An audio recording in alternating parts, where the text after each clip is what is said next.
This is Python's Paradise. This is your host, Greg Gilbert, aka the Python Hyena, straight out of Fredericton, New Brunswick, Canada. And folks, here we are on August the 8th, 2022. And I have an author on the phone and somebody that's been around the film business for a very long time. And he's joining me celebrating the 40th anniversary of Blade Runner, and this is a book, plus the 40th anniversary of Conan the Barbarian, which I got this, so I thought I'd do a little combination there. Both came out in 1982, both two of my favorite fantasy sci-fi films. Conan's more fantasy, of course. Folks, I give you the awesome Paul M. Sammon. How do you do, Paul? I like the awesome. You are awesome. I'm doing fine. Thank you. Thanks for having me on. Well, I appreciate you reaching out to me. I remember like when you reached out to me originally, and you had some pictures or something. I was like, I got this book. I was like, yeah, well, I just so happened to have that book, you know? Well, Future Noir has been very good to me. That was actually my 11th book I think I had written. And Blade Runner at that point between 80 and 82 was roughly about the 5th or the 6th film that I'd either worked on or been involved in, and not as a journalist, but actually either as a crew person or as an executive or something like that. But Blade Runner was unique in that it allowed me to be what they call embedded today in a production. And I was there, from literally the day one. I was aware of it before even Ridley Scott had been hired, and wound up working through, observing it through prep, being on set virtually every single day during principal, watching all the effects being shot during and afterwards, watching the premieres, watching the rollout theatrically, watching it die theatrically when it first came out. Little known fact, Blade Runner was released the same day as The Thing. John Carpenter's The Thing. Because I heard you in the intro mention Conan and Blade Runner. And 1982 now has become this, as they would say in Latin, annus mirabilis, this miracle year, because not only did you have those three films, but you also had The Road Warrior, and you also had Poltergeist, and you also had Star Trek 2,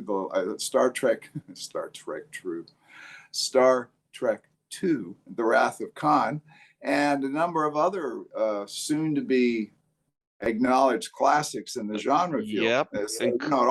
They all rolled out in like a 12-month period. So including films like Fast Times at Ridgemont High, The Last American Virgin, Class of 1984, Friday the 13th Part 3, 3D, The Beastmaster.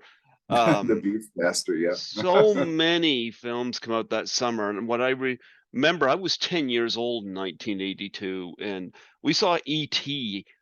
at the drive-in theater. And E.T. pretty much beat out everything at the box office that year, became the highest grossing film, period. And Conan did really well. And then smaller films, like Fast Times at Ridgemont High, for example, Friday the 13th Part 3, movies like that also made a profit, Oh, absolutely. Well, what worked in Conan's favor was not only, and I should preface this by saying that that was one of the films that I had been involved with in that period, not only Blade Runner, but I was working for Universal Pictures, and I was in their publicity department, and I was junior, someone to be dumped on and basically pummeled within the publicity department of the studio itself. But one of the prizes they gave me for all of that punishment was actually being able to take Conan the Barbarian and Sandal Bergman and Arnold and a couple of other people associated with film at different times to varying science fiction, fantasy, and horror conventions around the country. But I also wrote 2 cover stories for Cinefantastique magazine about Conan. And all of that grew out of the experience I had being on set in Madrid when they were shooting the film. And Conan came out in the United States, at least domestically, in earlier than E.T. E.T. was a summer movie, and Conan was too, but it was earlier by about a month, a month to 6 weeks. And so it benefited from that, because people talk about this little tiny picture that Stephen did called E.T. that no one, by the way, expected, including within the Spielberg camp, to be big. They thought it was just going to be one of his little personal projects in between the big studio films. That thing just flattened everything in its path. And I remember going to see E.T. and being slightly... Well, I walked out looking for a good dose of insulin. I felt like I had gotten so much diabetes in the last 2 hours from the overly sweet and incredibly ham-fisted sentimentality of that film. And I saw it as a great children's film, but I was kind of surprised at the way it took over the zeitgeist at the time, because, I suppose it was a good social signifier of the shift that had gone on culturally from the 70s in America, when things had been rather grim and dark. And but concurrently, you had these wonderful pictures called the New Hollywood that came out, and you had people like Marty Scorsese, and you had Altman, and you had a number of other William Friedkin. You had all these, Chinatown, all these really great classic adult motion pictures come out in the 70s during these grim times. And then in the 80s, we had this scurrilous politician called Ronald Reagan come in behind a smile. Not much else, frankly. But he convinced everyone that things were going to be better within a short period of time. And I think, in a way, E.T. tapped into this new nationwide uplift in spirit. And it was like right movie, right time. And I've always felt that. And even though, it holds up as a nice entertainment, and it's a wonderful movie to show kids, it's a fairy tale. But it's by any metric, how can you stand it up to a film like Blade Runner in terms of adult themes, or complex ideation, or characterization, or even craft? No one will ever accuse Steven Spielberg of not knowing his craft and being a master craftsman, but just hold 5 minutes of E.T. up against 5 minutes of Blade Runner, and you tell me which one is the museum piece. Well, try to figure this out.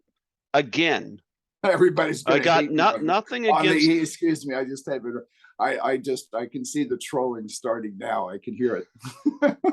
I love E.T. I got that here too, but I've had Dee Wallace on here from E.T. Oh yeah, and she's a sweet person. I've met her, and she's also a very great professional. And don't misunderstand. I mean, I'm putting on my critical hat when I talk that way. And objectively speaking, it's a wonderful emotional ride. But there's an old saying that sentiment is unearned emotion. And so when you have something that's sentimental, that means that you're getting an emotional charge out of it, but it's really not dramatically earned. And so I've always felt that E.T. is a confection. It's a bauble. It's a piece of sugar candy, which is great. If you want to have a sugar rush, that's fine. Well, if you want to have a meal, you sit down to Blade Runner. Well, figure this out. Gandhi won best costume design or something like that over Blade Runner. I know. Believe me, the people who were involved in Blade Runner, the film, to this day still talk about the impossibility of that and the sheer absurdity of it. What was really strange is, since you bring it up, I just spent a weekend down in San Diego at the San Diego Comic Con 2022 with both David L. Snyder, who is the art director of Blade Runner. He's a friend. Mm-hmm. And Charlie de Lauzirika, who is the restoration producer on the final cut, and also the producer director of Dangerous Days, which is that wonderful 3.5-hour documentary on the making of Blade Runner. And that came up 40 years later. People are still talking about it. It's like, how can Gandhi come up with, I mean, yes, okay, great. You have 40,000 extras who you put, sackcloth and ashes on, essentially, and robes. But then Yeah. I'm already in enough trouble. I'll just leave it at that. It's funny because 1982 had a lot of great films in it, and I'm gonna tell you, you mentioned Comic-Con. I'm gonna be doing 2 horror film cons this fall in October, and I was invited to my first one in 2017 by Lisa Langlois of the 1982 movie Class of 1984. Oh yes, right. Mark Lester, another director who I had met, and who had a reputation for doing these hard-edged exploitation films. And But ticking people off. yeah, exactly. But also, if you're a film buff, which I am, most assuredly, also had sort of the misfortune to have the same name as Mark Lester from Oliver. I mean, the actor, the little cherubic boy who plays, Oliver in the film. And then you've got this guy off doing these drive-in razor to your throat kind of movies with the same last name as this. Please, sir, can I have some more? It's just, that conjunction always made me laugh. Well, I'm going to be assisting her at for the second time at a con in Toronto, so that's going to be a lot of fun. Yeah, oh, absolutely. And if you don't mind me free ranging, because we're doing it a lot right now. But horror is actually probably one of the first, in terms of, if you want to take the word genre for its literal meaning, which is a generic substrata of a larger structure called literature. Horror and science fiction, of course, were probably the first 2 genres that put their hooks into me at an early age.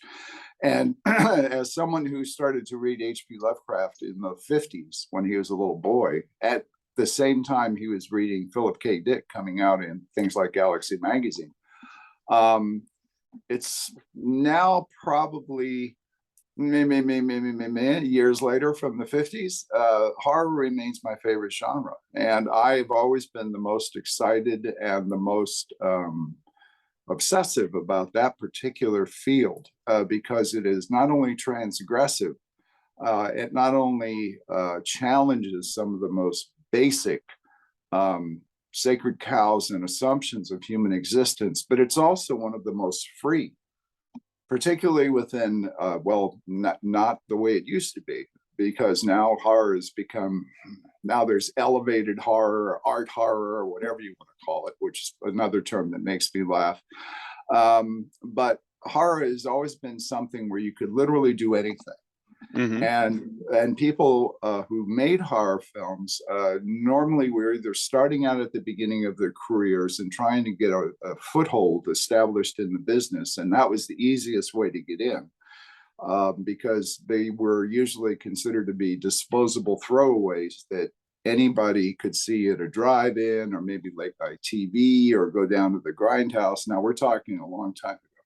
But that's their origins, and that's in the cinematic field. And in the literature field, they were all in pulps, and the pulps were like, at one time, working man's television. People used to read a lot more than they do now. And they basically, the entertainments were radio and the pulps, and then TV came, oh, of course, motion pictures.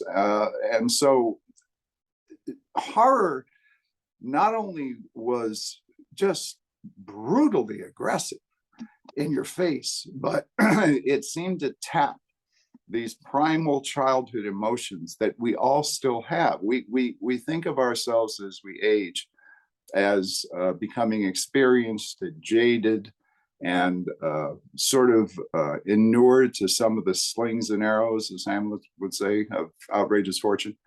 But what we're always afraid of is extinction. And what we're always afraid of is the loss of our life or our loved life or, whatever.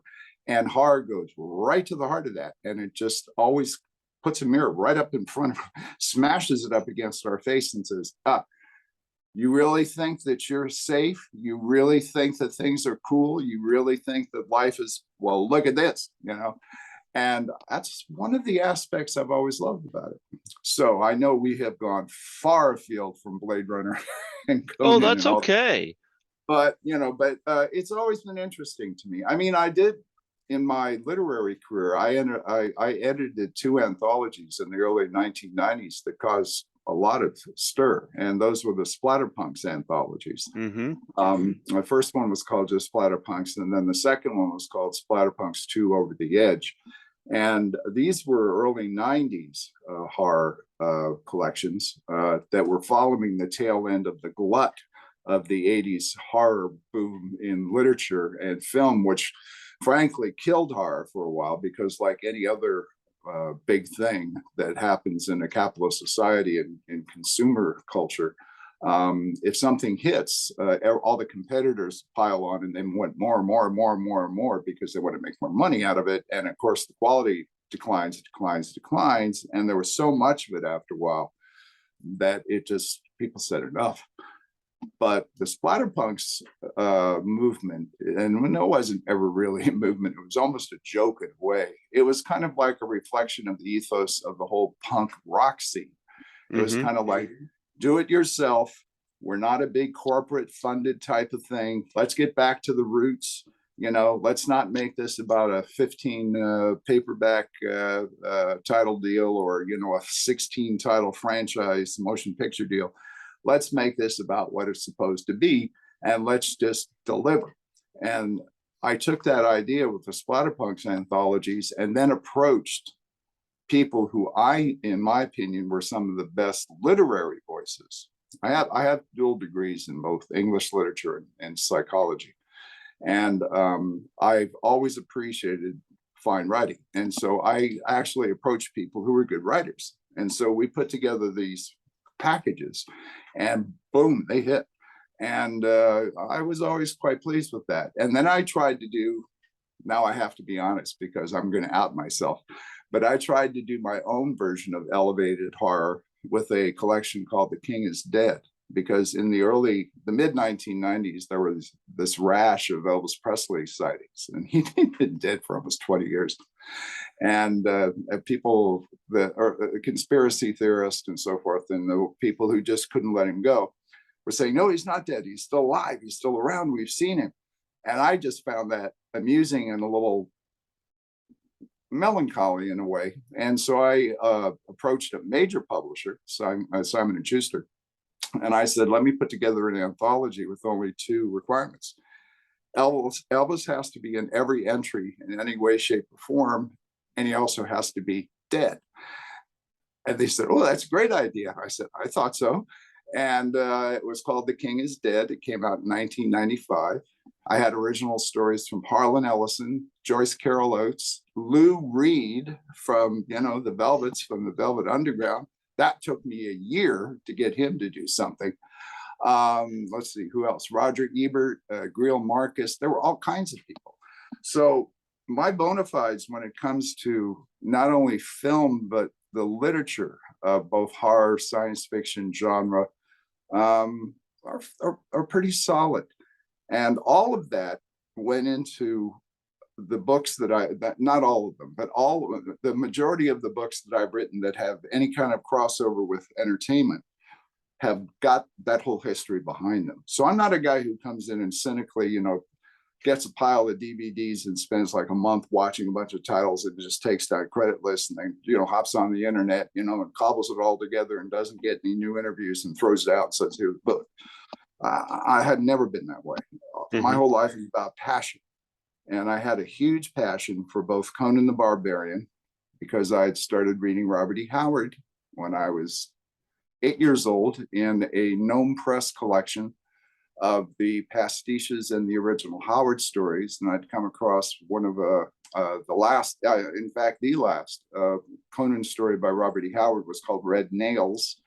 Read that when I was 8, and I had gone through the paperbacks and the Marvel comics, and I was like growing up as they were coming out. And so when that film came around, and I was fortunate enough to be an established writer and someone in the film business, I immediately jumped. I said, "Oh, please give me Conan the Barbarian, give me Conan the Barbarian." Same thing with Blade Runner. I knew Philip K. Dick for almost 10 years before that film was made. And first as an acquaintance, and then as a friendly acquaintance, and then towards the end of his life as a friend. And so I was familiar with Ridley Scott's work. Of course, Alien, but I had actually seen The Duelists 2 years before Alien, you know? So this is just a long-winded way of saying that when I narrow my focus, there are all these other little voices twittering around on the outside. It's like it's like a crowd. It's like an audience screaming, you know, "Let me be heard, let me be heard, let me be heard." And I say, well, if you're relevant, yeah. But almost everything I've done, particularly things that would be picked up by, say, fandom or, you know, nerd culture or whatever you want to call it these days, has literally come straight from the heart.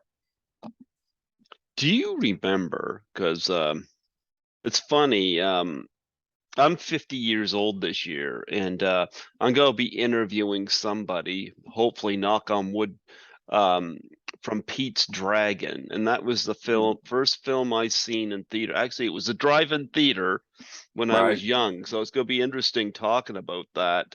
Do you remember the first movie you saw in a theater or drive-in growing up? I absolutely do, and it was 2 of them, and they scared the holy hell out of me.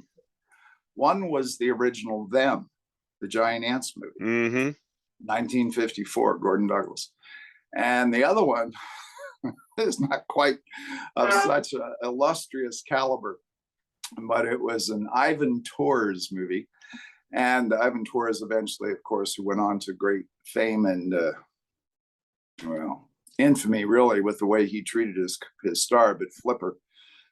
He had started doing a whole bunch of low-budget films, Torres had in the early 1950s, and he had created this, I think it was called the Scientific Bureau of Investigation, for some movie called The Magnetic Monster that had come out in 52 or 53.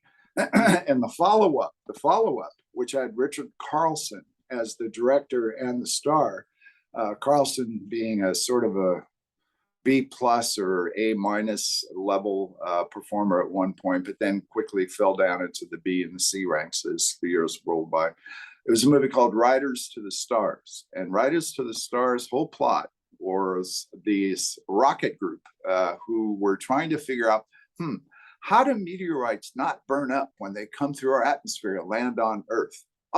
They must have a special coating on them. This is like, you know, hard science circa 1952. They must have some kind of like very unique metallic substance that, hey, I've got an idea. Let's get a bunch of astronauts together and go up to outer space and grab one of these meteorites before it burns up and bring it back to Earth. And then we can coat our rockets. Now think about that. Now, you know, they've just said that everything burns up when it comes. Anyway, if you think this through, you'll see the flaw. I certainly did years later. My father was in military intelligence and also in naval counterintelligence and CIA for a while, and kind of an interesting background. I grew up mostly in Asia, and we were in Tokyo at the time. My brother had just been born. I think I was 4 years old. And my mom took me to see an afternoon matinee at a downtown Tokyo movie theater of Them and Riders to the Stars, which in retrospect is interesting because one's science fiction with a lot of horror elements in it, and noir elements, which is Them, you know, the shadowy underground climax in the sewers of Los Angeles and so forth and so on. But Riders to the Stars, this cheesy, chinky little movie where they finally shoot up the astronauts. And I still laugh when I think of this. There's a scene where one of the other ships accidentally blows up. And to check out the status of the companion vessel, the hero's spaceship puts up a World War II submarine telescope, periscope, is looking through it like this. And the first image they see is an astronaut going by who's been ejected, but the helmet's been cracked and there's a skull inside in close up. Now, at the age of 4, I don't know about other children, but I thought I was looking at a documentary. You know, you don't realize that you're looking at a fantasy or something that's unreal, because how do you differentiate? And I saw this gigantic leering skull on this 60-foot screen, and I totally flipped out. And I screamed, and I literally ran out of the theater. And my mom spent hours trying to find me, poor woman. And turns out I was around the corner. In Tokyo, they still have them, and in a lot of Asian cities, and in European cities, and in South American cities. America, no. But they have little kiosks where there'll be local policemen. And this policeman had found me as soon as I came running out of the theater, and he didn't speak any English. I didn't speak any Japanese, and he was feeding me ice cream while he was trying to find my mother. So I'm literally 20 feet away from the lobby of this movie theater while my mom's running around downtown Tokyo trying to find me. So when you ask me, do I remember the first movies I saw? I go, oh yes, I certainly do. Giant ants and giant leering skulls. There you go. Of course, if I'd seen, Singing in the Rain, I'd probably be a much more cheerful and, happy person. There you go. Well, you know what? We're going to talk about some of these experiences. Of course, I've got your book, and now you got an updated version of this. Now, well, actually, what's the difference between the two? Will you get some added stuff on the update? Yeah, let me show you. There's actually 3 editions of this. The one you're holding up is the one that came out in 1996, and that is still available. You can still find it. But this one came out in excuse me, let me stand up, otherwise you're going to lose it here. This one came out, there we go. Yeah. Well, yeah, it's actually, it's called Future Noir, and it's in like all this gold foil. Well, anyway, you can say, well, let me back up. I'll keep going. There we go. Ta-da. My background wallpaper keeps trying to interfere. Anywho, there you go. I can see it. Yeah. Yeah, whatever.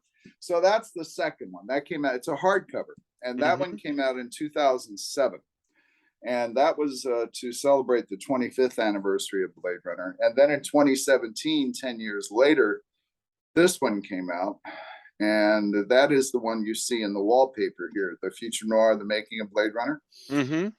And it's got a black and white picture of Harrison Ford running across a rooftop and with blue highlights on it. And all 3 are different, to answer your question. Okay.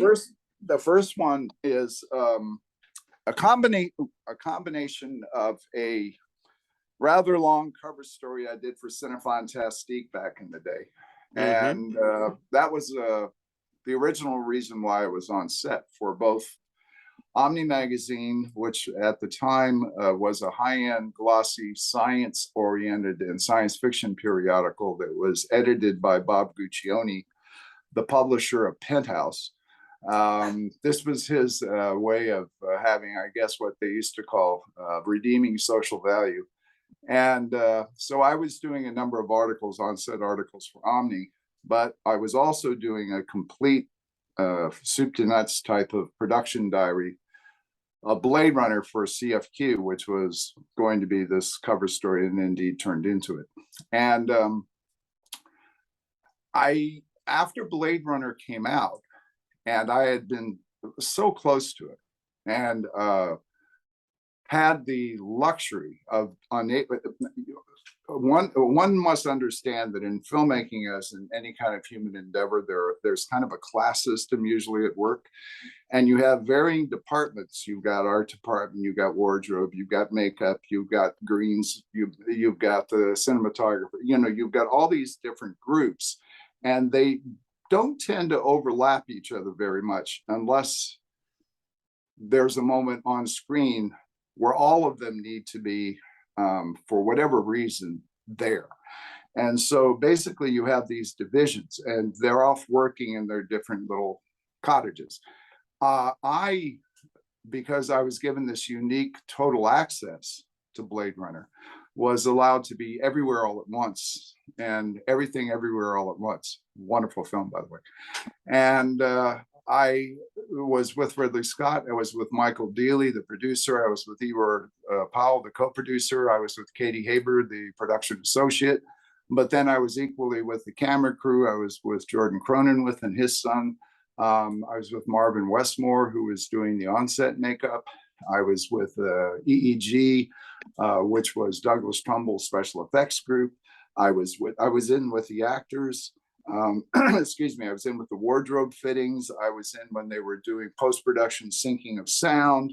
I would sit down with the editor, Terry Rawlings, and he would run snippets as they shot the film on a moviola for me, and be just he and I in a little room. And I'd be, whoa, you know, and I was also there when they were doing the shoot. And so it was really, although I had been involved in the film business since 1971, the first film I worked on was a movie called Silent Running. Okay. Yeah.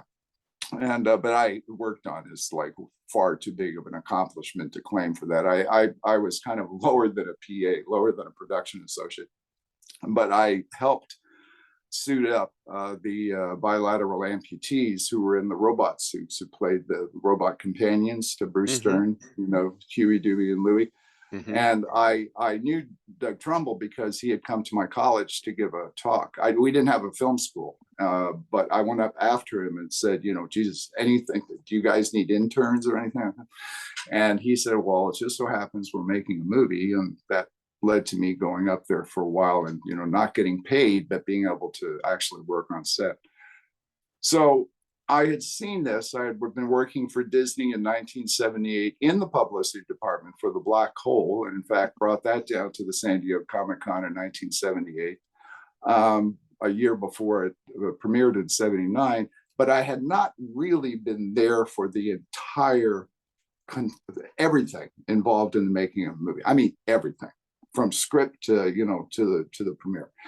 And I was on Blade Runner. So having the incredible storehouse of information that I gathered doing that, because I was constantly had a tape recorder, small mini cassette tape recorder, and I was doing on-set interviews. I would do during the day. I would grab people before we'd start to shoot, and also at night. I remember talking to Harrison Ford in the dark one night. It was, I mean, really dark. And whispering because they were shooting just like maybe 30 feet away. And, you know, I had, I think, well over 100, 150, something like that interviews. And I already had that, and I had only been able to use some of the material. And I thought, well, you know, I really liked Blade Runner, but it just bombed when it came out. And as I watched it over the years grow, I was kind of an early champion of the film and always had been. And I started to think, you know, there's so much more to this story. And if I can just find someone who's still interested in covering which was still considered to be a failed movie, I did slowly find people who did that, including Tim Lucas of Video Watchdog magazine. I did a cover story for them on the different versions of Blade Runner that were extant up to that point in the early 90s. Long story short, I finally called up Ridley and I said, look, I said, by then I'd done a number of books. And I said, you know, why don't we finally put to rest the idea of whether Harrison Ford's a replicant or not? And he laughed at that, you know, because Ridley changed his mind, you know. I mean, this is something that I find very amusing, that he, in 2000, when he started to make noises, is, oh, I've always thought he was a replicant. Wait a minute, I was there and I have you on tape saying, no, he may be a replicant. This is a film about paranoia, and I want to maybe drop the suggestions that perhaps he's a replicant, right? But that, as filming went along, kind of morphed into him believing more and more and more that he was. But of course, Harrison Ford from the get-go, and I mean from the very beginning when they were first doing the readings, read-throughs of the scripts and the rewrites, No way am I a replicant, because it doesn't make any sense. This Deckard is supposed to be a burnt out human being, and his encounter with these people and his experience of watching them, this particular group, struggling for life and then falling in love or lust or whatever you call it with Rachel, completely upends his emotional life and cracks him open and makes him human again. And he says, that doesn't make any sense if he's a replicant. Emotionally, that doesn't make any sense to me. And so this is the reason why, 40 years later, they're still arguing about this. But I'm here to tell you, folks, from the beginning, and at the beginning, it was always maybe on Ridley's side and no on Harrison's side. Mm-hmm. And that by the end of filming, it was in Ridley's mind, maybe pretty much. And on Harrison's Ford is, God damn it, no.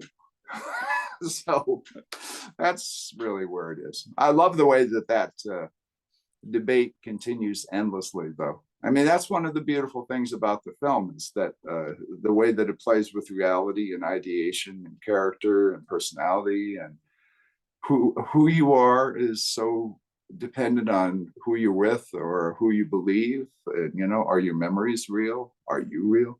That type of thing. Yeah, Mm-hmm. Wonderful. Yeah. So that all eventually in 1996 resulted in the first edition of the book, which did quite well. And I was pleased, but I was also, as they say in England, gobsmacked, because don't tell anyone, but I'm sort of a serious historian, and that to me was my way of expiating, poor Phil Dick not ever getting a chance to see how the film turned out. The way that it had been kind of dumped on originally, and also just what I consider to be one of the most contentious and yet at the same time most ultimately productive science fiction films ever made. And so I thought, okay, I've done that. That's great, And I never. It was always about the film. It's not about me. I'm not. Now believe me, I knew the new journalism. I had met Tom Wolfe even. And I was quite well aware of the whole 70s and 80s push of suddenly the journalist becomes the story, right? I didn't want to be the story. I didn't want to be the story. I wanted Blade Runner to be the story. And apparently that's worked out well, because like I said, in 2007, there was a kind of a hue and a cry, because it was the 25th anniversary and they were putting out the multiple DVD editions, and Charlie was coming up with the final cut and also doing the Dangerous Days documentary. My British publisher said, hey, let's do a special edition of Future Noir. There you go. I see it. This is a thick one. And so I then put in about 30, no, I'm sorry, wait, I'm shortchanging myself. I put in about 50,000 additional words on that particular second edition, which, by the way, are not in the third edition, because to make room for the 70,000 words of extra material I put in the third edition, I had to lose most of the material I had put in the second edition, which mostly had to do with things like the bootleg albums that had come out. I had more appendices, many things about the then extant Blade Runner websites and, fan groups. And of course, we didn't have TikTok or, any of that back then, but there was a lot more material in terms of Blade Runner research archives. And so, I had to get rid of all that. So they're all different. And so it's kind of amuses me, because I'm still writing other books, and depending on which prism you look at me through, it just goes to show how fractured and atomized contemporary society has become, Western culture, because there is no unity. I mean, I can step out of this Blade Runner world and over to the Conan world, and I'm known as the Conan guy. Or here's something that you probably don't know. I'm a huge fan of Dickens, Charles Dickens. And I wrote the Christmas Carol trivia book back in 1990. And this is virtually every single Christmas Carol ever done for film or television, or for Broadway up to then. So Patrick Stewart, who of course played Scrooge, is one of my fans in terms of this book because he considers me a Dickens scholar. So it's just hilarious. Or if you want to get into director's studies, I mean, I did the first monograph on Ridley. This is a monograph as opposed to a full length. Well, it's a full length, but I mean, monograph. Look it up, kids. Mm-hmm. That was my way of paying back the 60s and 70s monographs that were done on directors like Fellini and Visconti and Brian De Palma and so forth and so on and so on. So I kind of move around, but my satisfaction comes from the idea of being able to tell these stories that all came together to produce this film. And it's fascinating because it's like this endless archive. There's still more out there. There's still more that people don't know. And there's some really great stories, even ones that the attorneys will let you tell. Well, it's interesting because, of course, Blade Runner didn't do so well when it came out. But here's the test of that. What's funny, and I've told this story before. I remember in 1998, one of the highest grossing films of the year was Armageddon, which is a film, God. which is a film I all but, which is a Excuse film I me, all. That smell is my eyebrows singeing. Yeah, go ahead. Yeah, I all but slept through it. But here's the thing. Yeah. A film that was not a big hit that year that is more celebrated than Armageddon is The Big Lebowski. Oh, of course. Yeah. Which also died. It was a bomb when it came out. It wasn't a bomb. I was there. I have the grosses. It was, I mean, is it a bomb in terms of production cost as opposed to box office returns? No. But is it a bomb in terms of having made any kind of impact when it was first released? Definitely not. It was considered to be one of the Coen brothers' lesser films. But I get what you're getting at. Now it's considered to be, and rightly so, one of their best movies. I agree. And of course, another film that came out that year that did bomb. Although, by the way, I saw The Big Lebowski in the theater. I did too. And I also saw Fear and Loathing in Las Vegas in the theater. That bombed, and I have since seen that at a packed midnight screening. Yeah. Well, there's an old saying, and it's very old. It says it has to do with politicians, prostitutes, and old buildings. It says if you live long enough, you become respectable. Mm-hmm. Well, I had a former friend. Yeah, I had a former friend of mine that said that the box office is what counts, Thought Titanic was a great movie because of its box office.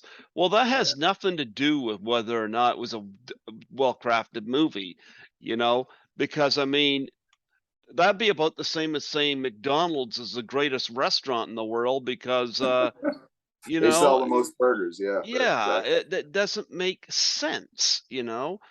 So, of course, and I could not agree more. I mean, there are occasional moments of societal monetary enthusiasm and celluloid historical worth. For instance, the release of Star Wars. There's one, at least for the first episode, which is now episode 4.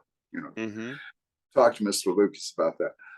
But also going back a ways, just things like Psycho. When Psycho came out, I mean, an earth shaker. I mean, in ways that most, even film historians, of which there are increasingly few, unfortunately, are really unaware of the seismic impact that movie had on generations, and it's still going on. I mean, there would not be slasher movies without Psycho. Psycho is the first slasher movie. You can talk about Mario Bava. You can talk about a whole bunch of other theories that are out there, and I know because I've seen them all. But in terms of like a movie that people were literally, I was 10 years old when that came out. I had Hitchcock's granddaughter on here. Oh yeah. Oh, I'll bet she had stories. Yeah, she did. And I had Marley Renfro Peterson, who was the double for Janet Leigh in the shower scene, on here too. So I knew Saul Bass, and Mm-hmm. because I had been a big favorite of a film of his that had been mutilated in terms of losing most of its last reel, and it's the only feature he directed, called Phase 4, and that was the super intelligent ants that start to take over very slowly in the Southwest. Have you ever seen that? Phase 4. Oh, highly recommend that one to you. It's a thinking man science fiction film that also has some of the most striking macro insect photography you'll ever see. Some of the shots, you go, how did they do that? I mean, it was like pre-CG. Anyway, Mm-hmm. Saul Bass, of course, for many years claimed that he had directed the Psycho shower scene, and he was still saying that when I met he and his wife just before the end of his life, because he was great.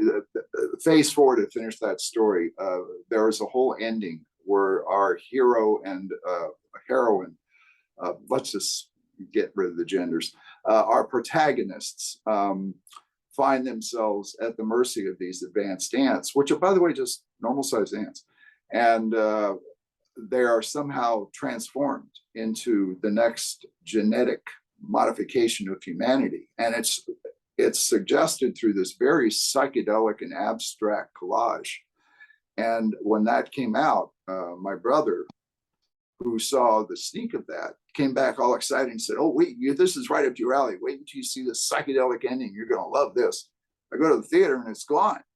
And Paramount had gotten cold feet and snipped it so it'd be shorter so they could put it into drive-in theaters. And I saw Bass's only feature film credit. And so years later, I met him and I interviewed him for Playboy, I think it was. And I was in his office and I said, "Hey, this Phase 4 movie?" And his eyes lit up. And he goes, "I've got all this stuff and there's all the original art." And while he's doing that, he goes, "Oh, and by the way, here's some boards I did when I directed the shower sequence in Psycho." So this is where things get murky, because I know that he didn't direct that. I mean, He did Hitchcock, the storyboarding. Hitchcock directed it. of course, Alfred Hitchcock is not going to allow, a second unit director, much less a storyboard guy, to direct the key sequence of the film. Mm-hmm. I mean, I'm sorry, it just doesn't make any sense. But go ahead. I'm actually gonna shut up for. Oh no, this is great. I like it when my guests just take it and run with it because people want to hear my guests, not me. But Well, continue on. but just to interrupt you, since you Yeah. gave me that again, I do hope. Sometimes people take me a bit too seriously, and so if you've got me on and you can see, our visuals, here's the twinkle in my eye. Okay, so sometimes I'm being a little bit provocative just to do that. Just don't forget, I'm the guy who edited the Splatterpunk books. Yeah. Go ahead. But yeah, Blade Runner, great movie. I've seen. We took a science fiction course in one of my film classes in university back in 2000, 2001 or something like that, and they show both versions of Blade Runner. I prefer the director's cut, not the other version with the narration. But theatrical cut, yeah. Mm-hmm. yeah, I really like Blade Runner, but anyway, you were there. Like, how cool would it have been to be there? But here's a question I have. And I don't want to get into drama or anything like that, but there was a lot of stuff like for example, Harrison Ford and Emmett Walsh not getting along with Ridley Scott, and Harrison Ford having issues with Sean Young and stuff like that. Are you able to elaborate on any of that? Well, I go into great detail about that in the books. Mm-hmm. Sean, to this day, and I just did a round robin with Sean it's August now, June 25th. I was on a 3-week road trip by myself, driving around 5 states, not to go do anything real well. I drove to the little town of Cross Plains, Texas, to celebrate Robert E. Howard days because again, I'm kind of a Conan person, and I just made a horrible mistake. It is not Conan, it's Conan. Okay, Conan. Okay, it's not a hard A. It's Conan, and that's Celtic. It's Conan O'Brien, not Conan O'Brien, right? The comic and the talk show host. And I'm Celtic. I'm fourth generation Irish on both sides, and I've been over there, and it is Conan. So anyway, Sean was and continues to this day say she doesn't quite understand why Harrison and she did not get along. Well, I could objectively talk to that, but I think it's more descriptive to say that that was an incredibly difficult production, and for a number of reasons. It was done in an atmosphere of consistent mutation, in that Ridley had just gone through a lot of personal trauma with the death of his older brother, Frank. And I've told this story before, it's in the book. Yeah, I read the book. I'm just getting elaborations. Yep. Yeah, no. I understand. Then I'll give you the short version, maybe. That Frank, being an older brother, was someone he looked up to quite a bit. And Frank died young and unexpectedly. And it very much rocked Ridley's emotional world, and was one of the reasons why Ridley pulled out of doing Dune for Dino De Laurentiis, which they were involved in. And that would have been an interesting film to see, particularly at that point in Ridley's career. But he then was casting about to kind of find something to lose himself in, and he lost himself in that Blade Runner world. Now, I don't mean, in a psychotic or a psychologically disassociated way, not at all. Ridley is a bear for work. Work. He's one of these people who lives for work. And he was in overdrive on that film. And unfortunately, as a man who is so visually and, by the way, intellectually gifted, Ridley is not an unintelligent person. He tends to downgrade his intellect, I've noticed in interviews, but there's no fine artist he is not aware of. There's certainly no technological innovation he's unaware of, but he also is very perceptive in terms of human character. And if you'll notice how well cast his films always are, he has a real facility for being able to go, oh yeah, mate, you're the one. He did this for Brad Pitt. He got Gina Davis to calm down, and in Thelma and Louise, and started a whole new career trajectory for her. This goes on and on and on. So he approached that project at 360 degrees, which meant that he was constantly changing things. This put a great deal of stress on the production crew. All right, because people were like building things, and then he would go, yeah, let's flip that. Bye. And they'd go, what? And that meant that they would have to very quickly, because the clock is ticking, they would have to do these incredible revisions. And his favorite line, I always forgot. He said, what would he say? He said, he would say, I'm trying to remember the exact line. People would say, we can't do that, Ridley. He'd go, well, but that's your problem. And he'd walk away, and it was like, and it was his way of him saying, I hired the best, because he did. Believe me, he hired the best. And he had the faith in the people. He would say, you fix it, and he would take off and go do the 100 other problems. So, all right. So you have that general kind of like in the background. Okay. It's like a hurricane back there that's getting closer and closer and closer and closer and closer, right? You also have this horrible schedule. There's a term in film production called splits, where you're working basically nights and days, essentially, with very little time in between. And there were a lot of splits on Blade Runner. Yeah, there were night shoots where they'd work all night and get a few hours sleep, but there were times when they were butting up against each other. So you have making a film is a physically and emotionally exhausting process anyway. I know I've worked on over 100 of them. But this one, again, you ramp all that up, okay? Then you get someone like Harrison, to answer your question, who at this point in the early 1980s has already been at this game for 10, 15 years. I mean, what people don't understand, they always say, oh yes, Harrison Ford's first film was in Dead Heat on a Merry-Go-Round in 1966, and he played a bellboy who came in and he had one line, blah, blah, blah, blah, blah.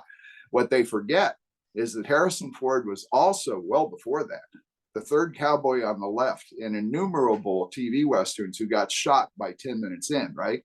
So he had been around for a long time. He had a lot of experience. He had pulled back from the business for a while because he was so dissatisfied with it.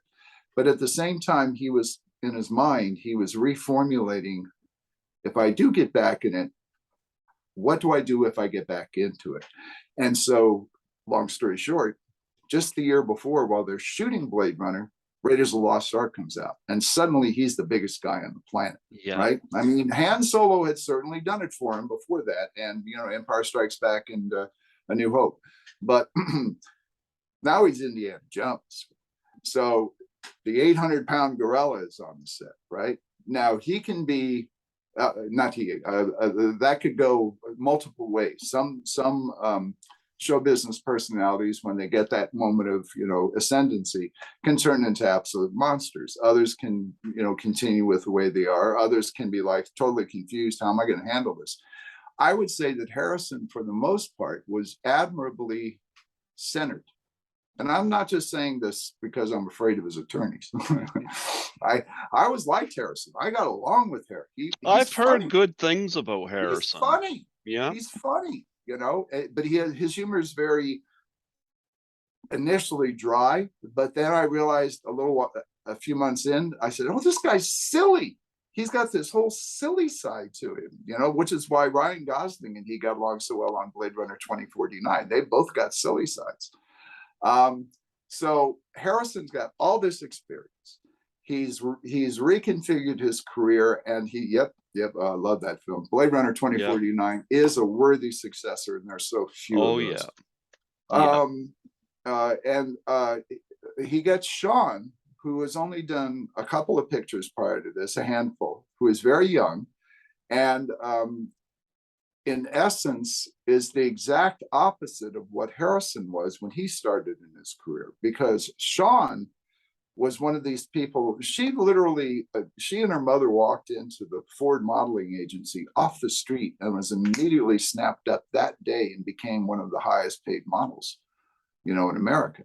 And she's immediately with Bill Murray, I mean, in her first film, she's with Martin. Her first film, Jane Austen in Manhattan, she's with Merchant Ivory, who are the darlings of the international art cinema set. So her early career is one of exceptional good fortune and abundance. She still doesn't have the experience. So I think there was a mismatch there. I also think that for whatever reason, and this is something that sometimes comes across on screen and sometimes doesn't, the chemistry wasn't there. Mm-hmm. So you have that. You have that in terms of the lack of attraction between Harrison and Sean on set. There are other reasons why too, but that's essentially it. And then you've got Ridley, who starts off in prep and in maybe the first few days of productions as being very even-keeled, stern, no nonsense, but stern, and then realizes he's run up into a completely different manner of production and producing films than he's ever come across before, which is the American guilds. And he is, at this point, he's been doing his thing like the same amount of time Harrison has. I mean, Ridley had shot thousands of commercials with the camera on his shoulder. Do you know that? I mean, people who, they're not like us, like you and I, who know every, crumb and bit of trivia, but Ridley shot most of Alien himself. Ridley literally photographed Alien. I mean, he had Derek as DP, but Ridley, is a guy who puts the camera on his shoulder and shoots, and had always done that for his commercials, and had done that for The Duelist, and had done that for Alien. And all of a sudden he gets on Blade Runner and they take the camera away from him. They say, oh no, we have these guilds, we have these unions. You cannot do that. You can set up a shot, but you can't operate the camera. You can't touch it. You can't do this. You can't do that. And then it keeps spreading. He goes over here and says, well, I'm going to move this. No, wait. That's the prop master's job. You can't be, and it drove him nuts. And the famous quote, it's like he's saying, he said it was absolute lunacy. It was like going to Arnold Palmer and inviting him to do a championship, golf tournament, and then taking away his golf clubs. And really is very good with metaphors. And so he had that frustration. And then Ridley, I think at that point was not nearly as comfortable with actors as the interaction of actors, of a director and actor, which is honestly different on a per person basis. But a director has to have a good director has to have a certain mindset, whether it be dictatorial or it be your best friend, to take two extremes, in order to have a performer relax and trust you. Because that's one of the key things that people don't understand about making movies. You try putting on a costume that costs $30,000 and standing up in front of a camera in front of 300 people and knowing that you got one or two shots at this and your whole career might be good. You try to see how relaxed under those circumstances you are, right? Mm-hmm. And that's just the tip of the iceberg, because actors are our connection to the story. Actors are the human face of the film. And so Ridley at that point in his career, I think, was not as comfortable or as experienced dealing with a large cast and different kinds of actors as he certainly is now. He's very good with actors now. He's gentle.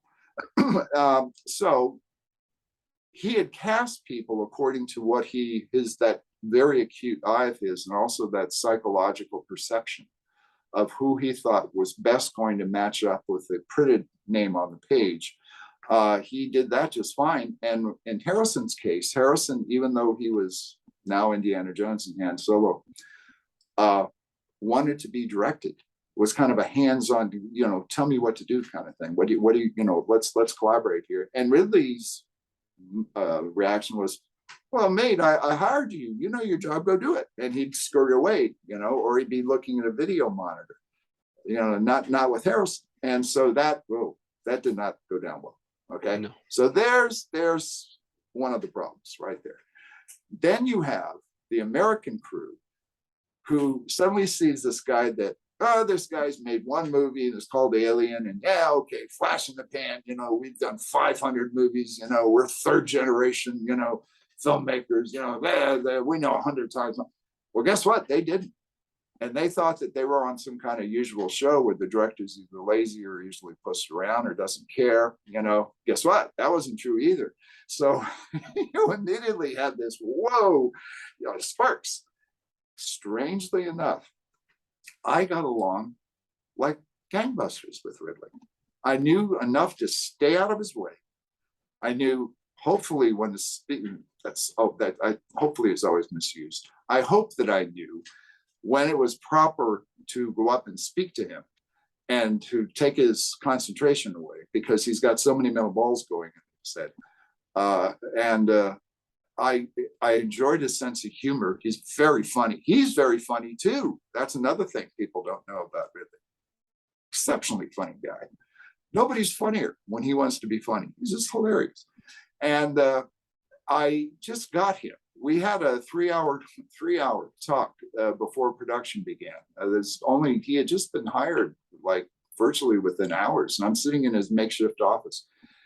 And Michael Daly brings me in and says, Paul Sammon, he's going to be a journalist for so-and-so and so-and-so, and he's going to be following us if you're okay with that throughout. And this was unheard of back then. Very few people did this kind of thing. This is before the Devil's Candy, before, it just wasn't really done. And so I was being tested, and Michael Daly, the producer, walked away, and it's just Ridley and I started to talk about the fact that I'd been in London a few years prior and seen some of his commercials.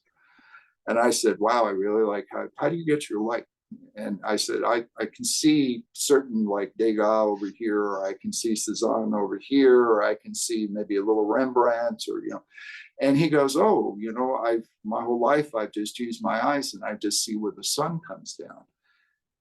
And, you know, and it started like that. And we just started to roll with each other. And it was a back and forth, and it was super focused. And we talked about science fiction, and we talked about people, and we talked about politics and optics and mechanics, and very little about Blade Runner. And so we kind of just got each other. And I can be amusing. I'd like to be, because actually I genuinely like people, and I shouldn't, given our species track record. But I do. You know, what can I say? It's like George Carlin, we're a failed species, right?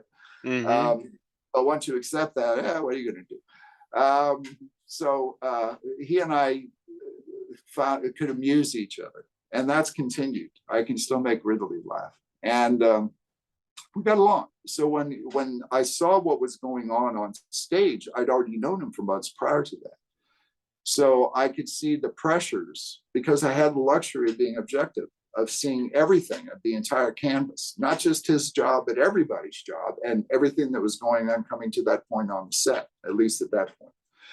So the more things got crazy for him, the more pushback he had from the studio, the more pushback he had from the people who had been the completion bond guarantors, who basically were the insurers that said that, you know, if it goes over a certain amount of money, then it belongs to us, because we put our money into it to make sure it doesn't happen.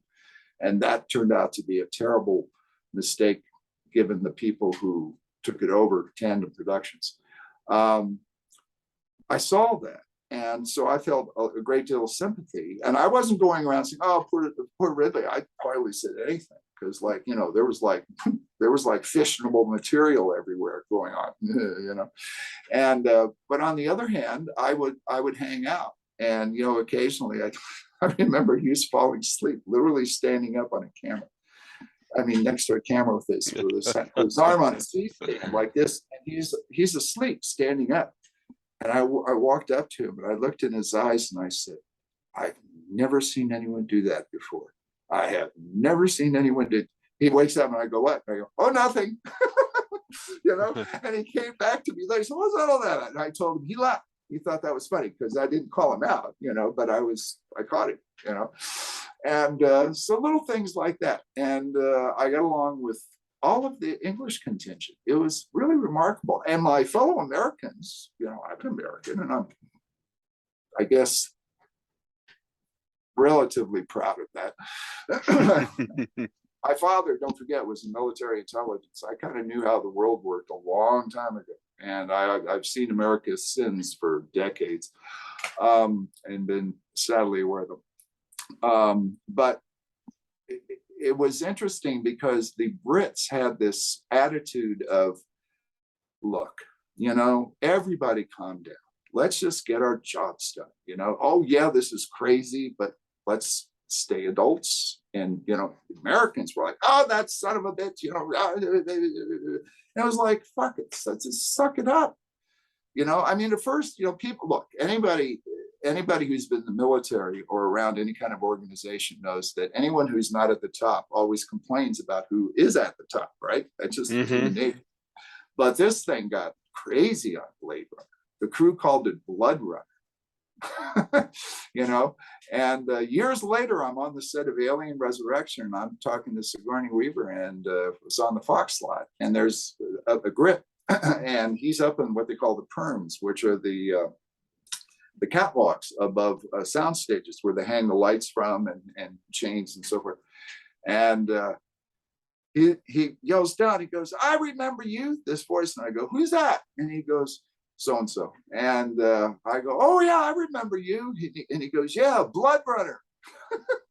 This is like, you know, this is like 15, 16 years after the fact. So Blade Runner was a legendarily difficult shoot. But from out of that came a motion picture which narratively is flawed.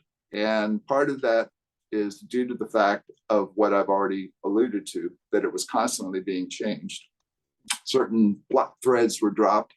The romantic involvement between Deckard and Rachel certainly could have been more upfront, and was originally intended to be. But the overall game plan that had been put in place at the start, which was to create this heretofore unseen level of detailed alternate reality, the world building that went on in there there had only been a handful of movies in the entire history of cinema that had ever attempted that and pulled it off to such an extent that even today, and I can literally tell you without any hesitation that I'm lying. If you listen to what I just said, I am not lying when I say that I have looked at every single frame of every single version of that film, dozens, if not hundreds of times, that you can still find things to look at that you didn't see. Yeah. And each one of those has a little story and has a little history. And I sometimes when I do university talks, or if I do for filmmakers, and sometimes for general audiences, there's a frame that I will take out of the Zora Deckard chase when Deckard is chasing Joanna Cassidy through the crowds just before he shoots her in the back. Love that scene. That's wonderful. That whole sequence. I mean, look at Joanna. You're going to have Joanna Cassidy on your show, and Joanna's one of those people who, unfortunately, I feel has been underutilized, as so many performers have been. She can do. She's very good at comedy, and nobody notices. That's one of her talents is comedy. But that characterization of Zora, who goes through this person who struts into the frame, and just so alive and so vibrant with her physicality and so secure, to someone who you're not quite sure, wait a minute, what is this person, to someone who turns into someone who is a deadly killer and seems to enjoy it, so this, to someone who is a frightened victim who we can feel the terror of her being hunted. That's all in like 2 minutes. And that was her snake too. Oh yeah, darling. Yeah. No. Joanna's not afraid of reptiles. I love snakes. Yep. Oh, yeah, I do too. We just had one. We're down here in Florida now, and we just had a black racer on our back porch this morning. There you go. It's snakes don't bother me. Hey man, I grew up in the Philippines. They have cobras. They have spitting cobras in the Philippines. Oh yeah. Those you stay away from. But anyway, the point being is I will extract. There is one frame that I take because people always go right by it. And if you look at it, all you see in the center of the frame is Deckard. He's just taking a shot, and his gun's down by his midsection.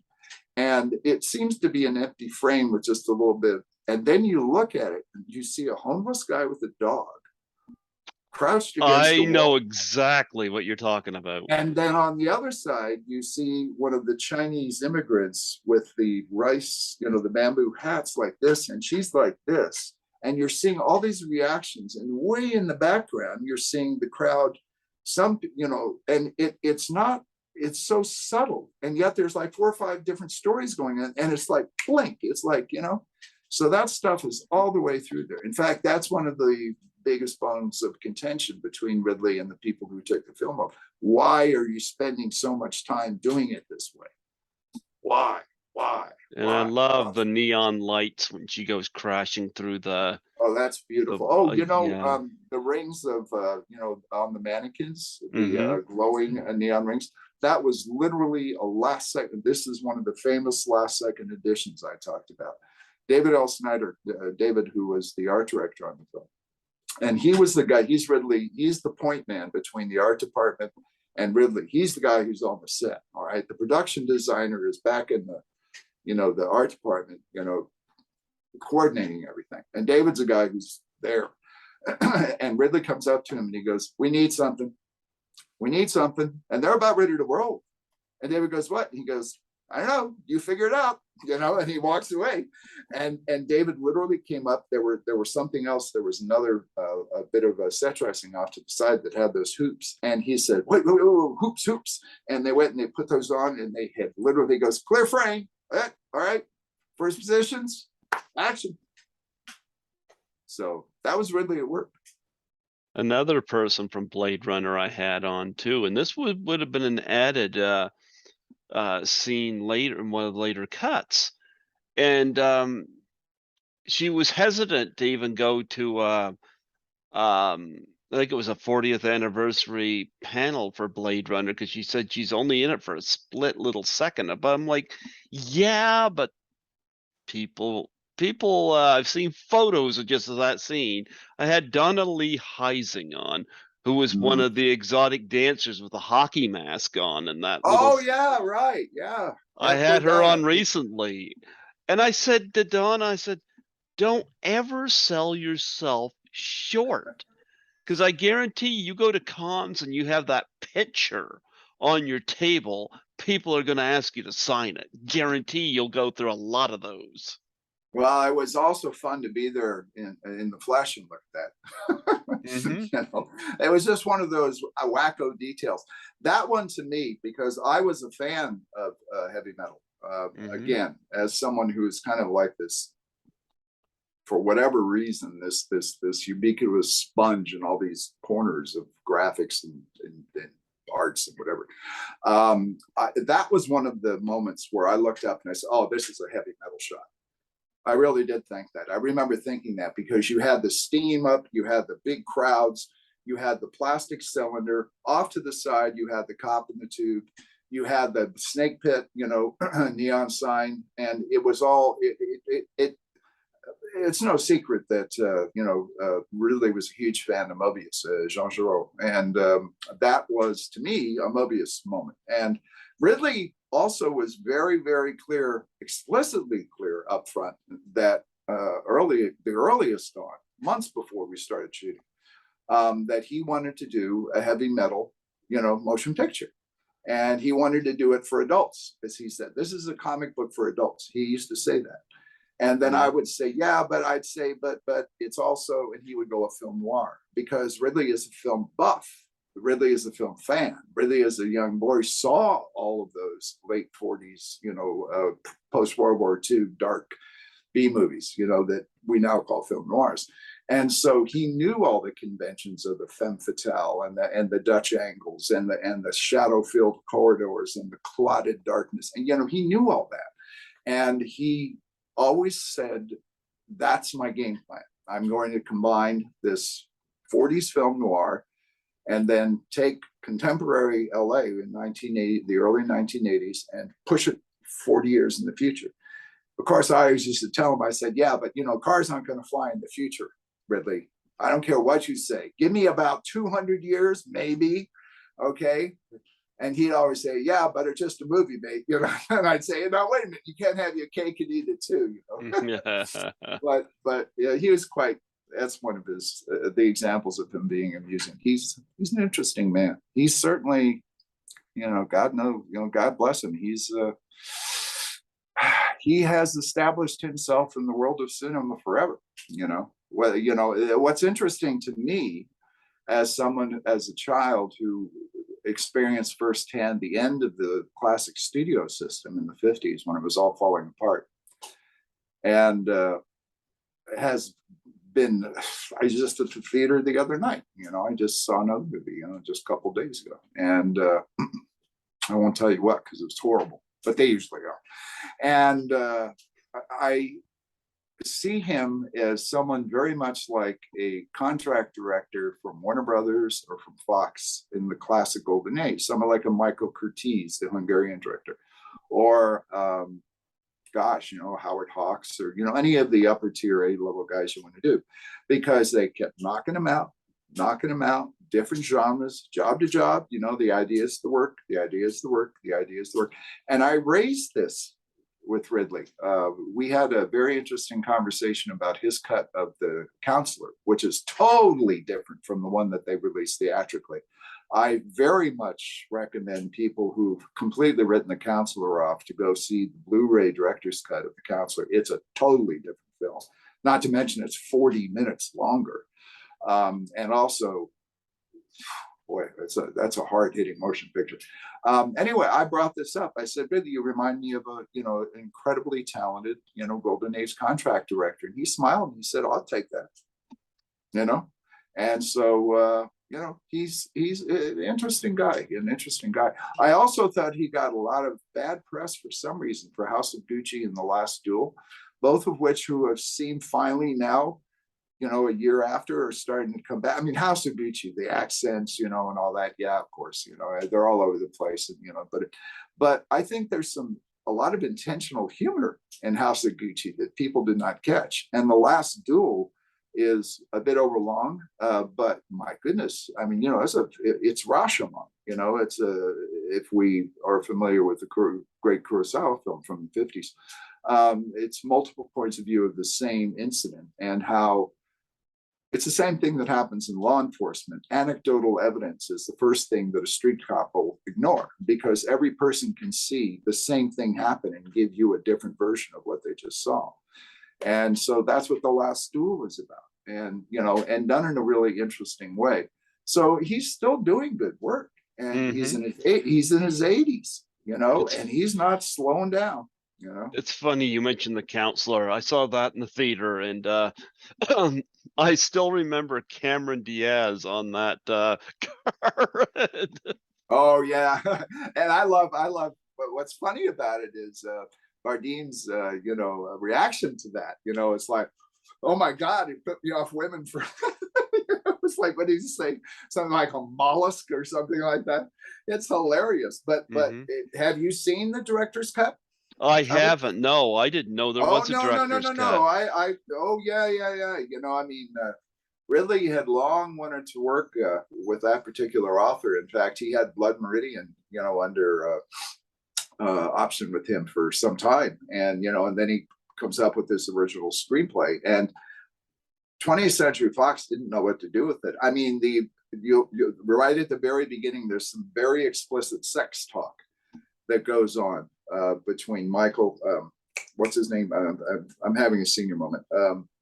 He's like, Ridley's had a bromance with him for a whole bunch of films there. He plays David in both Prometheus and in Alien Covenant. Michael Fassbender. Okay. And Penelope Cruz, and they're under the covers, and there's this whole very explicit adult sex play talk, and all that's gone.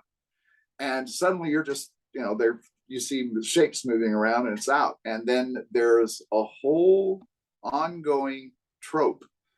I'm sorry, that's the wrong word. There's a whole ongoing current of action, reflection, action, reflection, action, reflection, which underscores the idea that Fassbender's character has made a terrible decision by stepping into a world that he should never have stepped into. And he's warned at the beginning that there will be consequences. It's a very moral picture. And it becomes more terrible because he can't extricate himself. Now that's a classic, mystery plot or thriller plot, but there's an ethical dimension to this that you don't see in a lot of contemporary films. And there are people telling him on the telephone, face to face. There are all these dialogues, about the philosophical ramifications of having to take responsibility for what you do. And those are all gone. They're all gone. And there are more inferences of Cameron Diaz being twinned to the pet jaguars, that open the film. I mean, it's much more obvious in the director's cut, but intentionally so.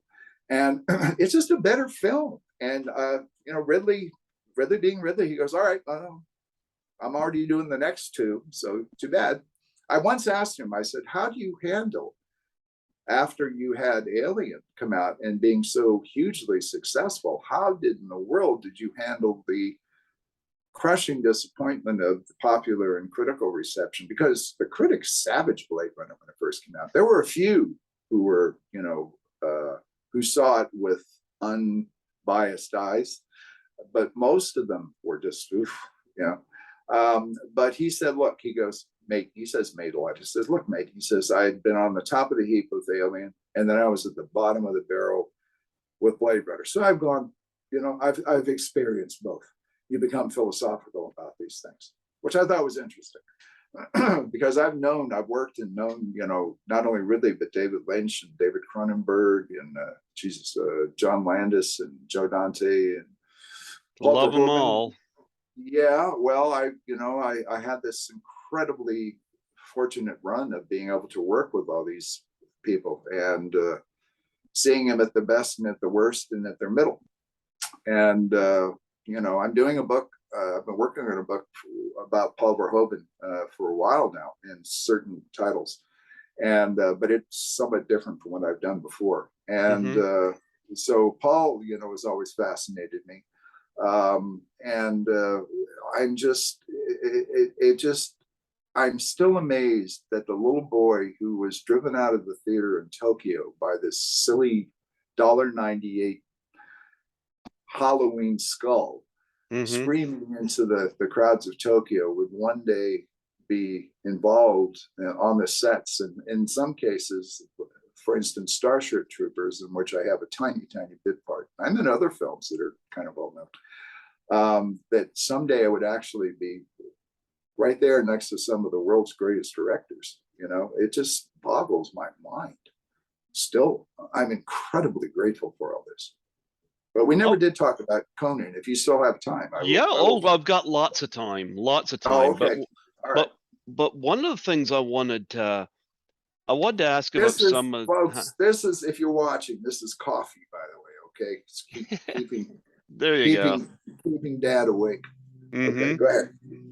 But I mean, we've lost a few people from Blade Runner. We lost Rutger Hauer, and I interviewed Brian Downey from Hobo with a Shotgun. Heard lots of great things about Rutger Hauer. Rutger was a hoot. Yeah, and we lost Joe Turkel just recently as well. Yeah. Turkel, actually. Turkel. Okay. And Joanna Cassidy. Knock on wood, supposed to have her back on here. So Joanna is healthy, believe me. I love Joanna. Joanna is, yeah. Yeah. So I sent her the Zoom link. So looking forward to having her back on here. And one performance, like two of my favorite scenes in the movie. One, of course, is Zora going through the glass. That whole sequence. Another one is the whole thing with Daryl Hannah as Pris. And of course, I know Daryl Hannah had a stunt double, but the whole flips and thing, Pris was a character I was just tickled by all the way through. She was very much a product of the moment. I mean, I mentioned the punk thing before when in relation to the Splatterpunks books I edited. And but yeah, I mean, punk, really flowered in 77, and and of course, the Sex Pistols and so forth and so on. But there were, the Buzzcocks, and I'm also an ex-musician, so I mean, I've kept up with music my entire life, not as someone who's trying to be a hip old grandpa, but as somebody who just loves contemporary music, whether it be abstract opera or something that is, like some kind of fusion between deep house and, hip hop and trip hop or whatever, So when punk was around, that was in the air. And she was always conceived as kind of a punk character. And she has the attitude, she has the dress, I mean, the big giveaway are the pins, the safety pins that are in different parts of her, outfit. And also the whole idea of these synthetic humans actually being more than human. And that, in a sense, even though she was as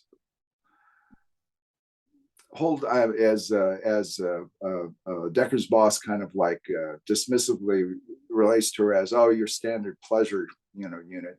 She's much more than that, and she uses that sexual attraction in such a frightening, manipulative way on Sebastian, because Sebastian is essentially an innocent. He doesn't deserve anything that happens to him. Well, maybe guilt by association, in what he does. So you get into that moral argument right there. But she always was supposed to be essentially kind of like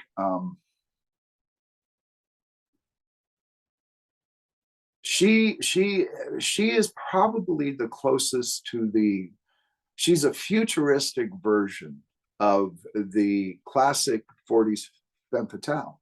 Mm-hmm. She's the closest. Now you could say Rachel is that, because Rachel is the one who upends Deckard's life and leads him into places. But well, let's put it this way. I just had a rush of brains to the head, as Theodore Sturgeon used to say to me. Pris is kind of like the Gloria Graham character who you would see, in the old film noirs, the sexy, hip, kind of like laid back, very always rather in control female character who has all the men wrapped around her little finger. And that's who she is. But she also has this innocence that you see. And she also, it's inferred in the film that she and Batty are a couple. Mm-hmm. Although in reality, Rutger always told me, and when I was talking to Daryl Sheehan, I don't know, because each performer comes to, people don't understand how actors work unless they're an actor. It's not like they just get a script, they go, oh, okay, I look like this, I say these lines and I get off. No, actors create an entire interior history, and they paint, who is this person, why would they do it, how do they relate to me, how do they not relate to me. And so she had come up with a slightly different version of who Pris was than Rutger. But Rutger always thought of her as being someone he kept under his wing, someone because she was young, younger than he, that he looked out for. Yeah, Mm-hmm. They could have been lovers. Yeah, they probably were. They probably all were lovers. That was one of Rutger's more interesting concepts, was that Roy was just a sensation sponge. He knew he had this short period of time, and he was like a child that was just, everything's new. Everything's the first time for him. He wants to just see how it feels. What does it taste like? What was, how does it, if I grab this person or I do this to that person, et cetera, et cetera, et cetera. So there's that dynamic. But the fact that she, like Joanna in the Zora character, and in a few brief scenes manages to fill in such a suggestively complex person, is another one of the enduring strengths of Blade Runner. I mean, Blade Runner, as I've said this a million times, there's a lot more going on in Blade Runner that appears on the surface. Mm-hmm. Because a lot of people, particularly in the early years of its re-embracing by the public, people just said, wow, look at that production design. Well, yeah, okay, but there's production design, and then there's is there anything else? And Blade Runner, you can kick that football around a long time. Yeah. One thing I wanted to ask about, they always say in the narrative that when Deckard's in meeting with his boss, and there was like I said, what, 6 replicants or 5 replicants, and a couple of them get fried. Now I heard that Stacy Nelkin was supposed to be one of the replicants. Whatever happened to that? Budget. As always happens on films, usually. Yeah, she was supposed to be, well, she had tried out actually for Rachel. Mm-hmm. And if you get to the multi-disc sets that Charlie de Lauzirika and Ridley persuaded Warner's to put out in 2007 to celebrate the 25th anniversary, mm-hmm. There are actual audition tapes with some of the performers on those. And Stacy was going to portray a replicant named Mary, and Mary was like the housekeeper model. She was like the house mother. And originally the film had so many different openings, and Ridley kept changing his mind. And then also it was a matter of, oh, wait, we don't have enough money to do it this way. Let's think it this way. And it kept changing and changing. And then very close to shooting, there was going to be an opening after the interchange that you saw between Leon and Holden, the attempted killing. There was going to be a scene where Mary was dying, where her 4 years were up, and the other replicants were gathered around her in a bedroom in a shabby apartment. And she was that fabled sixth replicant, or fifth replicant, whatever you want to say. Oh, hi, Kitty. Hi, I've got a cat too. Skittles. Oh, hi, Skittles. I gotta stay away. I got to stay away from candy these days. I mean, I'm not diabetic or anything, but it's one of those things. It's like, it's my crack. Yeah. I got to stay away. Skittles. My cat is like literally about 3 feet over here and's been asleep on a chair next to me the entire time.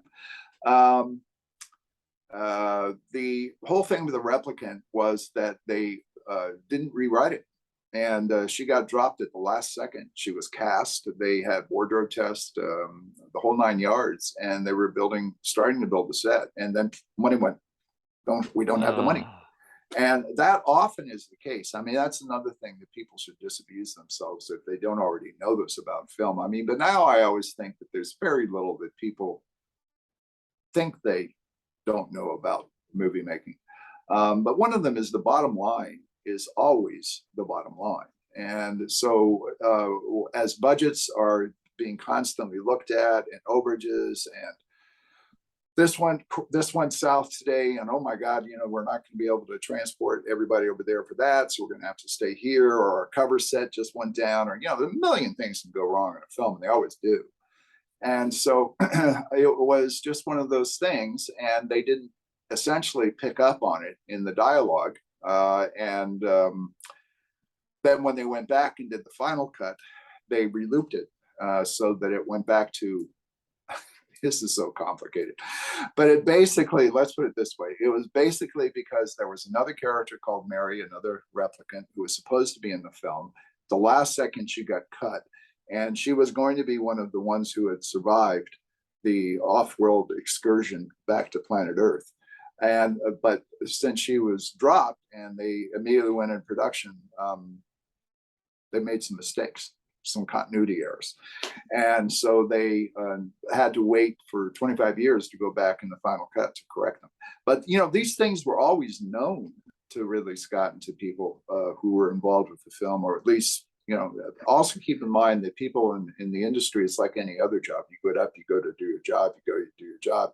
And in the film business, it means you go to do your job on this show, that show is over, it's wrapped out, you go and start your next job, right?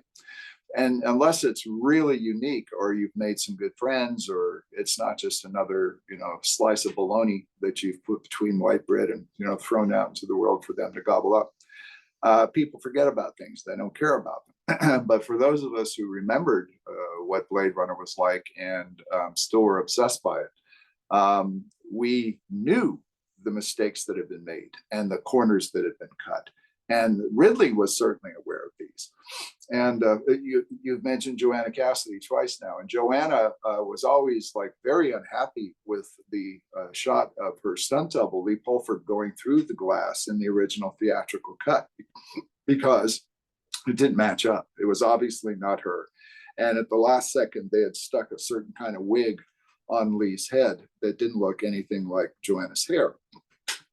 25 years later, they get the money to actually be able to do an insert, and they also have the technology to replace Lee's head with Joanna's head.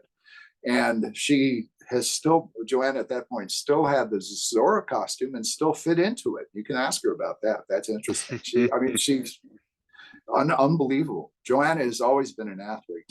She used to be the captain of her field hockey team when she was in high school. Oh, I don't doubt it. So yeah, with the Beauty and the Beast, just as they describe her in Blade Runner. But I love Joanna.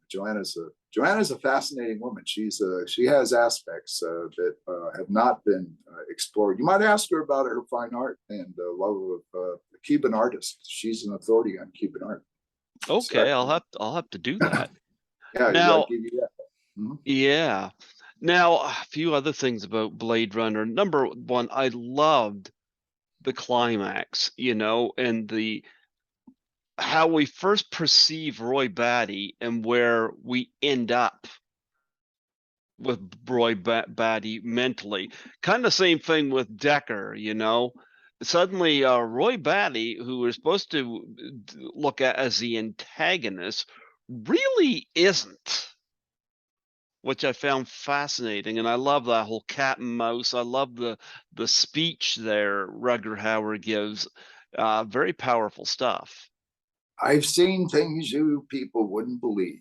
Attack ship on fire off the shoulder of Orion. I've seen sea beams glitter in the dark at the Tannhauser Gate. Yeah, etc. Yeah. Yeah.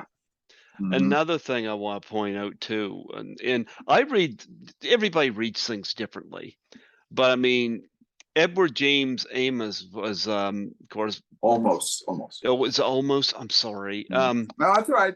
It's Yeah. fine. I mean, I'm the same way. I mean, you spend years reading it unless you have someone verbalize it to you, or you can, So, Well, but yeah, Eddie almost. Eddie well, almost. he had this thing where he'd make these little little paper There animals, and are he'd set them origami. around. Yeah. Yep. I'm not going anywhere. I'm just moving the cat for a second. Go ahead. But one of the things that I found fascinating is, in the director's cut, you see, well, you know that he's of course he says to Decker, he says, "Too bad she won't live." But then again, who does? And then when Deckard and Rachel go to leave, he sees the little unicorn Tinfoil unicorn. Yeah. on the ground, and he picks it up. Now, some people will read this as almost as coming after them. But I don't see it that way. In fact, in a subtle way, I think almost saw the humanity of the whole thing and was like spared her, but let him know he was there. But I think I when think, yeah, yeah, go ahead. Yeah, I think that the general consensus while it was being filmed was this on both Eddie's part and the writers, that he, you always kind of see him lurking in the background. And mm-hmm, he's kind of resentful of. Now you can take this one of two ways depending on which cut you watch. Okay, and this is a crucial distinction. But in the original theatrical cut, they're really, except for a couple of very subtle hints. For instance, when Decker's eyes glow briefly in the kitchen, when he in his apartment with Rachel in the same shot, and the fact that Deckard has photos everywhere on his piano, just like the replicants love to have photos of the memories. mm-hmm, There is no unicorn daydream, which ties in the tinfoil unicorn that Gaff leaves at the end of the film. That's later cuts. The original theatrical cut did not have the unicorn daydream. mm-hmm, So what is suggested in the original theatrical cut is that he is someone who is ambitious, Gaff is, and is resentful of the fact that he has to go and get this guy who's retired, who's got this reputation of being the best of the best, and he has to work with him and a subservient role. So he's shadowing him the whole time, right? So that was always kind of in the background. On set, people were thinking that. And then at the end of the film, in both versions, whether you've seen the original theatrical or you've seen the director's cut on, it's suggested that Gaff knows that Deckard's a replicant because the last piece of sculpture he leaves is a reference to the same daydream that Deckard had, which suggests that Gaff knows the implanted memories that Deckard has. So he knows he's a replicant. All right. So now we're back into the is he or isn't he type of thing. So setting that all aside, what Gaff ultimately arrives at is compassion. mm-hmm. He's there and he's behind the scenes watching this the whole time, and he's seeing what Deckard went through and survived, and he also sees that he has spared this target for whatever reason, and he feels a moment of empathy. which interestingly enough feeds right back into one of Philip K. Dick's ongoing and obsessive themes, the human as opposed to the simulacra, to the artificial human. A true human has empathy. The artificial human does not. And so Gaff therefore becomes an empathic human being and allows them to survive. It was never meant to be kind of a signature, now I'm going to come get you. It was like, I found her in a vulnerable position. She was asleep, right? Because when Deckard goes there, doors open, right? All versions. So Gaff has been there, seen Rachel asleep, could have retired her, did not, for whatever reason. But it was one of, again, compassion. And so he left that little calling card to let Deckard know, I'm letting you guys off the hook. All right. But there's also maybe just the slightest suggestion that, yeah, I'm letting you off the hook for the moment, but we're aware that you better live, But as far as this is like a signatory type of warning, oh, I'm coming right after you. No. Having said that, there was a version of the script which was never shot, and it was an earlier version where the end of the movie was Deckard and Rachel in a spinner in a dogfight, trying to avoid Gaff as he's going after them. That never happened. So we can just throw that out as something that they thought about, but they didn't do. No, I mean, absolutely. For whatever reason, he came in there, decided not to kill her and not to put Deckard under arrest. And I like the fact he didn't, it gives the character a lot more layer too. But you mentioned that thing about, it's too bad she won't live, but then again, who does? The wonderful line. Because that's the whole theme of the movie right there. But also he said, you've done a man's job, sir. And there is further dialogue that is not in the final cut, but was originally recorded that says, but are you a man? It's getting kind of hard to tell around here. And they did record that, but everyone concerned thought it was too on the nose. They thought, that's really pushing that he's a replicant button. So the ambiguity thing is very important to Ridley, through most of the shoot. Oh, also, the unicorn thing was not something that was pre-planned. It was one of those, very much like the hoops that went around the mannequins' necks. That was kind of a last-minute thing. Ridley started to develop the unicorn idea while they were shooting, and no one understood this unicorn reference. People would say, like, what the fuck is this? But Harrison was smart enough. Harrison has bin quoted by Ridley Scott as always being the smartest man in the room. And Harrison is highly caps, 50-point type, highly intelligent, well-read, very sharp, smart. And they shot the scene with the tinfoil unicorn. I was there when they did this. And I remember he goes, cut. Harrison goes, God damn it, you're trying to tell him I'm a replicant again. I love a lot of people went, what? Harrison knew. Interesting. I got a question before we get to Conan. Can we stop for a second, just for a second? Sure. 2 minutes. Just pause. Okay. Sure, we can. Because what I've got you on my iPad Pro, and although it has a very admirably long-lived battery, it's stuttering, and I want to make sure that that we don't run out of juice here. But just let me grab my charger. I know right where it is, and it'll only take a second. I won't have to move anything, and I'll be right back. Sure, right absolutely, back. Absolutely.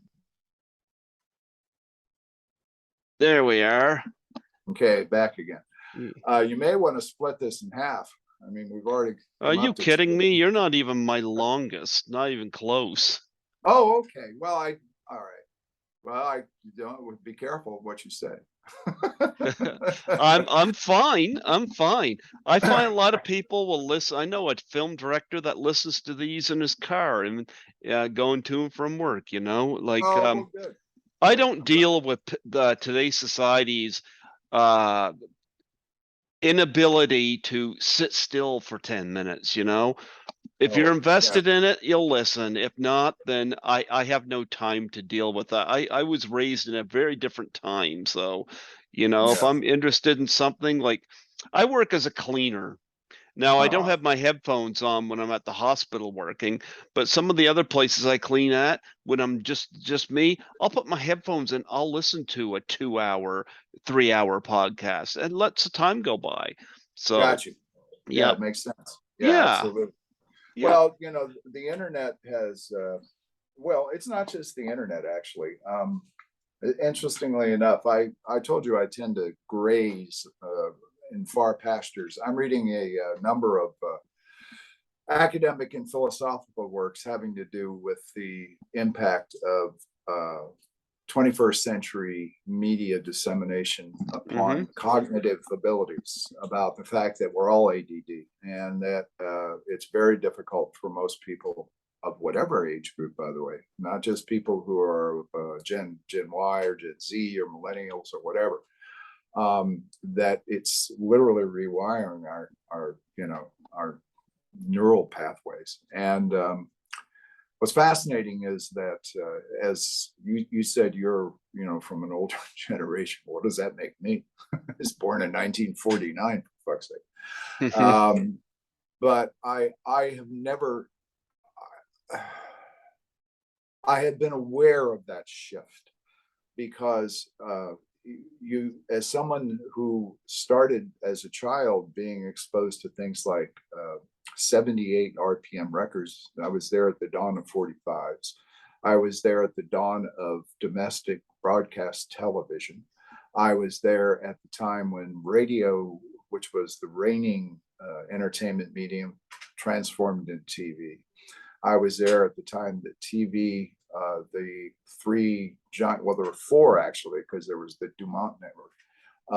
There were four networks, and then there were three networks, and then there were three networks and independent channels, and then there was, like the cable networks, and then there was streaming, and then there was this thing called the internet, and then there were things called CDs, and then there were things called, DVDs, and I just kept up with that. But what's interesting is I don't, and this all gets back to what you were talking about, being able to focus in on something for a period of time, that unless it's compelling enough or has a personal hook deep enough into your psyche, into your particular psyche, then it's very difficult to Mm-hmm. maintain concentration.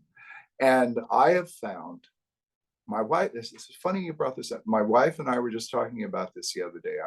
I'm blessed with a long-term relationship, Mm-hmm. and of someone who I care just as deeply about as I, more so than when I first met. I met her after all this time. She and I were talking about, she said, Paul, you were into computer graphics, and stuff in the 70s. And this is true because I had a girlfriend who was at the University of California, San Diego. And this was like in 1970, 71. And it was when, like, BASIC wasn't even invented yet, computer language. And it was essentially just yellow text on a green background stuff. But even back then, I was playing around with like trying to connect, rectangles and make squares. And I went through all of that, and then the 80s, it really started to blow up. And then by the mid 90s is really the dawn of the internet as we know it. I'm not trying to, we can quibble about that, but I think in terms of the impact globally, the internet really took off in the mid 90s. Boom, okay. But I found myself becoming increasingly not disenchanted, but disinterested with the internet.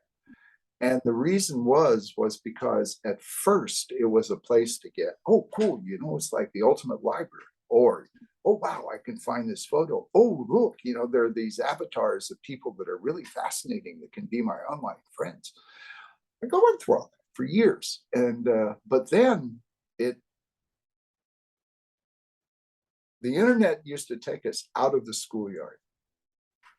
the schoolyard of the bullying, the schoolyard of the Yeah. awkward social interactions, you know, it was a place to escape into. Now the internet is the schoolyard.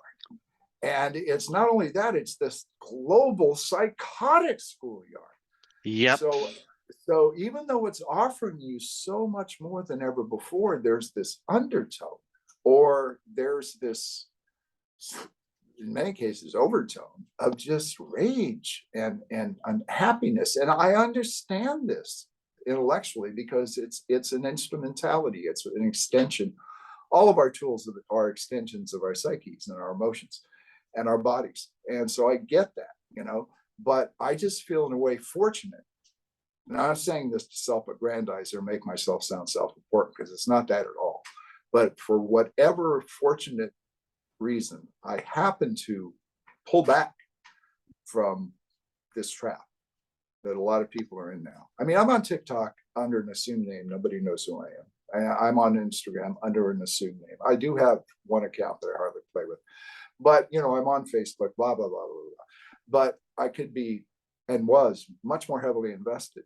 And I have gone now back into more of the real, this is so weird of a phrase, but the real world, you know? And for me, instead of sitting down and playing, you know, Call of Duty for 4 hours, or, you know, the latest, you know, DC or Marvel, you know, spinoff, I much prefer to be out in a swamp, because we're surrounded by them here, and I'm seeing herons, and, you know, and I've always been kind of an outdoors person anyway. I'm not up to the standards of a Daniel Boone or anything, but someone who's always been, for whatever reason, very comfortable with nature. And I find that centers me. That centers me. You know, I don't get centered on the internet. Far from it. The internet is too clickbaity. You'll be reading through something interesting, even something that's, you know, what most people consider difficult, having to travel down difficult cognitive pathways. Mm-hmm. And suddenly there'll be something and highlighted. You go, oh, that's interesting. Click, and you're on a whole different topic, and you've lost the thread of the other one, right? And so I'd much rather just be outside and going, oh, look, it looks like it might rain. Oh, no, it's not raining. Damn mosquitoes, or, you know, those are the distractions. And so it's interesting. I just wonder if there's going to be a real pushback eventually from this thing that we've unleashed, because it is a thing, and it's very destructive. I mean, it's like everything else human. You know, it's both at the same time, with all shades of gray. But boy, you know, with the power that people have realized that it has, and it's become weaponized, and it's just brought out the worst in ways that, I mean, you know, you see adolescents, male and female, you know, this whole thing where are doing the transition from childhood to, you know, that awkward teen years. And we all went through them, whether we admit it or not. And all we want is some kind of validation. And people are validating themselves now by, you know, taking pictures of themselves and, you know, posting them, and which is fine. But then you immediately get 3 million trolls who are jumping all over you, and then you read about another suicide of a 15-year-old, you know, teenager. It's just horrible. And so I don't know. It's boy, you talk about a Pandora's box. We really unleashed this one, you know. Yeah, a lot of people are keyboard warriors, you know, that they say stuff that they never say to your face. Cowardice has never changed. Look, I mean, that's the schoolyard again. Yeah. Yeah. Because if you had bullies, you had one or two ways of dealing with a bully. You either stood up to them, which, if you had any type of good parental support or some kind of support culturally, even though it's terribly difficult to do because you don't know what's going to happen, right? But when you pass that barrier, when you stand up to a bully, you realize that bullies are cowards. Bullies are bullies because people don't push back. And then you go towards a step of what they used to call adulthood. You become more fully experienced in life, and you have another tool in the box to be able to handle existence. I mean, the Buddhists say life is suffering, you know, and Do I subscribe to that? Pretty much. But if you accept that, then you learn how to deal with it. And one of the ways you have to learn how to deal with it is that we are still social animals. It's so simplistic, but we are still social creatures. And so much of our identities and our well-beings, physical and mental, depend on how well integrated we are with our tribe. Mm-hmm. And this thing called the internet allows us to create layers of falsity and then connect with other layers of falsity with no repercussions other than just, screeds, words, And so people start to pull back and become, oh, I better not say or do that or this or that. But it's not fucking real. But it is real. This is Philip K. Dick would have loved to have been around right now because this is Phil Dick's universe. We live in a Phil Dickian universe, because what is real? Is it a bunch of zeros and ones on a computer screen that translate into keyboard strokes, or is it like getting up from the keyboard and realizing that you have diabetes and it's time for your shot? Mm-hmm. What's real? So I don't know. I mean, I get, obviously there are no easy answers here or solutions, but my solution has been to more fully engage in reality. And reality is the toughest drug of all. If you want to go out into a metaverse, go out in the real world, go out and learn, what it's like to be a street person, who's addicted right now to fentanyl, or people who are dropping dead in doorways because they thought they got themselves a good street version of an oxy, and they didn't. And 2 grains, bam, you're gone. That's all going on, right? We have the rise of anti-authoritarianism that's going on globally, helped in small part by the internet, and we're verging into the political, which I don't want to do.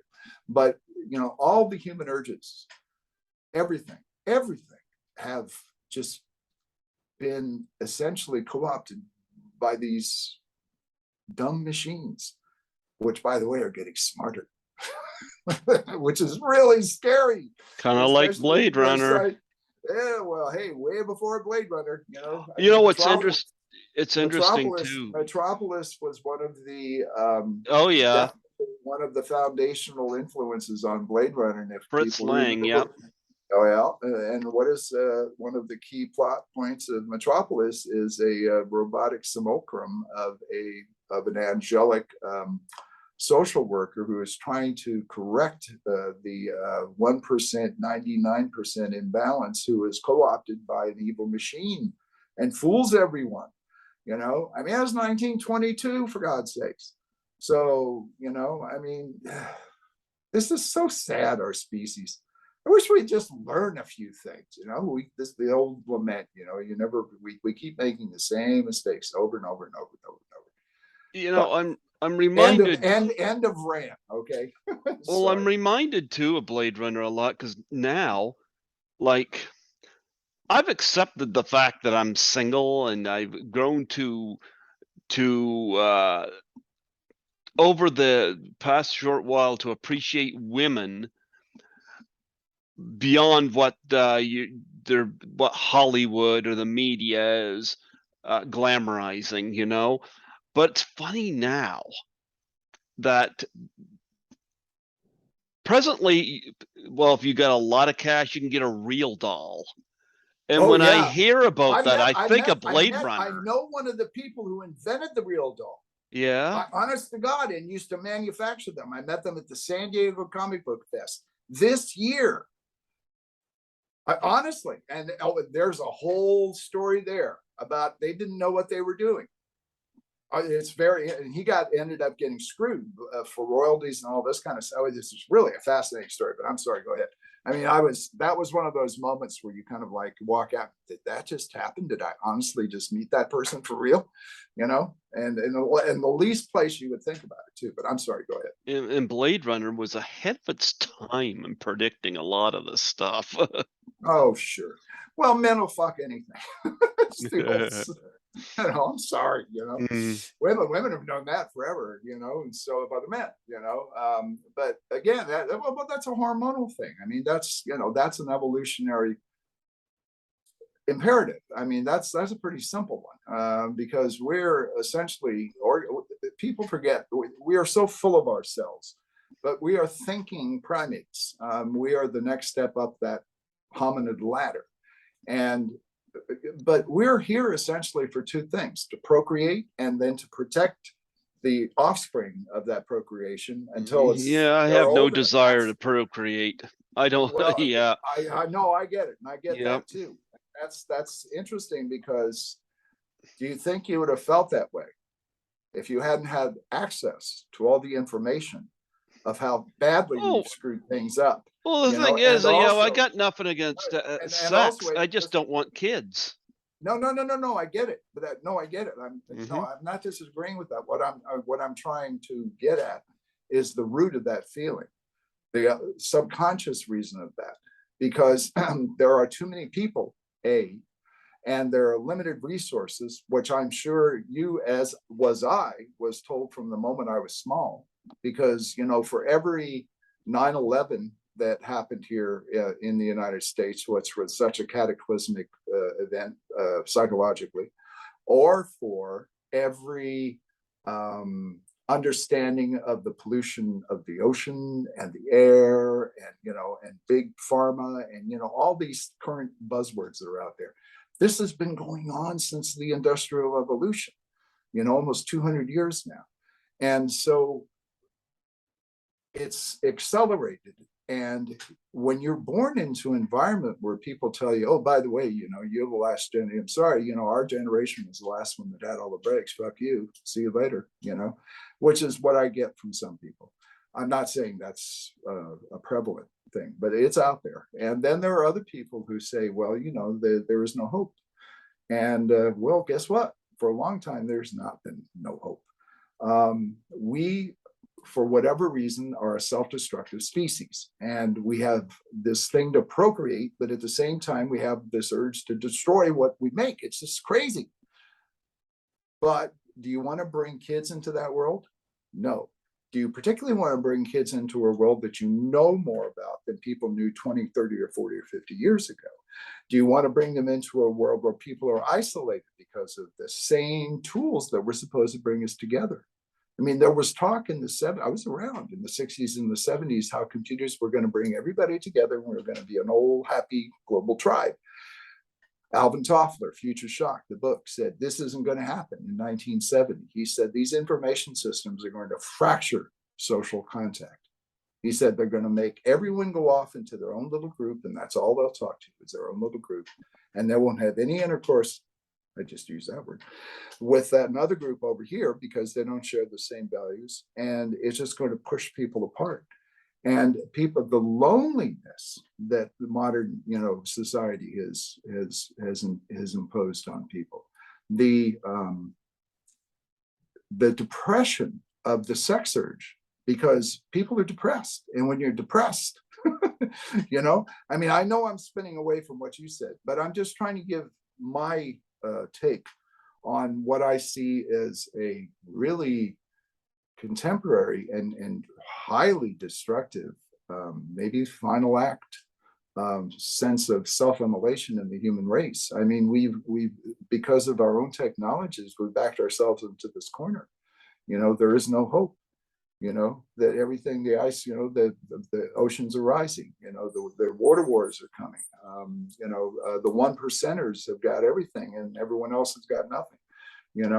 All of these inequities and imbalances have existed for a long time, but they are accelerating at a point where we all feel like we're on this train that's the brakes have burned off a long time ago. And instead of partying like it's 1999, we're all just sitting in our seats going, eh. Right? I mean, so that's this is the artist. I hate to use that word, but this is the artist in me responding to how I see the present landscape.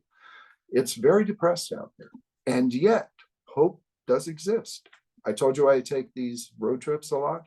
Mm-hmm. I was in 5 states. I'm a chatterer, and I like to start conversations and then listen to people, talking to cashiers, gas station people, people that worked in hotels, people who ran hotel chains. So I'm an equal opportunity chatter.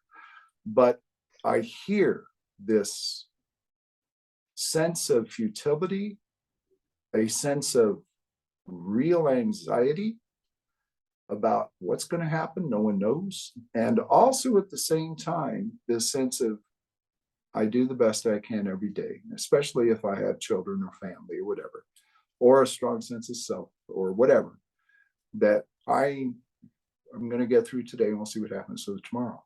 And so it's a mixed message, but it's out there, man. It's out there. And it's not just in your urban centers, it's everywhere. It's in the smallest town, Rising Star, Texas. I stayed a week in 500 people and a little burger stand, talking to a couple of people down there for a few days, that ran that place, and just fry cooks. And things are interesting. Good question. Were you on set for Blade Runner 2049, and if No, not, what was your thoughts on the film? I thought it was a terrific follow-up to Blade Runner. I thought it. I even told Denny, the director, I interviewed after it came out, and I subsequently saw him at Sid Mead's memorial service when Sid Mead passed. I told him it was an extremely honorable, very well thought out, very well performed testament to not only the original's impact, but as a standalone work of cinematic art. I mean, that's an art movie. That's a $200 million art movie. And funny story. One of my best friends is John Davison. He and I have known each other for donkey's ages. And he's the producer of RoboCop and Airplane and Starship Troopers, and some of which I've worked on, some of which I've not. But we're the same age, literally, same East Coast cities originally. And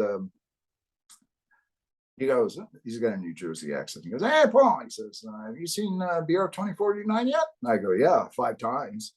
And this is like within a week of this open. He goes, "Well, I'm going to go see it with you, but we got to go see it in IMAX. Got to see it in IMAX." And I said, "All right, fine." We get there and he goes, "I don't want you to say a word till it's over." Okay. So you sit there and the end rollers are going, the end title credits. And I say, "Well," and he stares at me. He goes, "Who in the world greenlit a good movie like this?" And this is a man who's been in the trenches. This is a guy who's produced Arnold Schwarzenegger movies, right? And he loved it, but he was just flabbergasted that it got out. And I laughed, and my response says, "That's exactly how I felt when I first saw Blade Runner, the original. How in the world did this slip through the cracks?" Well, the studios is metal and this and that, they don't know enough to leave things alone and let people put a vision out there, Oh God, you don't want to use the word vision in any meeting. You're off the lot. You've already killed your film career there, Craig. Don't use words like vision. Oh, jeepers.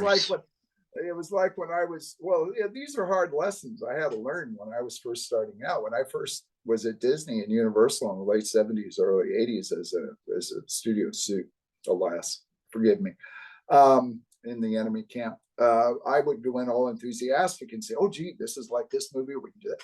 And they just stare at me. And I actually had one guy start to call me disparagingly Mr. Dickens, because I was trying to intellectualize or bring in passage. And one guy pulled me aside and he goes, "Stop that." And I go, "What?" He says, "They don't care. And they really are worried that you care. You don't care, do you?" Never forgot that one. You don't want to care in the studio system. Now, there are some executives that do care, but they're at the very tip top of the pyramid, usually at the very tip top. Everyone down, middle management and so forth, it's all about the bottom line. It's all about, okay, what do we have in the hopper? Is this element okay? Oh, gee, Avengers Endgame. Can we get Chris Pratt back or whoever? Well, they can go like that if they want to, but it's like what I said with the Big Lebowski and Fear and Loathing in Las Vegas. A lot of these films that they screw around with, they might not have a life too far in the future, where these ones that were a little more independent, they will. But see, you're presupposing that the studios care about their legacy. They don't. They only care about what's in the hopper at the moment that best benefits them, both professionally and fiscally. So you got it. These are hard lessons. These are outsiders' perceptives. These And are I know morons. no, I would never use that because I wouldn't consider myself a moron. Well, And yeah, but that's how I you're felt. No, looking at wait. intelligent. There are a lot of intelligent people that are assholes, and there are a lot of intelligent people that are sociopaths. There are a lot of intelligent people that are genuine killers. That doesn't matter. What matters, the point I was trying to make, is that when you're in love with something, an art form, or you deeply affectionate about it, you had better be prepared for the business realities that produce that art form, because it is a constant battle between art and the dollar, always has been. Most people who make films, whether it be the director, the writer, the producer, the star, it's just another project. That's all it is. This That's is all it why is. I like the fact that Ridley Scott made, as you said, what, 40 minutes more on The Counselor? Yeah. I At like least, well, that. I think it's close to about 25%. Well, no, that's the original cut that he submitted to Fox for distribution. It was a last minute. And then, if you'll notice, they dumped it. They also dumped it. It got very little press. It got very little, in terms of marketing support. And because the stink of failure was already on it, they didn't get it. And Well, it wasn't the kind of same with Terry film they wanted. Gilliam. Terry Gilliam with Brazil, nobody wanted the TV cut of Brazil. It's a totally different movie. And Well, yeah, I've met Terry, I love and Terry. I did a long interview and spent some time with him on Baron Munchausen, Hmm. and I came away with a number of impressions of Terry, for the most part positive. However, the actor Sarah Polley, Polley, Yeah, I know who is she is. okay. Yep. She, of course, you're Canadian. I just forgot. God, of Sweet course you would know. What? Hereafter, yep. Yeah, but what was the thing she was in? Avondale or Avonmore when she was a kid? That she was a child actor in the '80s, and she was incredibly popular. She was in a Canadian children's show that ran. Anyway, she has recently written her memoir, and has written what it was like to be an 8-year-old involved in Terry Gilliam's Baron Munchausen. And I would recommend that as a corrective to anyone who has any romantic notions of what the film industry is like. That's all I'll say on that one. She said it, and I could not agree more with what her percent. In fact, I gave that book as a present. I've given that out to some actors who I know, because I know that they're going to say, these are the things we don't talk about. I'm not talking about sexual abuse or anything like that. No. I'm talking about a whole other horrible thing. But anyway, it's there, So basically, going into the film business from the outside, there's the outside and there's the inside. And once you're inside something, it's usually quite different from the outside. And the reality is usually much harsher and much more discouraging and depressing.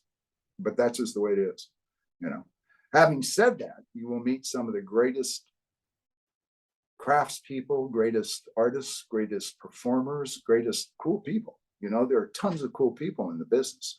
There are also tons of the other kind, or mediocre people as well. But it's just, there's an exaggeration that's involved emotionally, financially, socially, in business of show that is unlike any other. And it damn near killed me early on. And I had to find my footing very quickly. And it took me a lot of scabbing over, to be able to crawl through that broken glass. But then I found out that I was not the only one, and that virtually everyone else was going through the same rather hideous initiatory process. Well, let's go from science fiction to fantasy. I remember this film when I was young, and I've had Sven Ole Thorson on the show, and Oh, Stan. oh, I love him and that big hammer he had in this film. Uh, uh, Orgrim. yeah, I gotta tell you, interviewing him in 2017 was a pleasure because I'm gonna tell you, the he told me about 2 or 3 pranks he played on Arnold Schwarzenegger, and Oh, I pranks, yeah. holy cow. Lots of pranks in that show. Yeah, constant. Oh my goodness. I love Sven, and I've got him on Facebook, and what a fun guy to talk to. And, you know, more so than Arnold. He stood out to me, and he had pretty much no dialogue. But I remember because he had that big hammer, you know? Yeah. Well, and I cannot, I'm trying to remember if that came from Milius or from Ron Cobb, but somewhere along the line, that was considered to be kind of an essential visual signifier for that character, because, as you say, because he has so little dialogue. Mhm. And he did have a bit in one of the original scripts that I Oh, he read, mentioned tiny that. bit. Yep. Yeah, but yeah, everybody remembers that damn hammer. But whoever initially instigated that instrument, it's a perfect representation of the larger than lifeness of John Milius, because Milius, in my experiences with him on that film and a couple of subsequent other productions, just reveled in the fact that he was larger than life, and indeed it created this persona. But that was part of him. He was genuinely large, but he is highly intelligent. Another guy, I keep using these phrases, but that there is a bar of an IQ bar, if you will, that is very hard to surpass in some of these positions that I've seen. Here's something And I gotta bring up. Here's something I gotta yeah, bring up well, I was because getting, he, yeah, go ahead. huh? No, go Well, ahead. he was involved with Apocalypse Now. You wrote it. Yep.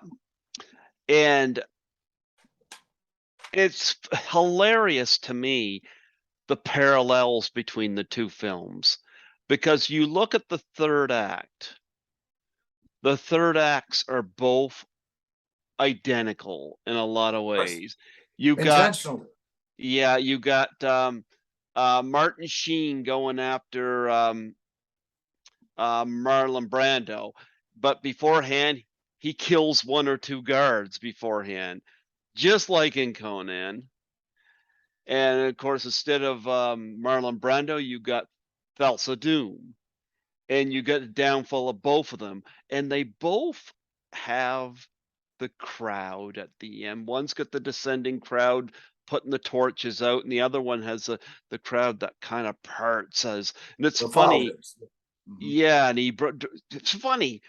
The one guy in Apocalypse Now that Martin Sheen walks out with is a guy that was almost pretty much almost dead on arrival because of the amount of times he got saved from possible death because he was so drugged out, and he's the one guy that that he's able to pull out of there, and it's like, The stoner surfer. Yeah. yeah, you know, Yeah. it was amazing the parallels between Apocalypse Now and Conan the Barbarian. And I think one of the reasons Conan the Barbarian works so well is because it does resemble Apocalypse Now. Well, I mean, John's been on the record more than once about this, and he told me this back in 1980. Okay, it was Mhm, it was interesting, by the way. Conan and Blade Runner were overlapping in my personal time too, because mhm. I was bouncing back and forth between the two of them, and then Conan. I got away from Conan before I did Blade Runner, but he told me right up front. He said, "Look, he said I'm going to shoot the end of my movie the way that I always wanted to shoot the end of Apocalypse Now." And he said Francis was too big of a pussy to do it my way. That's a quote. And they had an interesting relationship. Francis obviously was an 800-pound gorilla after The Godfather, and he came to that position long before John managed to secure whatever power he had. And so John was the one who basically came up with the whole concept of Apocalypse Now, and he wrote the first screenplays. And if you've read the online drafts of the original shooting script, you'll see that they're quite different in some ways, but they're more out there. Whereas what's interesting about both Francis and about John is that they are both literate, and they both obviously took Heart of Darkness as their template, and just took the Conradian journey and transposed it to Vietnam. And so they both had that in common. But John has always been more, I don't want to say simplistic, but has had a more, let's say, less. God, what's the word? I'm trying to think of a proper way of describing this. Well, I'll put it simply. John has a darker view of humanity than Francis does. I think Francis is more of your traditional classical humanist in terms of looking at all of the different shades, whereas John sees black when it comes to humanity. He sees the dark at the heart of all human enterprises. So that's why the violence. And that's also, John is a huge student of American history, of world history, of global military campaigns. He knows every goddamn general and military campaign that's been done in every battlefield, going back to Genghis Khan. Apparently, the John Goodman character in The Big Lebowski apparently was inspired by John Milius as well. Yeah.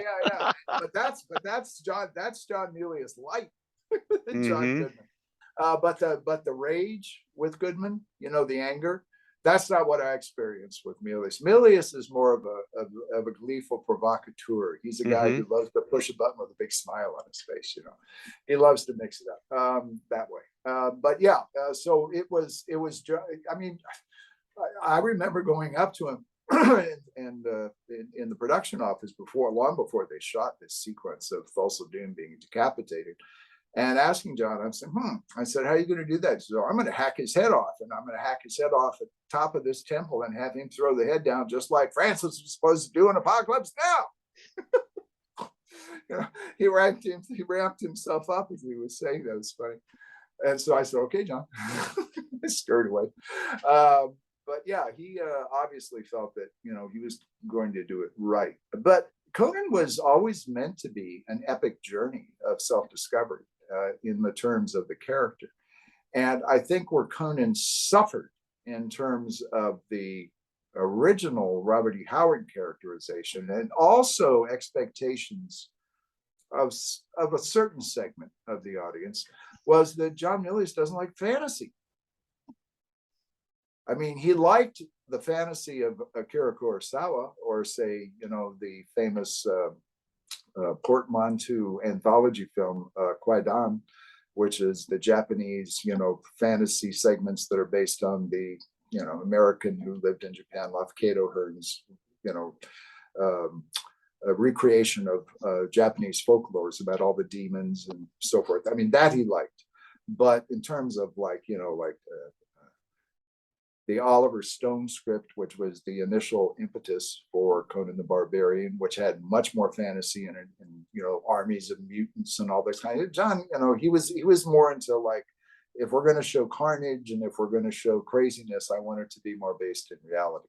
So that was a huge difference right there. Well, here's one thing I noticed too about John Milius in casting Conan the Barbarian is he didn't necessarily go after actors. He tapped into actors' other abilities. Schwarzenegger, of course, was a bodybuilder, and so was Sven. But you have Sundel Bergman, who was a dancer. You had Gary Lopez, who was a professional surfer. You had Jerry Lopez, who was a professional surfer. And you had Ben Davison, who was a football player, And what's interesting is these are not people you would think of as actors. You think of them from their other professions, but I loved how those other professions cemented their performances in Conan, especially in the way they moved. Oh, of course, yes. Mhm. Yeah. Well, that was again. What can I tell you? I mean, there's this old saying that casting is 99% of the job of a director does. I don't know if I agree with that, but it certainly is a major percentage. And John had conceived not only of the screenplay that he eventually co-wrote with Stone, but also in terms of the presentation of something I talked about, the brutality. He would much rather it be real. Well, he was going to put his cast through hell. And he wanted people who not only looked the part, which Sandal did and which Jerry did, you know, a wily, wiry thief, and, you know, and Sandal, this statuesque Amazon who looked like she could take on any man in the room without being a bodybuilder type of physique. And then, of course, Arnold, who looks like two men put together at that point in his life.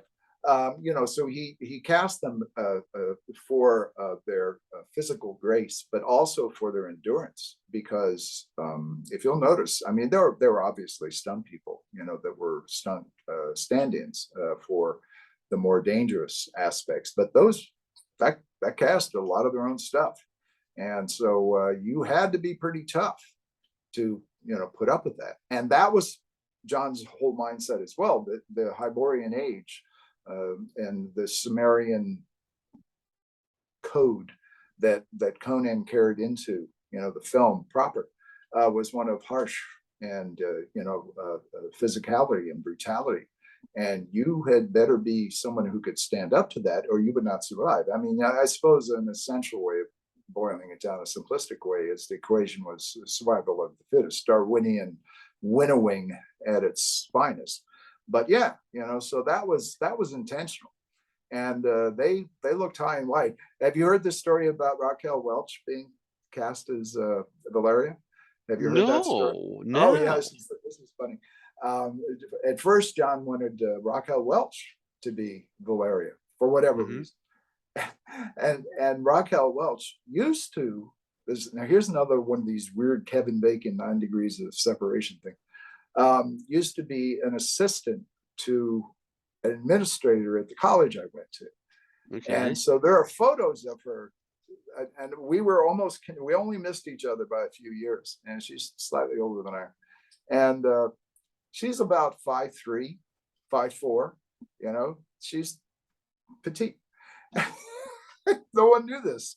And she walked in for the casting, and you could just see Sean's face go, oh. Because, you know, he wanted someone. And so height got in the way of that one.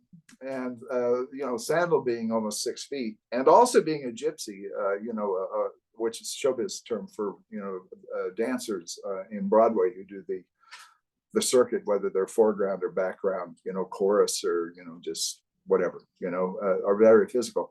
She had spent years already at that, and she was, you know, I think she was about 30 at the time, if I recall, 31.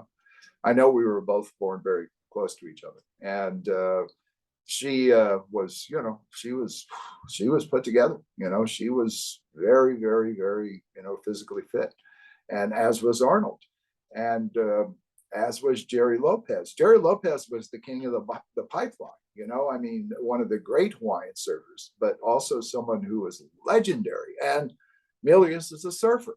And so, by the way, was Basil Polidorus. And Basil was an old surfer. And that was one of the things that John and he had in common. And, you know, I've always felt that, you know, Basil had so much to do with providing the beating heart of Conan. Because his score, of course, has been now, you know, Oh, enshrined. love it. Yeah. It's one of the classic, you know, one of the most magnificent, you know, both romantic and dissonant, you know. Why that wasn't up for an Oscar, I'll never know. That was You great. know, the Oscars or anything, they're a popularity contest, honestly. You know, if there's something that's so massively commercially successful that it's hard for the Academy to ignore it, then it's going to get on the ballot. But yeah, it's like the clubhouse, you know, it's the cool kids, you know, they're together. And also the Academy has traditionally skewed older, although that's changing and has been changing for some time. So they're more conservative. But I used to I used to religiously watch the Oscars when they were in black and white, and they were, at the Shrine Auditorium or, other places long before where they are now, where they have their own I quit venues. watching when James Franco was not nominated for the Disaster Artist because that performance where he played Tommy Wiseau, it was Oh, all over sure. this Me Too movement bullshit, you know. But I mean, he won the Golden Globe, and then they did nominate him for the Disaster Artist, and I was like, you know what? Screw this, you know. Uh, Before that film was made by Zell, and I, who knows if of some form of it still goes on, but he used to be at cons and, be in the dealer's room, selling copies of the DVD because nobody wanted to see it. And so I'd seen it when it came out, and I was like the first, shall we say, enthusiasts of its peculiar charms. And I underneath it all, though, man, I got to tell you, anybody that makes a movie, I have a great deal of respect for. I you may talking not about like Tommy them. Wiseau? Yeah, I may He not was like my them. first guest Oh, really? Yeah. on this podcast. Yeah. It may be horrible people in reality, but put all that aside, making a film it ain't easy. And then getting it out there, distributed, is the next huge hurdle. And then the third huge hurdle is getting people in seats to watch it, Mm-hmm. or on their phone or whatever. And so just getting it made, this is an old cliche too, but it really is a miracle that any motion picture gets made. I mean, Mm-hmm. everything can go wrong, So, and it's just debilitating, but it's one of the best experiences you can be on, and simultaneously one of the worst. So it's a really interesting experience. Well, I remember growing up with this film, and I guess we talked about some of those other cast members, but they also got in some very competent actors as well. We mentioned James Earl Jones, Oh, but of course. definitely didn't hurt to have Max von Sydow as King Osric. You have Mako in there, or is it Mako? You know, Mhm. and of course William Smith, who was a bodybuilder as well, and also a classic actor. And I heard from Spin saying that, boy, that guy could bodybuild. He could lift a lot of weight. Well, William that's Smith. that's how Bill. That's how, and I call him Bill because I got to know him and his son Hmm. in later years. And when I found out he was Conan's dad, he was one of the first people I wanted to interview, and definitely Yeah. was, because in the '70s, William Smith had a run.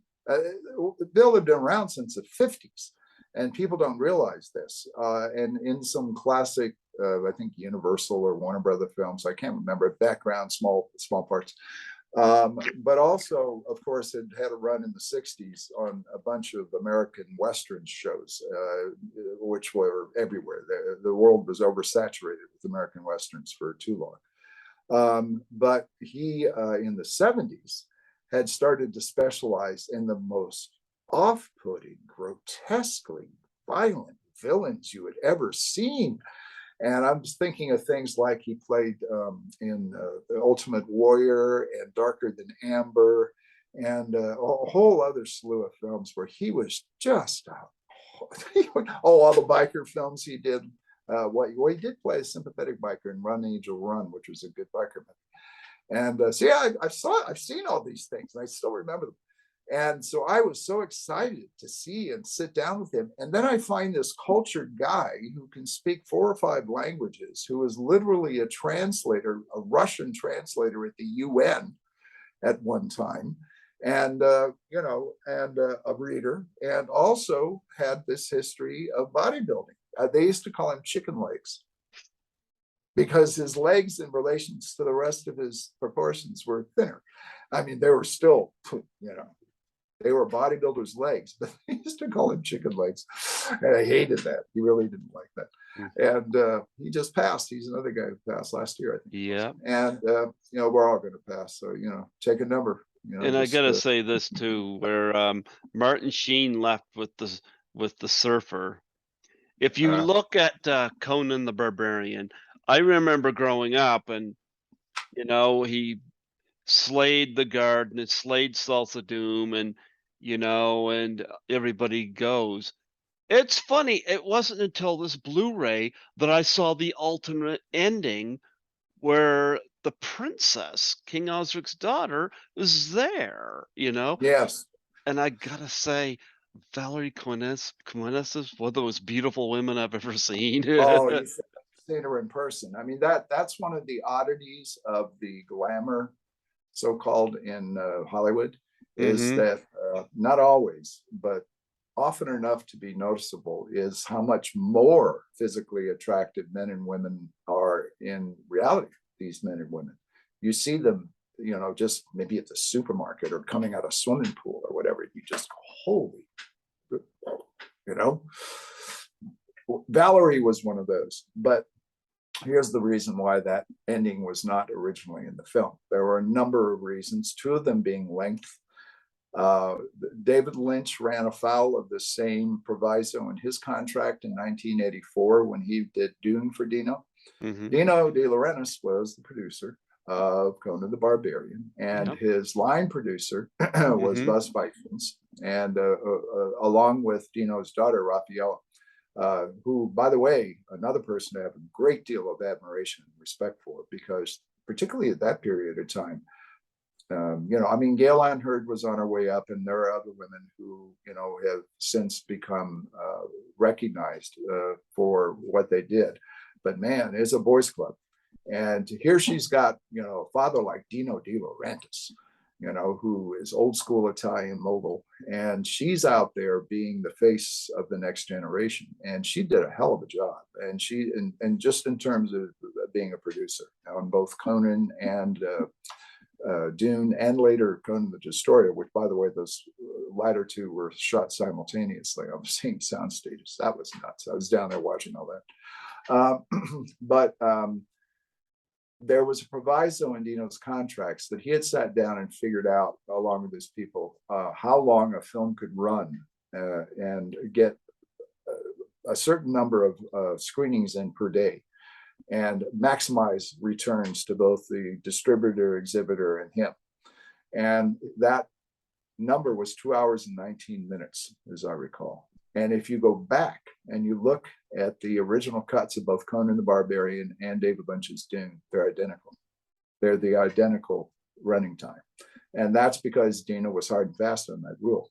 So one of the reasons that the original ending of Conan the Barbarian with the princess leading Conan away through the rocky remnants of Thulsa Dune's now shattered kingdom, through a valley that slowly you see start to turn green with flowers and whatnot, and then a shaft of sunlight, being a metaphorical allusion to now we're, literally going off into the sunset, was because it was too long. And so that was one reason. The other reason was more personal. John Milius is, politically speaking, and this is something I've said many times and others have as well, he's to the right of Genghis Khan, okay? And he reveled in that. Valerie was a card-carrying communist, literally a card-carrying communist, and an outspoken socialist, a French intellectual who is also, again, smart and fearless. And they would get in arguments, and she would say, "You lumbering, knuckle dragging, Neanderthal, you cannot speak to me like that," or, "You can't have the," and he would come right back at her, "Oh, you liberal, this." And so there was that conflict. And so Valerie did not have the power position there. And so Valerie wound up, more and more of her part got excised. And I'm sure John had no problem cutting, when Dino said it's too long, cutting that part. I mean, she had dialogue in the film too, which, was rewritten out. And it's just odd. I mean, it's the human element that comes into play. I'm not using this to illustrate Milius being particularly a bad guy or her being a victim at all. It's just like these things happen. I mean, we always hear about the it's the old John Ford thing, when the legend, is bigger than the fact, print the legend. So you always hear the legend, but the reality is that it's people, and people are flawed, and people have conflicts, and they have their likes and dislikes, and and it bleeds over into the production. And there's a good instance of it. But I I loved Valerie. She was so sweet. She was the Earth Mother type. She was only in her 20s. And, she died very young, in a car accident. And I think it was the next decade. I mean, she was, or was it? I can't I remember think now. well, I gotta say, one of my actually, I'm gonna just come out and say it. My favorite shot in the film is, when they're getting ready for battle, and before they get to the music getting heavy with the horses coming, you got that shot there with the music of Valerie's profile of her face, and she kind of you see her partly turn before it cuts to the music getting loud, and I'm like, you just see the detail of her face, and I'm like, that's my Oh favorite yeah, shot in the movie. stunning, uh, stunning woman, yeah. stunning young. Yeah, and freckles. She had freckles, and lightly dusted. I recall that, and beautiful, almost violet eyes, Yep. and also just a certain calmness and self-possession that wasn't arrogant, Mm-hmm. which was refreshing. And just she was fun, and she would always say, "Head in the clouds, feet on the ground. Head in the clouds, feet on the ground." That was one of her favorite sayings. And she, obviously being, well, not obviously, but Europeans, thank God, have long had less puritanical outlooks on sex and nudity than we still straight-laced Americans have. But she was very comfortable in her body, and Summer Lovers, had come out. I remember. Yep. Yeah. And she, I asked her about that movie, or wait, had it come out? I don't think it had come out yet. Came out the No, same year. they come out the same year. So Yep. somewhere in there, the reason I'm confused is I'm trying to remember if I discussed that with her on or after, because we kept up a phone relationship for a while afterwards. And then, as often happens in the entertainment business, people kind of lose touch with each other because you're off doing different things. But I asked her, I said, what was that shoot like? And she goes, oh, I got a good tan. I remember that. That was very funny. Oh, I got a good tan. I'll bet you did. You didn't have any clothes on for like the whole movie. Yeah. Well, I love But those eyes too, I gotta say. oh, gorgeous and intelligent, and there is something about, I'm kind of an odd, personally, I'm kind of an odd cross between a right brain, left brain person. So I don't know if I'm a mystical realist or a realistic mystic. But I certainly like to think my mind is open, but also empirically informed. But there is something about the motion picture camera that does, I don't want to say alchemically, or just by the fact that it can record movement and expressions as it happens. But there is something about the camera that is like an X-ray machine, and it looks deep inside the person, and whether you want it to or not, and it shows who you are, and yes, there are people who are excellent actors who conceal all that, but there's that X factor. What the fuck is that makes them? There's so many beautiful people and so many handsome men. They're all out there, right? Why this one? And when you really get down to it, you can have all these rational explanations for it, but at bottom, it remains a mystery to me. And she was one of those people. I mean, I remember sitting in her trailer with her the first day that we talked. We talked quite a bit, actually, and both formally and just having fun. And just being spellbound. It was the same way I felt with Sean Young. Just looking at this person and like this unhuman beauty, this unearthly attraction. I mean, just like so beyond what we think of. Then, of course, then you can take the old artist idea of symmetry being, the perfect example of beauty, and that everybody's features matches up on each side, whatever, But there's something going on there that's hard to quantify, and she definitely had it. So did Sandal. Sandal was able to express it more through movement. Love Sandal. Yeah. Oh, Sandal was cool. She and I and Terry Leonard. Terry Leonard was the stunt coordinator and the second unit director on that. Also a right-wing cowboy guy who had been John Wayne's stand-in and stunt double towards the end of Wayne's life, but also a great guy. And Sandal and he went out to dinner in Madrid one night. That is one of the funniest nights I have ever had in my life. And I can't tell you a word of what went on. But it was just the dinner, the conversation. Well, I remember we had sangria, and Terry, and we're in Spain, the origin of sangria, right? The birthplace. And I get a picture of it. He goes, "This sangria is horrible." And he goes to the waiter. He says, "I want every lemon." What did he ask for? Lemon, cherries. He asked for all this fruit. And he whips out this buck knife and he pulls the tablecloth and he's chopping up this stuff and he throws it into the wine. He says, "Now we have sangria." That's one of the things I can tell you about. It was hilarious, though.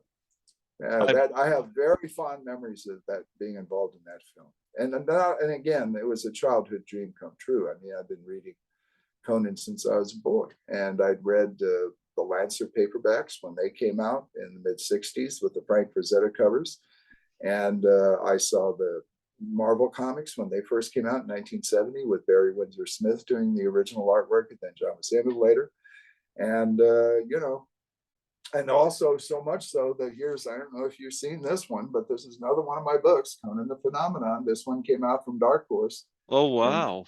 In 2007. Yeah, you can find this on the net, and it's not bad if I do say so myself. All of the Frazetta, these darn things. Well, anyway, there's half of it. You can see it, and it's the entire history of the Conan character from his inception up until 2007, and when there was something else going on. But it covers all of the the original Weird Tales stories. We have Weird Tales Illustrated. A lot of it's from my collection.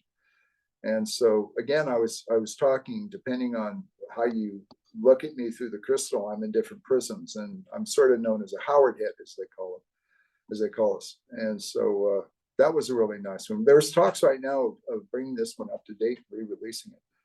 I just had that talk in Texas back in June. So we'll see. Well, you know what? I was happy to have Sven on here from Conan the Barbarian, but Sandal I reached out to, never heard back, but I've heard good things about her. She's wonderful. I think she, for whatever reason, I think she wants to remain private. Maybe who knows? But her. You have to respect people when they want to have their privacy. So. I know, believe me, it's so weird. I mean,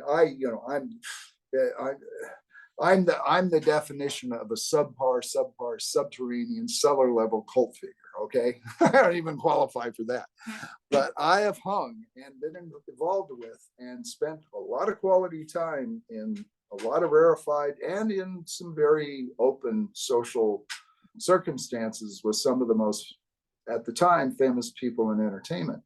It ain't easy. I mean, many of them are prisoners of their fame. And, that we know that now, but a lot of people didn't realize that back then.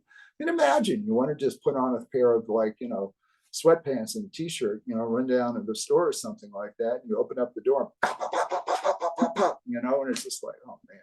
And if you have a family, the last thing you want to do is have your children exposed to this kind of thing, because it can be so damaging.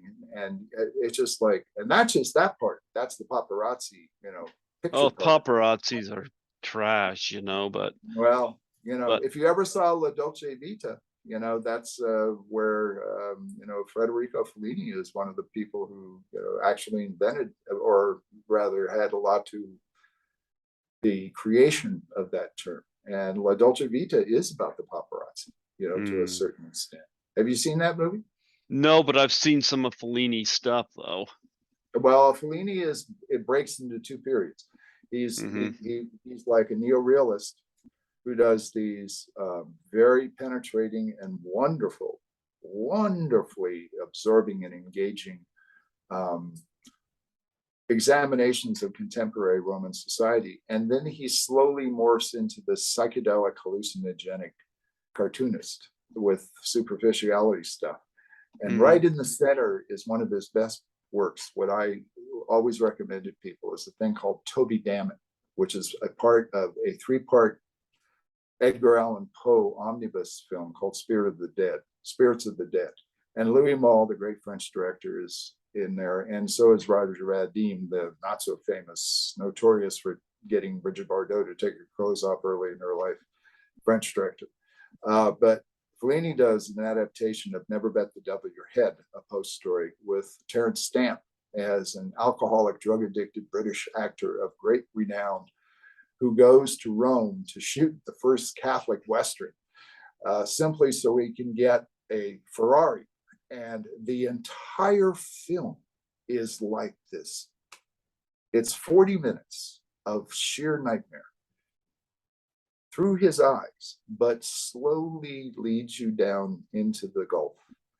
And it is so unlike everything he did before or after, because it's both, because it's a very astringent commentary on celebrity and the mania for the paparazzi and for local, Italian show business icons, of which he has real Italian celebrities who had outlived their usefulness, with this whole kind of anticipatory spin on the drug culture and the corrosive effects of fame. And then the last 15 or 20 minutes, which I don't want to get into, slowly turns into almost a Dantean drive through descending circles of hell. And it is fucking amazing. And it's on the Criterion channel right now as itself. It's called Toby Dammit, Tobydammit, with Terence Stamp, and right at his luscious youth when he is like, I don't know, 24, 25 years old. God, that's good.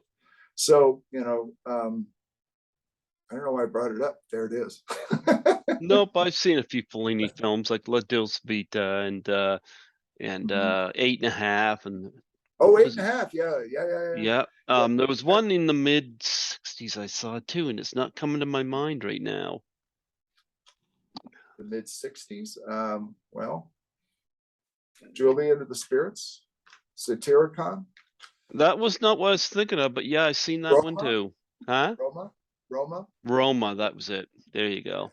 Yeah. That's So one more. Yeah. Yep. yeah.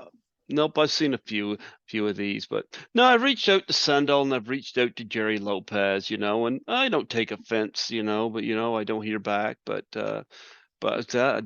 so happy And I had Sven on, and talking about that big hammer. John Milius's line is that there might be, said the only thing tougher than Sven Ole Thorson, and this included Arnold, was a grizzly bear.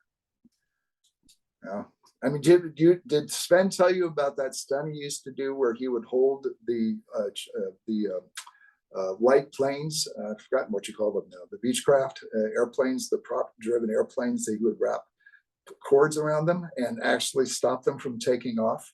You had one in each hand that was like connected to the fuselage of these small planes, and they would try to take off, and he would stand in the middle of the runway and stop them by sheer strength of taking off, and it wasn't a stunt. No, I never heard that. Oh yeah, I mean, we're not talking about a 747 or a Blackbird or like whatever, SpaceX rocket, but a small like private planes to them, pulling in opposite directions. He'd hold them still. And he was very much like Arnold. He had built himself up from nothing. He had a chain of studios. He was a martial arts champion. Well, you talked to him, Oh, And yeah, so, I loved his pranks he played on Arnold too. I got to well, say, Arnold was very big into Arnold's always been very big into pranks. I'll quickly tell you my Arnold story. I've told this to people. sure. So the very end, it's funny because I subsequently worked with him on at least, I always say 5, but it might have been more. It might have been one less, but it's kind of blurs at one point in my career because I was involved in so many productions simultaneously in so many different levels. But I do know I worked with him on Conan the Barbarian, Conan the Destroyer, Raw Deal, and Red Sonja in sort of a capacity. Damn, I can't remember. There's one other in there. The Terminator at Orion, because I started to work at Orion just when that was finishing up. I'm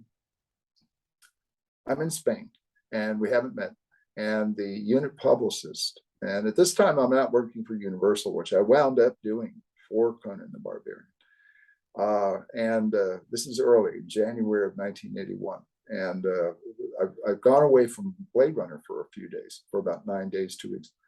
And I'm on the phone, literally long distance to LA from Madrid, which was very difficult. Transatlantic phone calls back then were just, anyway, I'm doing both.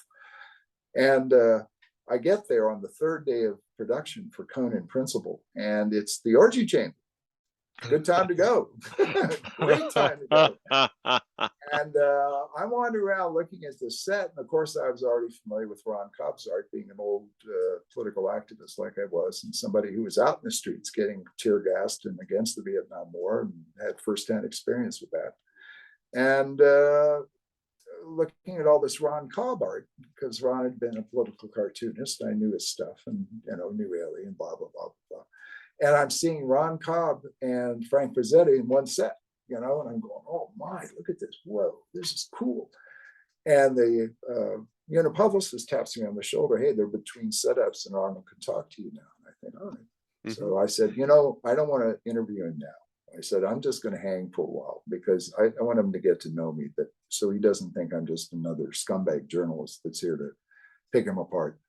And he goes, all right, whatever you want to do. And so we go to the trailer, and Arnold's sitting there with all of that camouflage makeup on, and smoking a cigar, as he always does. And I think Sven might have even been in the trailer. I'm not sure. It might have been Franco Colombo or Ben Davis. Somebody was in there. And the publicist goes, okay, Arnold, this is, this guy is like, is literally, if not the first, among the first half dozen people to cover that film and be there. And he goes, this guy's doing I was doing it for the LA Times. I did a front page story for the Los Angeles Times calendar and also for Cine Fantastique and other things. And he goes, what's your name? And the publicist goes, Paul Sammon. Arnold stares at me and he kind of hits the cigar. He goes, what a fishing name for a journalist. And I stare at him and I go, there's a pause. I'm thinking, one of the few times I pause. And I thought, either this guy is a total idiot and he has no clue as to how every person I've met my entire life has had some kind of what they think of original spin on my last name, or I'm being tested. Now, one thing we haven't discussed is that I mentioned that I love to get out and hike and drive around the country, and I go up to the Rockies and hike by myself in Mojave, and I like to be out in the world. And I was also a semi-professional swimmer and a commercial diver, what they used to call a hookah diver. I had a 40-foot boat, and I was actually going underwater harvesting things for a living for a while. This is all by way of preamble to saying I was in gyms. I used to work out. I was with swim teams. I was with some really hardcore people when I was a diver. So I know that whole macho world. And I thought, I'm being tested. Then I thought, well, wait a minute. What if I'm not being tested? I said, oh, well, what the hell? You can only get thrown off this set. And so I said, that's very interesting remark, Arnold, coming from someone who looks like a demented Austrian raccoon. There's this like inhalation, like all the air goes out of it. I didn't expect that, and I can see he's thinking. He puts the cigar down and he slaps the cushion next to him. He goes, "You're all right. Come sit next to me." And from that moment on, we never had any problems ever. And I was being tested, I was. And, it was funny. It was banter for years after that. I mean, I went to dinner with he and Maria when they were first courting, and when he used to live in Brentwood before he moved out of there. And, I knew his routines and Oak Industries when he was in Venice. And, Jesus, I spent a lot of time with Arnold early. I'm sure he doesn't remember any of this now because his world has expanded mightily. But I was always pleased with myself that I managed to have the presence of mind to have that moment. I was also making sure that the door to the trailer was open so I could haul ass if you didn't. But I figured he was so built that he can run as fast as I could anyway. So a true story though, And after that, we would be eating lunch. I remember down in Mexico City, and I'm having some, I don't know, they cater, of course, and I had, which was unusual for me, I must say, but I was having something that was like a plate of vegetables and some mashed Oh, potatoes. Sven was talking very detailed about the catering of Conan the Barbarian. He said he ate well. Oh yeah, oh absolutely. But anyway, I've got mashed potatoes on my plate, and Arnold walks behind me because he was at the head of the table. Oh, look at those mashed potatoes. What do you want to do? You want to get sick? You should be eating salads. And I look up and I go, do you have your green card? I have the phone number for immigration. Do you have your green card? So that was the relationship, you know. He was always a bit puzzled by me because I just refused to play his game, frankly, up to a point, you know. It's probably hurt me in my career. I'm a bit of iconoclast, but I'm good fun. You know, that's me, you know. I mean, I get along just fine as people who've worked with me, you know. And I don't say that lightly because I worked on some contentious and difficult productions, but I'm a team player, you know. But there's some people that I don't know whether it's because I was out in the real world for a long time before I got involved in Hollywood. Maybe it's because I studied abnormal psychology and I grew up around a lot of con men that I, you know, had certain insights early on about how Hollywood worked. But, you know, having said that about Arnold, you know, again, nothing but admiration, at least in terms of his professionalism. Arnold's total pro, and also can be quite charming. And you know, he had his life laid out very early, and he followed that through line. You know, not a lot of us can say that, so props to that. What about interactions with James Earl Jones or Max von Sydow? Oh, Max was great because Max, you know, Max was kind of like a member of the Dino De Laurentiis theatrical troupe. You know what I mean? They did a lot of, you know, work together. And Max had gone from, you know, being a serious theatrical Swedish actor, and by that I mean theater with Bergman before the films, and then of course had just attained, you know, worldwide recognition, although in a very narrow way for his roles in films like, you know, Through a Glass Darkly and The Seventh Seal and The so on and so Exorcist. forth. Yeah, yeah. Well, that was one of the ones that broke him. That in 3 Days of the Condor broke him to an international audience, at least in terms of the mainstream. But he was well known and respected. He was just a fantastic performer, but a nice guy, laid back, you know, not full of himself, you know. And we had some amazing talks. Hour of the Wolf was one of the movies we talked about, where he plays an artist whose fears and internal demons literally materialize on this island and start to go for him. That's a late 60s Bergman film. But he was fine. And then I worked with him on Dune, and he remembered me. And, you know, he goes, "Oh, Paul, how are you?" And I went, "Oh my God, why does this man remember my name?" You know, but he did. And so he was wonderful. James Earl Jones, very courtly, a bit of a method actor. I remember when he first walked on as Thulsa Doom, which was in the Sumerian village, his first scenes as Thulsa Doom, and he came in costume. He didn't have a dresser with him, or he was walking. You do know that wasn't snow, right? In the Sumerian village, that was marble chips and marble dust. Did not know that. Yeah, because they chose that area. It's outside of Segovia. I think it was Segovia. It's the one with the Roman aqueduct that's still in existence that feeds the water to the valley. There's a beautiful area of Spain up in the mountains. Anyway, it was chosen because it was supposedly always snowing there at that time of year. And of course, it didn't snow, which goes back to it. If it can go wrong, it will go wrong on a film. And so they had this like 911 emergency meeting, and they ran out and they got to a quarry and they got marble chips, and they scattered marble from a quarry everywhere. And for the most part, that's what it is. There's also some like foam from fire extinguishers laid. It's like funny. But anyway, he walked out and he just had that aura, man. He was Thulsa Doom. You know, I spotted him because I was sort of there. It was kind of a circular setup. It was the shot where he decapitates, the whole scene where he hypnotizes Conan's mom and then decapitates him. And that was the first setup I saw with him, and one of his first scenes. And he was regal. But then sometimes it's very rigid in terms of the class structure on films, where you know certain people have certain drivers and certain crew members ride with certain transpo people, and sometimes it's a bit more egalitarian. And on this one, and interestingly enough, Dune the same way, because I remember riding into the studio from the Zona Rosa, which is the sort of the Beverly Hills of downtown Mexico City, into the Azteca Studios with David Lynch a number of times, and just the two of us, and just chatting like people.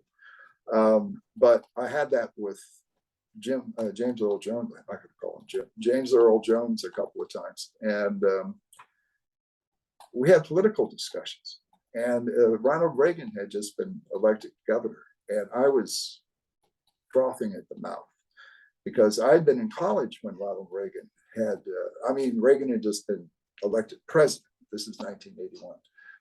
And I had suffered under Ronald Reagan when he was governor, because I was in college, and at that time, and this is not political, this is fact, and it's not fake news or, Christ, that thing. It's ruined everything. No one believes anything now. But if you can go back and find sources pre-you-know-who, you will find out that in the time period that Ronald Reagan first started being the governor of California, the state of California had the #1 ranked public university system in the United States. And by the time he left, 4 years later, it was 37. That gives you an idea of some of the things that they were up to. And I'll let you draw your own conclusions from that. Anyway, so to put it mildly, I was not a Ronnie Reagan fan. And Jones had this, he stopped, he heard me go off like I'm doing now. And he just smiled and he said, well, that could be, but it might be interesting to see what an actor does. I remember thinking, how serious was that remark? And then I thought, oh, what he is saying is he's saying, don't prejudge. He's saying, let's see what happens. Well, I kind of knew what was going to happen, and it did. But that's a whole other conversation if you've got 4 hours. Mm-hmm. That's the problem with education. It's a double-edged sword. If you become educated, and I mean in a classic way, which alas has been withheld from many people now. That's another degradation of our social ties. Education is hard to come by. Decent education, it's hard. So I have nothing but understanding of people who have not been exposed to different trains of thoughts or different cultures of different people, and they have this fixed viewpoint. I get it. They haven't had an opportunity. But it's the other end of that is that there's an American philosopher, George Santayana, who's very famous for a number of sayings, but one of the ones I always go towards is complete understanding extinguishes enjoyment. And boy, is that one true. The more you know, the more you wish you did know. But there you are. That really obtains to Hollywood as well. Although it's funny, it's like a drug. It's very much a narcotic. It's really hard. There's no place I'd rather be than right now, having said everything I said. And I haven't even gotten to some of the horror stories. There's no place I'd rather be than on set right now. Or writing one of my books, or out with a good friend, because my priorities have shifted. My priorities are all about my friends, my family, those near and dear to me, openness, willingness to listen to other opinions and listen to people, life experiences, testing yourself, going out there and, getting out of your comfort zone. It usually, in my opinion, and others, because I have friends and acquaintances who have done the same thing. You test yourself, and sometimes you may fall flat on your face and it hurts like hell. And you may not get up in that instance, but if you try it again, your life may open in a way that you never thought, and our time is limited. We never know. All of the old cliches, we were just talking about all the people that have passed on Blade Runner, a lot of them are gone from Conan too. And, my turn will come, my wife's turn will come, my parents have already come, many friends I've had in the past and colleagues have come, and Vangelis just died. So what's important in your life? What's important? Focus in on that, and oddly for me anyway, just simple social intercourse, just people. It's like that old thing in the first Star Trek theatrical movie. It's like, I connected with V'ger Jim, and Spock, and he goes, "What's it after?" And Spock grabs Kirk Sanders, says, "This simple human contact." And that's a profound moment, in a cheesy kind of container, but it's true. We're social little monkeys, so we should be out there on the same tree as much as we can. Talk about the woman that I can't pronounce her name, unfortunately, that played Conan's mom, because I heard that she had some issues. Nadiuska. Yeah. Well, Nadiuska was, I think she's gone, and I think he's gone, so I can probably say this. I hate to do this because a lot of people.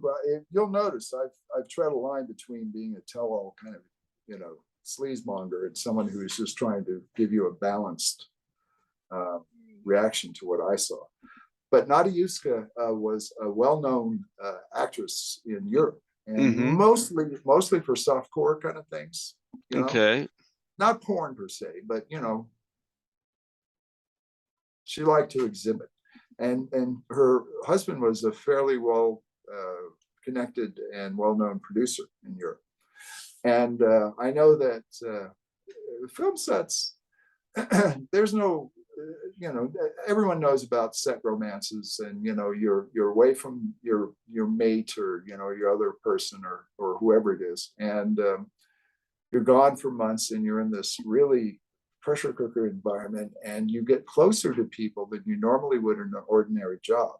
I mean, it's a lot in a bit because, again, coming from my father's law enforcement and military and spy really background, that really creates a certain intimacy that you will not get under other circumstances and other employment. So it's only natural that people hook up, and some people use it as an excuse to hop from bed to bed to bed to bed. Other people have a soulmate for the production, and then it's kind of, everyone knows that when it's over, right? Because you're going your separate ways to the next one or back to the thing.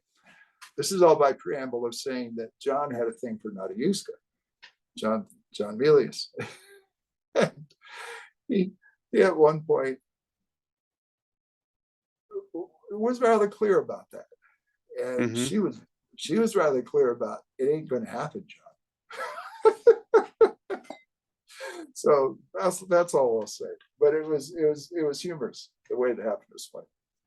I gotta say, you don't get this in a lot of movies like this, but that moment, I mean, they would screw this up today, because the Conan the Barbarian remake I thought was absolute shit.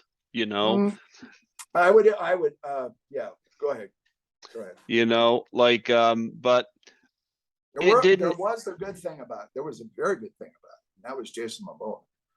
Jason was Conan. That Conan is the Robert E. Howard Conan. Okay. I thought he was excellent in that. I thought he was great. They didn't have anything for him to do. It was a rehash of about 3 or 4 other movies, including Rapa Nui. You ever see that film, the Rapa Nui, the one that supposedly takes place on Easter Island, when the people who did the Stoneheads, the Stoneheads and the Easter Island, and you remember at the beginning of the 2011 Conan, the kids have to run around with the egg. Yeah, that turned me off. But that's a direct steal from Rapa Nui. I'm at the beginning of Conan the Barbarian. The whole thing with the eggs, I was like, oh my goodness, how much am I going to suffer through this movie? I hated the film. Conan the Barbarian, the original, what an emotional scene when James Earl Jones as Salsa Doom swings around with the sword, and then you just cut to Conan as a boy, and the head drops. His mom's head drops, and the body slowly falls away, and the hands part.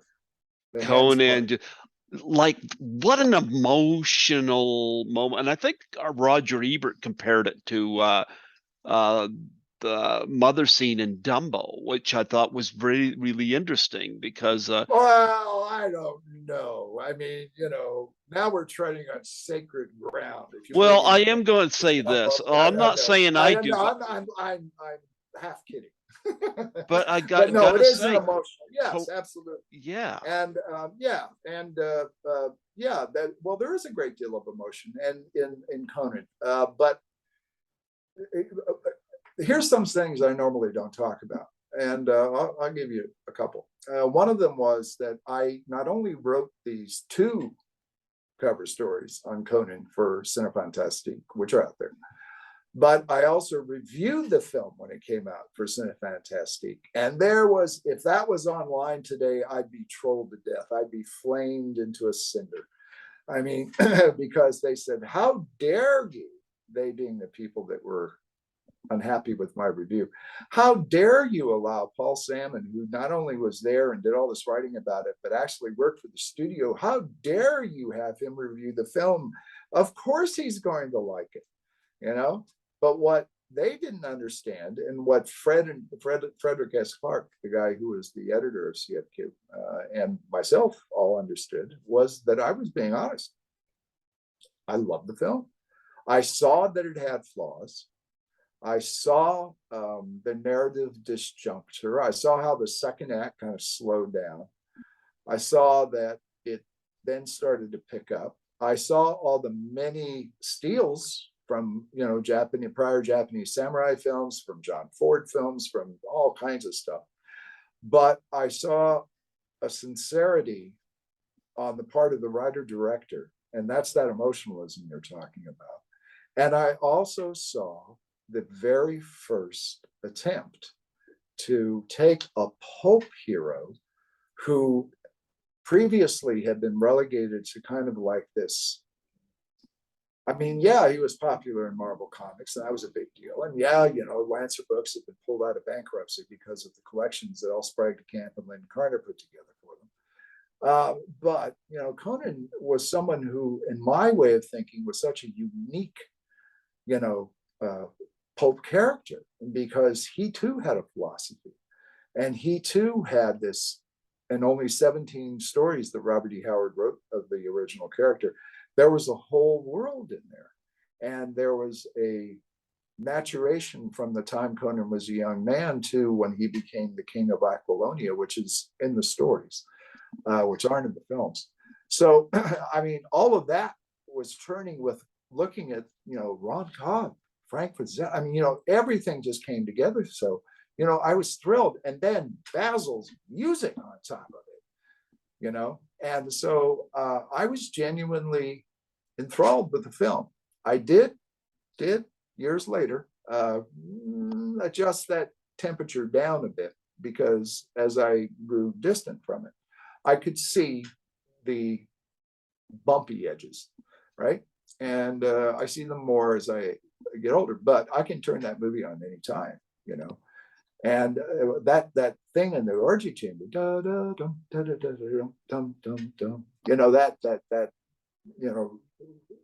what do they call it? That bolero, that circular movement that just builds and builds and builds, which was actually composed by Zoe, Basil's daughter, picking at it. Did you know that she came up with that theme? Yeah, that ding ding ding ding ding ding ding. I've got ding, that ding. on my phone. I got that soundtrack. Yeah, that's Zoe. That's Basil's 10-year-old daughter who came up with that. She's picking at the piano, and Dad sat down with her, and the two of them got Oh together. wow. Yeah, true story. Zoe's an accomplished musician in her own part. She had her own band, and she's been out there singing, and she's done it too. So to have that all come together, I mean, it was a dream for me. And this is early. This is before, this is just a few years after Star Wars. This is just a few years after Jaws and Close Encounters and the first big Superman film. So this is within a very narrow time frame where Hollywood is the A-level Hollywood is discovering, and to many minds, prostituting everything that we had loved as kids and as proto fans and first gen or second gen fandom, or like monster kids as they called our generation. So this was this was a once in a lifetime an event. And of course now it's like the coin of the realm. But to see Conan like that treated with respect by a world-class writer, John Milius is an excellent writer. Mm-hmm. No two ways about that. That was how he made his bones in Hollywood. He was a script doctor at first, and then he did some screenplays and that got bought. But you read his scripts and they're like novels or short stories, really well written, beautifully written, and they convey that emotion. And at heart, John's a romantic, which a lot of people don't understand. It's all that blood and guts and everything. Underneath that is this wistful, melancholy yearning for the beauty in things, and that comes across in the film as well, I think. There's a couple other cast members I want to bring up. One is Ben Davison, and the other is Cassandra Gava. Yeah, Gaviola or Gavi, as she. Okay. Yeah. Ben was so big, and he had such a deep, Paul, and he's up. I'm at the time, I've suffered the compression of age, but I was about 5'10" and a half at that time. My height, I'm about 5'9" and a half now. And I remember looking up and saying, "Hi, Ben," making sure you could hear me up there. Nice guy, quiet. I got to interject and say that is, to this day, my favorite sword fight. Whenever Conan, he sees the image of Valeria and he gets up on his feet and they just clang those swords, and you hear the clinging, Love that sword fight. Those swords were heavy. Those heroes. I bet.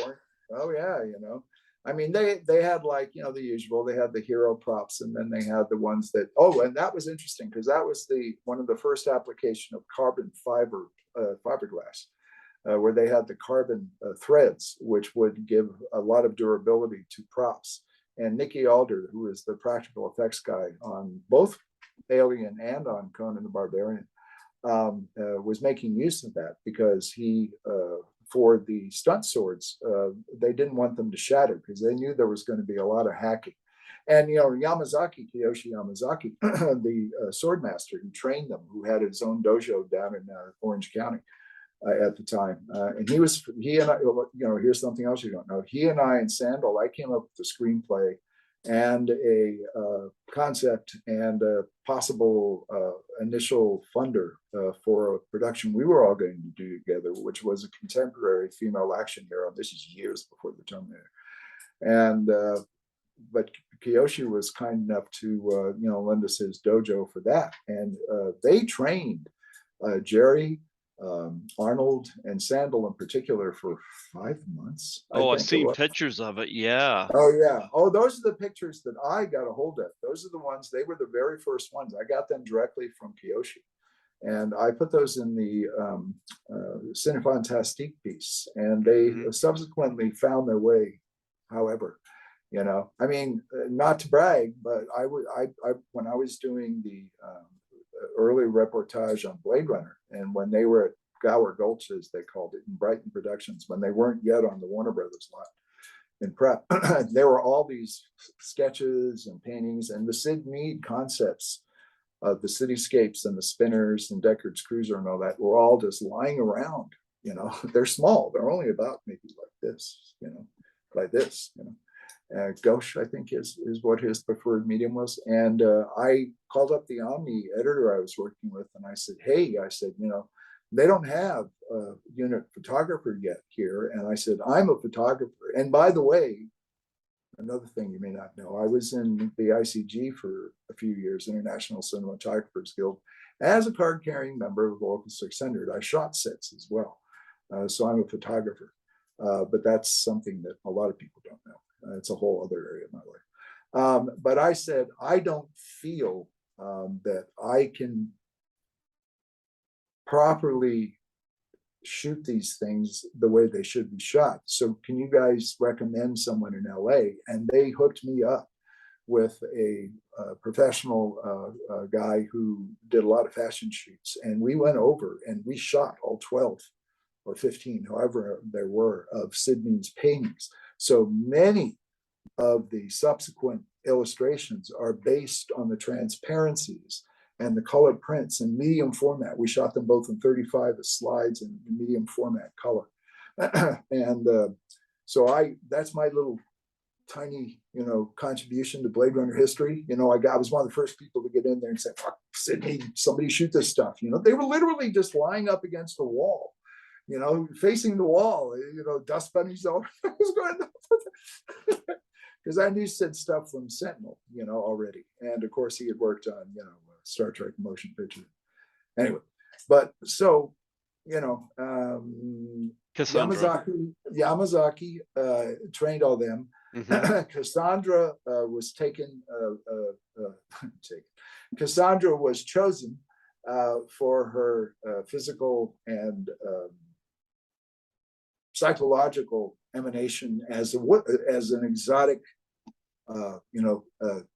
Eurasian as opposed to purely Asian kind of person who looked like she belonged in this fantasy world. And interesting sidebar, that was another thing that was talked about throughout the production.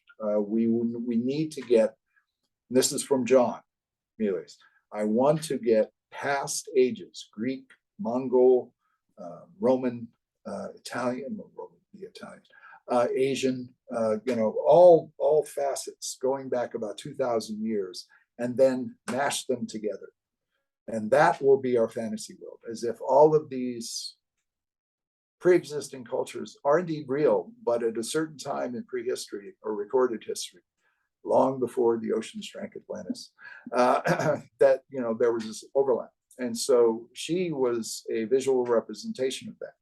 She was not just an Asian stereotype or a Eurasian stereotype. It was like someone you'd look at and go, "Oh, where's she? What's her ethnicity? Where's she from?" And she was also a homage to one of the segments of Kwaidan that I mentioned much earlier, if anybody's still listening, about the famous Japanese omnibus film anthology. There's a one segment called The Woman of the Snows, about a witch woman who lives in the hut in the snows. And Milius very consciously patterned her after that. Bill Stout, who was in the art department with Ron Cobb, was the guy who did a lot of the design work on that. And in fact, if people go on williamstout.com, I think it is, I think that's, or Stout Studios, I've forgotten, he may have changed it, but he has a lot of his online art that he did for Conan up. And so it's worth a look. But anyway, yeah, so Cassandra, unfortunately, after that, she did one very interesting independent film. It's a horror film, psychological horror film that was shot in LA called The Black Room, about a brother and sister who pick up strangers and bring them back with tempting promises of sex and drugs. And they do, and have, like menages and things like that, but their real goal is homicide. And that's a very interesting film if you can find it. It's actually a good movie. It's called The Black Room. And she was the lead in that. She's the lead in that. But then after that, look, it's a harsh, again, so much of it depends on a throw of the dice. A lot depends on fortune and just luck. But she, for whatever reason, did not continue to attract attention, And I remember you mentioned the 2011 Conan. She was at the premiere party, because I went to the premiere. I was invited to that, to see that. And the ticket I got, I was in the front row in the middle. So I had to look like I was almost on my back, I mean, I didn't care for the movie in the first place, and that certainly didn't endear me any further to it. No. But Cassandra and her manager or boyfriend or something looked at her, and she was still saying, "Do you know of a job?" But that's common in Hollywood. You get this from people all the time if they're out of work. "Oh, you hear anything happening?" I mean, Tim Thomerson. Tim Thomerson used to. I worked with him on Cherry 2000, and in what was the other film I worked with him on? Another one, I can't remember. But every time I see Tim, I say, "Tim, how are you going?" He say, "Good. You know a job." So that's it for her. What about Mako? Mako was an old hand. Mako had he had his own theater company, Pan Asian Players, I think it was. He started a theater which is in downtown LA in Pasadena, not downtown LA, in Pasadena, East West Players, something like that. It still exists. And of course, he had gotten huge attention from the supporting role in the Sand Pebbles with Steve McQueen, and had been around for a long time. And he treated it, as a pro, and he called, well, he didn't call him out, but he told Milius, he goes, when they're painting the symbols on Conan's face, when they're trying to save him, when he and Sandal and the spirits come and they have to bat them off, and Arnold gets painted with all these symbols. They're running through that. And he goes, so what's my name in this movie? Am I Hoichi? And no one knew what he was talking about except me, Milius, Ron Cobb, maybe Bill Stout. But there's a segment of, again, quite odd, called Hoichi the Earless, about a guy who pisses off spirits. And the only way he's going to be protected is to get all these symbols painted on him, but they forget to do his ears, and his ears get pulled off. So Mako knew where that came from, and he'd been in scene it all. Years later, I said, you remember me? We worked on Conan the Destroyer and Conan the Barbarian. He goes, yeah, good movie. I go, which one? He goes, Conan the Barbarian. I said, and Conan the Destroyer. He goes, shit. You know what? I love that meet where he and Conan meet, and how he comes off as threatening until Schwarzenegger kind of turns it around. It turns into them sitting by the campfire. I love that little meet cute for doing those. It's he's kind of like the Joker, the sidekick, the comic relief, but not too heavily on it. But yeah, he's definitely there to put some levy into the film. Yeah, which that movie needed more of, frankly. I thought, Ridley Scott once said that, and no matter what you think of Ridley's subsequent output, or indeed his overall oeuvre, as the French say, it was quite accurate when he said, you can never go wrong by putting some humor into a movie. Very true. Even I've seen some films, the darkest films you can imagine. By the way, I'm very much attracted to dark. And they all of a sudden, zinger, black humor, or a gallows moment will come out, and you just crack up, and it's such a good stress reliever. And also at the same time, you just enjoy yourself, right? That's why you're there. You're there to be either entertained or to be edified. And most people go to be entertained, to get out of their world for a while, because let's face it, a lot of people don't like their world. Yeah. Now, going from there, it went to, of course, Conan the Destroyer. And I don't know whether it was because Schwarzenegger got even bigger with the Terminator, because after Destroyer, the story I heard, there was supposed to be Conan the Conqueror and Conan the King. Yeah, it was called The Conqueror, is what it turned into. Yeah, King Cole was rewritten, that script, with, what was his name? Kevin, the guy Sorbo? who played Yeah. Yeah. Nice guy, by the way. But Kevin Sorbo, that was supposed to be a Conan film. That was supposed to be the, Conan the King, I think, if I remember correctly. And then, of course, when they did Red Sonja, at that point, it was originally a Conan film. And he read the script, Arnold. He said, this is so terrible. He says, I'm not going to do it unless you change my name to this other Prince Caladan. And so that's what that happened. But it's a combination of things. It's the law of diminishing returns, which always applies to sequels. Even Marvel, I will give it to them. Everyone, I think, I hope everyone is seriously feeling Marvel Universe burnout at this point, at least to a certain extent. I know it's out there with Star Wars, although they have been canny in reinventing it by having these alternate characters, storylines on, Disney Plus and things like that, some of which are good. But, it's the old story. You have a cash cow and you keep squeezing that udder until it goes completely dry. And so that was what's partly responsible for the drop off in quality on Conan the Destroyer. Another thing was that it was determined by Dino and kind of Arnold in a way, but mostly by Dino, that the first film was too serious. And Dino also had a lot of trouble with John Milius, because Dino, as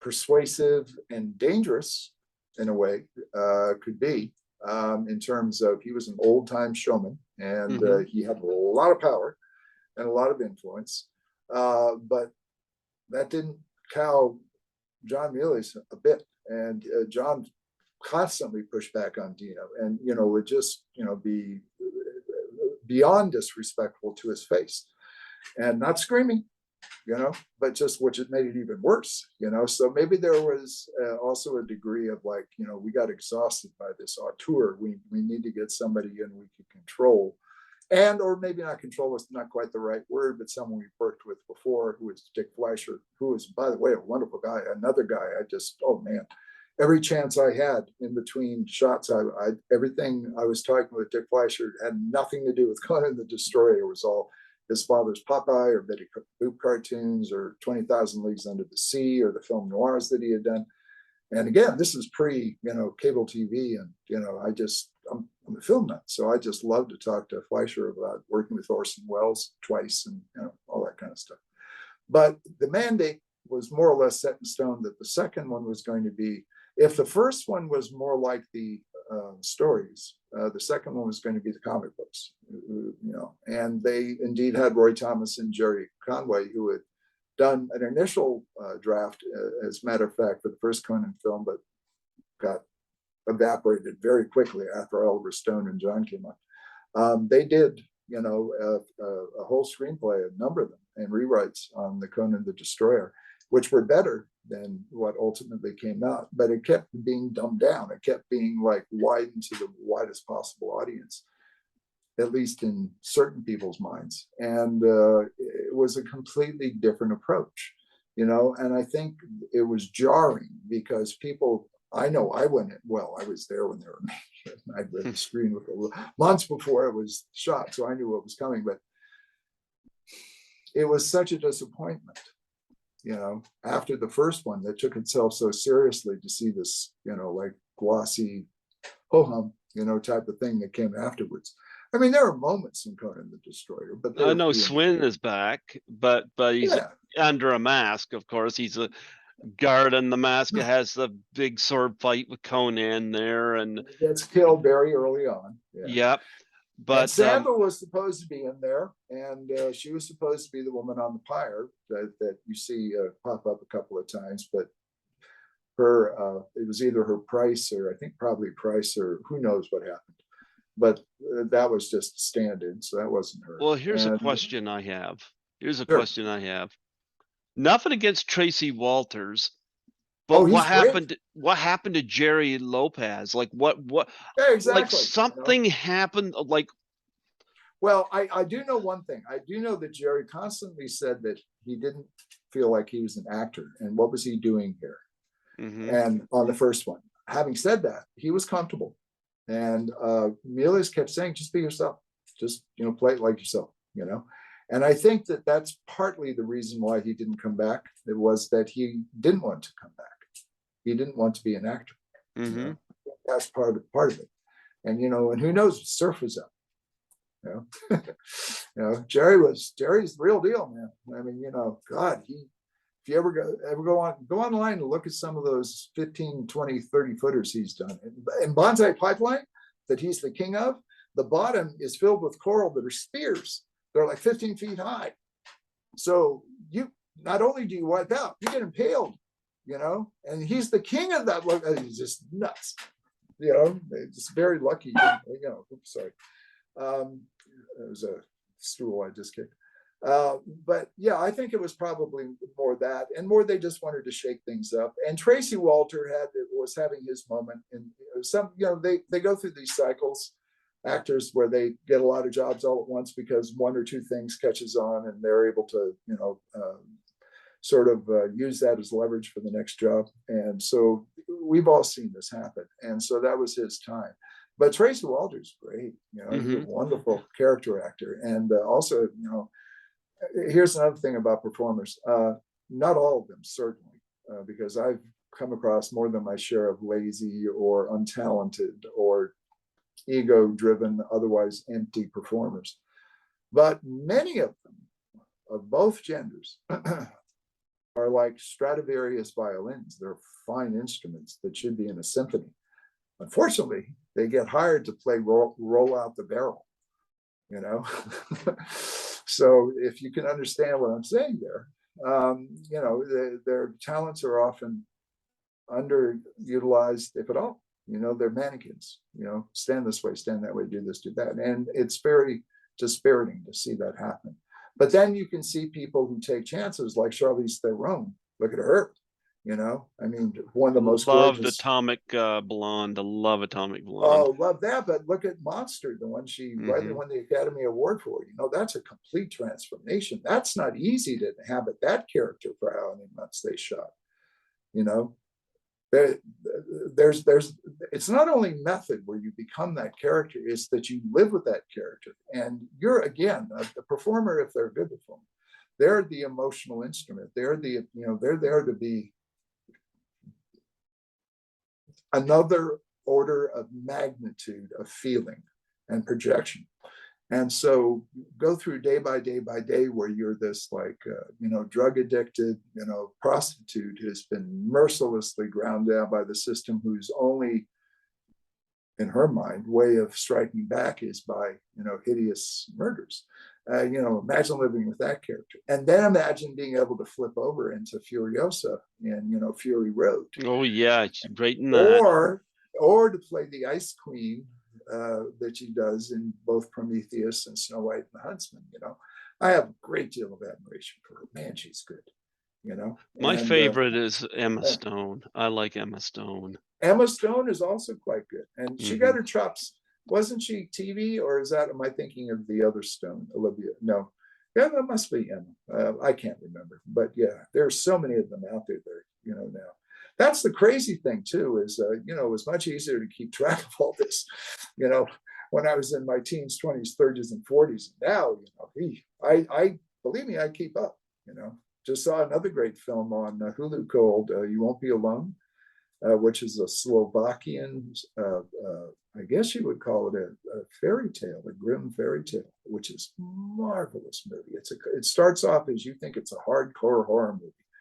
The first 15 minutes, and then it turns into one of the most beautiful tone poems about the journey of just being human that I've come across in a long time, and no one's seen it. And it's called You Won't Be Alone. If you look that up, I think it's on Hulu. It could be on like Apple Plus or Peacock or something like that. But you know, I see stuff like that. I see, like, you know, I still have, oh God, I saw a Maverick, Top Gun. And I was like, oh God. I was as entertained. Well, I wouldn't know if I could say entertained, but I was as taken along for a ride as everyone else. But that movie was released at the same time as that school shooting in Texas. And I have a background in real world experience with homicides and suicides and child prostitutions, and seeing, not that I participated, but, you know, that was my dad's daily work. And seeing in a third world country, in the Philippines and in Japan, the fallout, the lifelong fallout from that. So there are times when I can usually divorce myself from the real world and go in, but that glorification of bloodless violence that's in that film, I had to hold off for weeks before I went and saw it, because I knew I was just going to have too big of a prejudice going in, because, you know, it's all about rah, rah, rah, you know, and well, yeah, well, you see the rah, rah, rah, but you don't see the, oh my God, which is the result of that, you know. So I may be making too much of it, but also, you know, I thought it was paper thin. I just, you know, it was the best part about it, of course, is the stunt work with the actual aerial. I don't know. I like Jennifer Connelly. Oh, well, she's always been lovely, but I thought she was at her prettiest when well, I should watch it. I got to be careful. I thought she was at her most alluring when she was doing Dario Argento movies. Yeah. That's like Labyrinth, and what was it? The one that she did, with Donald Pleasance that ends up with a chimpanzee. Yeah, I got it. Yeah. She Phenomena. was just another one of those like unearthly beauties, like you just, oh my God, how did this happen? What fortuitous cosmic ray hit that XY chromosome at just the right moment, or X chromosome, XX chromosome, at just the right moment to produce this. It's just like, she's gorgeous. No two ways about it. But going back to Conan the Destroyer, I think my favorite part about the movie was Sarah Douglas. Oh yeah. I thought she was great. She was having fun. Yeah, she was enjoying herself. And the funny thing is, now there's another performer. If you go back, it's under 2 titles, but the original cut was released in the early 70s, called The Final Program, and it was based on a Michael Moorcock novel of his Jerry Cornelius character, which is kind of like a facet of this meta champion that Michael Moorcock wrote a whole tapestry of many different series novels that essentially had the same character under different names in. And it's an end of the world apocalyptic thing. And Sarah Douglas plays, and it's her first film role, she plays Jerry Cornelius's sister, who's been abducted and drug addicted by a guy and caught in a mansion that has all these futuristic booby traps. And she plays that as someone very tender and very young and very sweet. And then she turns around and she's Ursa, in Superman 2. And she's also, the evil queen in Conan the Destroyer. So she found her niche, And by the way, I said that some of these performers are far more striking in reality than they are on the screen. Sarah is one of those women. She was like, whoa, good Lord, And so was Denise Richards. Oh, no, yeah. Starship Troopers, Denise was a sweetheart, though. I liked Denise was easy, That was a film. Boy, sometimes you want to talk about that. By the way, that's the one. I'm in that. I'm the guy who pushes the cow into the warrior pen, and the warrior bug jumps on it and says censored. Paul Verhoeven came to me, and I'd already worked with him as an executive, actually. Orion, well, he showed up and accepted a Razzie. Oh, Joe, Paul's terrific. Paul has.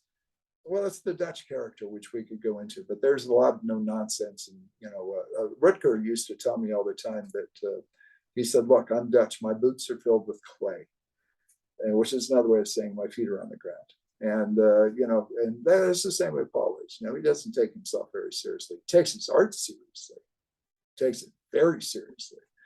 And he also takes his working procedures very seriously. He's an incredibly well-prepared, methodical guy. He's not somebody who wings it. He wasn't winging it like Ridley was on Blade Runner. Quite the opposite. But Dick Fleischer and the whole Conan the Destroyer thing, it seemed more like a cash grab than anything else, with a veneer of, let's try the character from a different point of view. We also have Arnold under a contractual agreement that he delivers so many, as you mentioned, so many Conan films or so many films in a row. But when he signed it, he wasn't as powerful as he was very soon afterwards. So he was able to get out of most of it. And he did do Raw Deal for Dino, the crime film, where he plays a Chicago FBI agent who talks like an Austrian secret agent, I would. Arnold, again, it's the German, German is hard to get rid of certain vowels and, consonant sounds that we, to our American and English speaking ears, are so obvious. And it's particularly hard for the Germanic part of Europe to do a smooth, American accent. And Arnold, props to him. And listen to him now, and then go back about 20 years or 30 years and listen to him. So he just keeps getting better. Yeah, there was a lot of Conan the Destroyer, I didn't hate it, but it was not the first film. We're going to continue. I'll continue, but now my bladder calls. Okay. If you want to hang on, I'll come back. Oh yeah, I'll pause it. All right. Okay. We'll see. I don't have the typical, shall we say, person of a certain age's problem of having to get up multiple times in the middle of the night. But there are times when I have to get up, Craig. I'll be right back. All right. Yep. Yeah. There we are. Can I tell you a quick story about my T-shirt? My Sure, go t-shirt? for it. Yeah. All right. Okay. Now, as a child, as a youth and an adolescent, and I guess into my teens and part of my early 20s, I had a total fascination with anything that was surreal, outre, out of the ordinary, extraordinary, mystical. So, of course, I leaned towards believing things like psychics, UFOs, Loch Ness monsters. Mm-hmm. I have no faith in any of those anymore. However, Roswell always interested me for a number of reasons. I grew up on naval bases, and I grew up in isolated areas on these bases in other countries, actually. But Roswell in the 40s, that was the economic engine for that part of New Mexico. And I kind of knew that in a kind of an unformed way. So I told myself, I'm wearing, for those of you who aren't seeing this, I'm wearing a Roswell t-shirt that I got. I've got a bunch of, I've been there, I've been to the UFO museum, I've talked to the believers and people that run out in the desert every night, knowing that that's the night they're going to come back. I'm in Pasadena in LA, and we had a certain lamp that I got in Europe, and the bulb went out, and it was hard to find, and nothing special, but a kind of a cool lamp. And so I go online and I find, oh, there's a lamp store not too far that specializes in this stuff. And I walk in and I have this Roswell t-shirt on, and it's an elderly guy, and maybe in his late 70s at that point. And he goes, oh, you've been to Roswell? And I go, yeah. And I just figured he wants to do a conversation. And I go, sure. And he goes, would you like to meet? And I cannot for the life of me remember now whether he was the mayor or the head of the Chamber of Commerce of Roswell. I go, well, sure. But I'm not going to New Mexico anytime. He goes, no, he owns a store. He moved here a couple of decades ago. I go, really? And he goes, yeah. And I go, well, but he must be. He goes, no, he likes to chat, And I said, oh, okay. So I go back, and there's a guy who's a bit more elderly. And everywhere in this office, this little nondescript place, is plastered with like Roswell posters, Roswell, UFO stuff, newspaper clippings that were photostats of the original, finding the so-called pieces of the extraterrestrial vehicle. And we introduced each other. And he goes, are you a believer or non-believer? And I said, well, in what respect? And he goes, that was a flying saucer that crashed there. And I said, no. I said, I am a believer, purely mathematically speaking, and as someone who does have a degree in hard sciences, that it's absolutely ridiculous for us to be so egotistical that we think we're the only, what we think of in our loose framework as intelligent life forms out there. There's billions of them, trillions, It's absolute. There's no thought in my mind. I said, the only question I have is, as someone who's also studied a bit of physics and, the distances involved and so forth and so on, and knowing the limitations of so-called fast and light, and having studied unified field theories, and, I'm not trying to, I like to research. And he goes, oh, okay, no, I get it. So you think that, they're probably out there, but they didn't crash. And I go, yeah. And he goes, they didn't. I go, what? I go, they didn't. I go, what do you mean they didn't? How do you know? He goes, look, and he pulls out an album. It's obviously an old photo, not faked. And it's him, the mayor or the Chamber of Commerce, or whoever his counterpart, and the head of the Air Force Base there. The guy who is either a colonel or a general, whoever is running the Roswell Aerospace.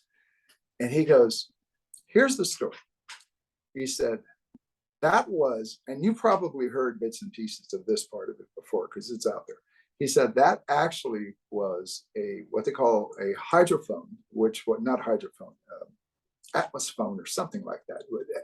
They launched these very, very high atmosphere listening devices because the Soviets were conducting H-bomb tests, and the technology at the time did not allow them to send either aircraft or, of course, we didn't have satellites in orbit in 47. So they would put up these listening balloons, and then, you know, they would eventually lose a certain amount of gas, and they would come down and they'd retrieve the recordings that they had. So one of these came down, but it came down where other people saw it. And it came down and the balloon shredded. And the balloon was made from an early kind of mylar, right? And so that's the story that got picked up. Oh, you know, alien crash, you know, people are going down and they're saying it's a balloon. And then they're saying, not it's a balloon. This is the Air Force. And the reason why they said it's not a balloon, because they were too candid at first and they told the truth. And then they went, oh shit, we can't tell people we have a secret listening thing going on for the Soviets, right? So I'm with this guy so far. But here's the capper. And I go, well, what does this have to do with? And he goes, well, look, he says, what people don't know or don't seem to have researched is that that base closed down. And that closed down in the early 50s. And Roswell was dying because that base flew the whole economy of our town. So we got together, the people who were the heads of this, and we said, what are we going to do? Our town's going to just dry up. And somebody brought up, you remember that when everyone thought they were flying saucers back then? And I go, yeah. And they said, well, let's start saying it was true. And I smiled and I said, you know, that is human enough and greedy enough for me to believe. He goes, it's the God's truth. He said, all of this is based on just economic circumstances, that we wanted to find a place or some way to be able to keep our little town going. So we started to leak things to the press, and in collusion with some of these ex-military people who said, no, we don't know, we don't believe it. But they said it in such a way as to, well, actually, they're onto something secret. This whole Roswell myth was built up out of a lie and out of a cash grab. And that sounds so human to me. That's my particular belief in the Roswell incident. Okay, there are others who will say, well, how do you explain the, you know, and the people who said that they had a little agreement? And I said, yeah, well, how do you explain people saying that the Mothman, you know, was flying across the New Jersey sky when it was actually a sandhill crane? And that's been like proven 100 times over. How do you accept the fact that the Loch Ness Monster was done by two sisters with a paper mache head who said they did it and showed you the photographs and they still don't believe? So, anyway, I just thought that was a fascinating story. Yeah, it was a fascinating story. I want to close off on Conan the Destroyer, but I wanted to bring up something that worked well in the first film, didn't quite come across in Conan the Destroyer. I will admit there's some stuff like the ice section, you know, was beautifully shot and stuff like that, you know. But when well, they had the world's greatest cinematographer on that, you know. But when he ends up in the Hall of Mirrors there, it's like a wrestling match. Have you seen the picture of Arnold and I on that Hall of Mirrors? I can send you one if you like. If you want to, sure. But it's actually a great shot. It's actually a great shot. Well, what gets me is that this creature can be destroyed with the mirrors. I'm like, why are they fighting in amongst it? It kind of defeats the purpose of that creature. Now, Craig, you're making a huge mistake here. You're applying a principle of logic to something that's fundamentally illogical. And it was like a wrestling match too, exactly. You know. I mean, look, the movie is a fantasy. You know, yeah. I mean, you can play fast and loose with the rules. You know, you can do whatever you want. I mean, if you want to be diligent, you know, you create a universe with its own set of rules and then follow those rules, or you just don't give a shit. They didn't give a shit. Think through. Or, you know, or it may cost extra money to make that point go across. So, you know, we're not going to spend an extra $1.95. You know. I like Grace Jones, but she was not Sandal Bergman. No, she's fierce though. She was fierce. Yeah, you know? Wilt Chamberlain was not Ben or Sven. No, but he wasn't bad. He wasn't. You know, But I'm going to tell you the worst performance, and again, I don't consider her a horrible actress. It's just in this film she did not come across, and that was Olivia d'Abo. Yeah, And what there did she was have to do except look sexy? well, there was scenes, and again, I don't want to come down on her and fault her here because she's just taking direction. But when they're going through on the water there and the ice is falling around them, it seems like she's just screaming on cue. Well, that probably is the truth. But No, I mean, look, I mean, it's it all comes from the top, and it all comes from the way that they're managed on the set, the way that everyone is feeling about the production. Also depends on a certain degree of, I don't want to say professionalism, but commitment on the part of the characters. To pop back to Blade Runner for just a second. Mm-hmm. There's this ongoing urban myth, and it's completely untrue. And anyone who was there will tell you it's untrue, including Harrison Ford, that Harrison Ford purposefully, deflated that narration on the theatrical cut by sounding bored and stiff, and he tried to defeat the material. Yeah, he did not. He's far too much a pro to do that. He recited what was given to him. What was given to him was subpar. As he famously said to me, which I didn't put on the record, but I'll tell you now, he said, well, shit in, shit out, and that was his reaction. And so when you have people who are either through a lack of experience, a commitment, or maybe just didn't care, delivering a certain kind of performance. It could be them. It could be the fact that they all know that they're in a sinking boat. It could be the fact, I'm not saying that they thought that on Conan the story, not at all. I'm just saying there's multiple reasons why.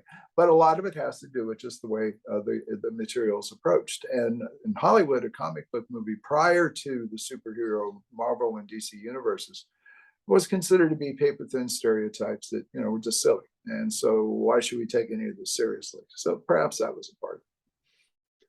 Well, you mentioned Starship Troopers and that you were involved with that. What was it? I know you weren't part of Showgirls, but No. This is a movie that came after Showgirls. And here's a funny thing about Showgirls. It was a big, massive flop, nominated for 13 Razzies, won 7, which at the time was the record. But it's interesting the cult following. Paul went and picked it up too. He picked up. Yeah, I admire him for doing that. But I mean, the movie has developed a cult following among, just like with The Room, among people that love bad films. And I find that so interesting that Paul Verhoeven embraced that. I admire that about him. Well, what's interesting about that was that, how can I say this? Basic Instinct. One of Paul's guiding aesthetic lights in terms of prior directors is Alfred Hitchcock. And believe me, Paul has studied Hitchcock like you would not believe people can study Hitchcock. And he had done that his entire life. He used to go, when he was younger, he would go to Dutch theaters when they were playing Vertigo. Vertigo was the movie that did it for him with Hitchcock when it first came out. That's the late 50s. Paul started to be a cartoonist, another thing people don't know. And he actually kept going back to the movie and drawing frames in the theater as they were going, to see how the cameras were moved and see how people, the performers were placed, and how continuity in the sequence, when he's in there in the dark doing this. So that's how focused Paul Verhoeven is.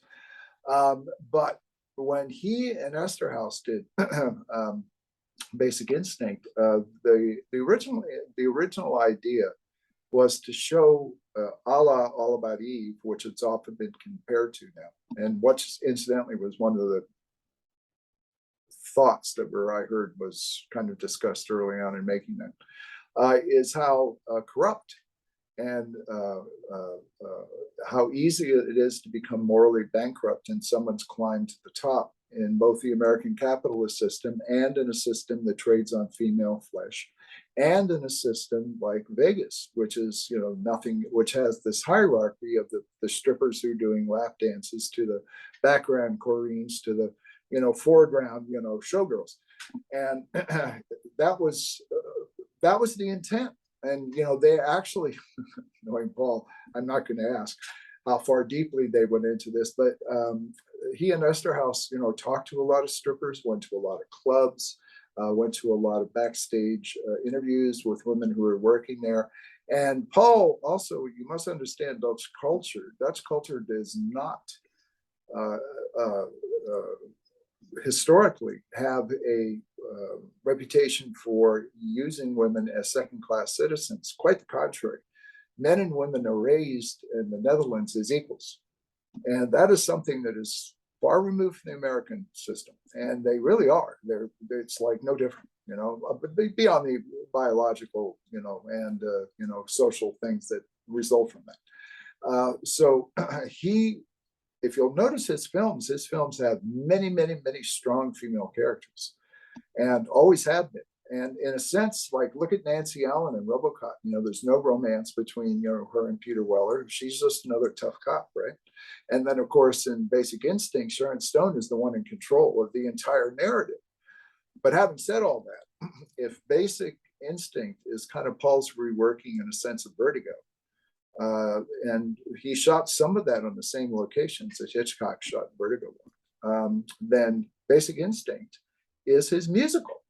Is his like decadent, all about Eve. This is what happens, the rise and fall, but it all hinges on that moment of the rape, when the only sympathetic character in terms of not being overly ambitious, not being someone who has completely monetized her sexuality, the one woman who does that is gang raped at a party.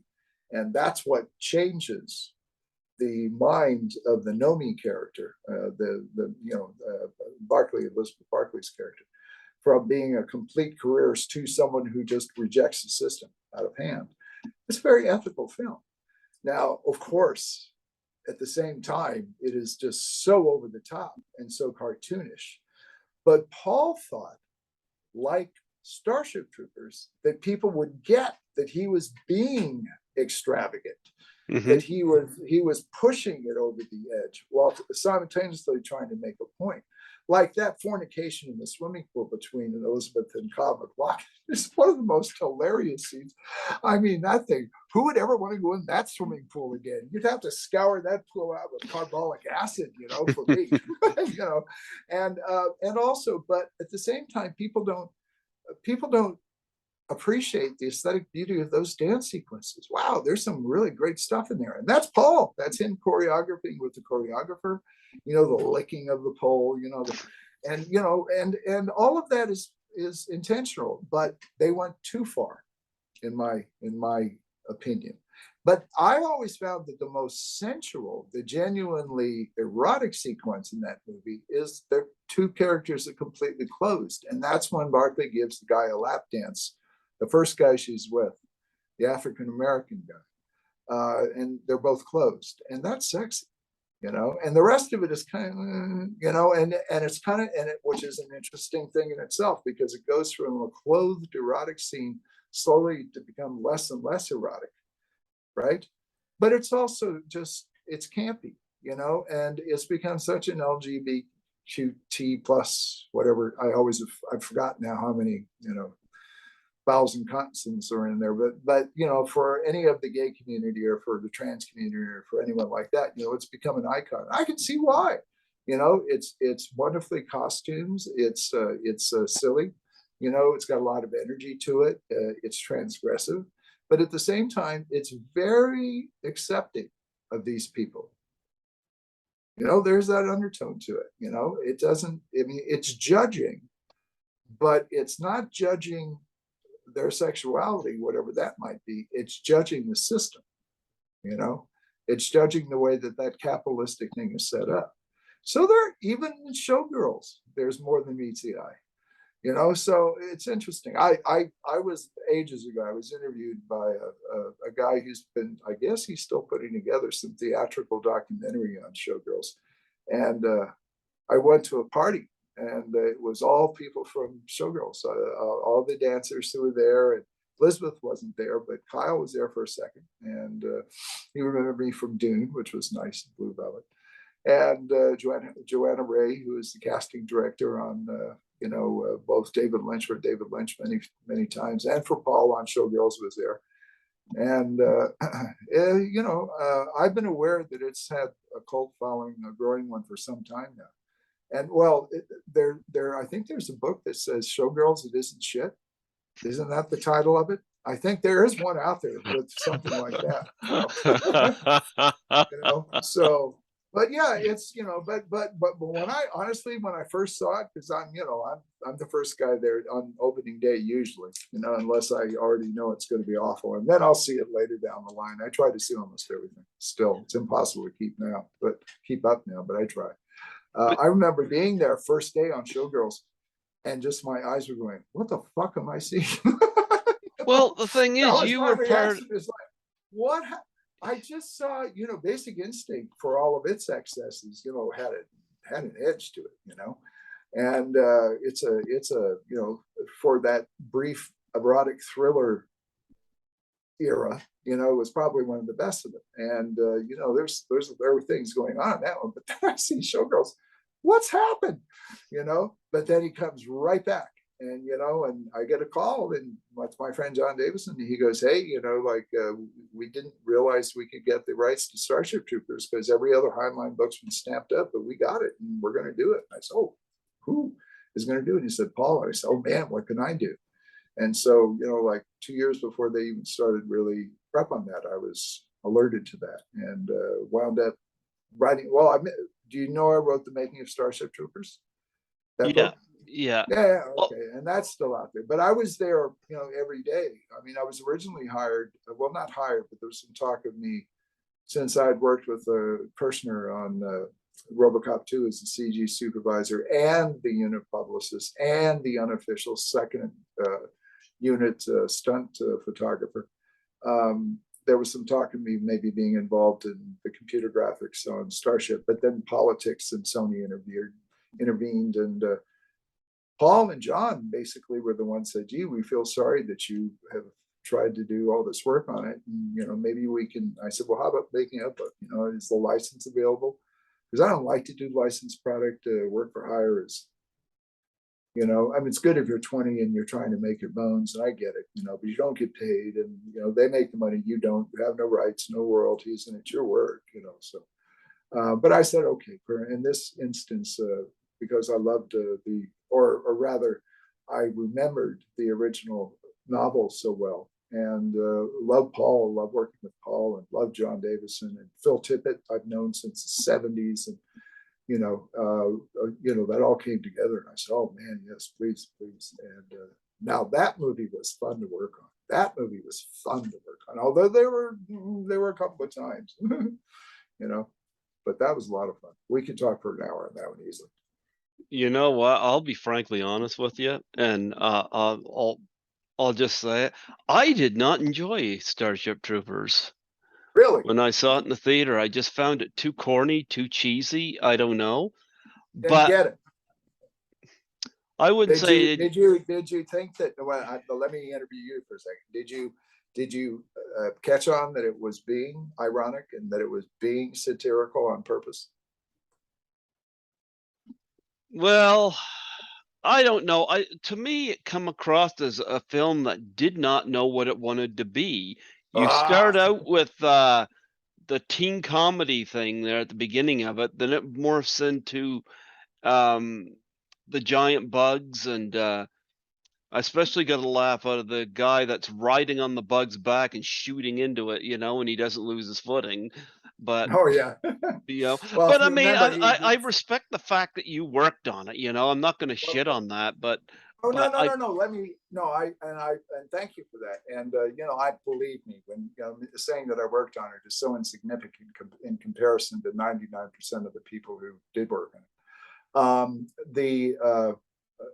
the misapprehension you have is that it had no idea of what it was doing. It had an every fucking frame idea of what it was doing before the cameras even started to roll.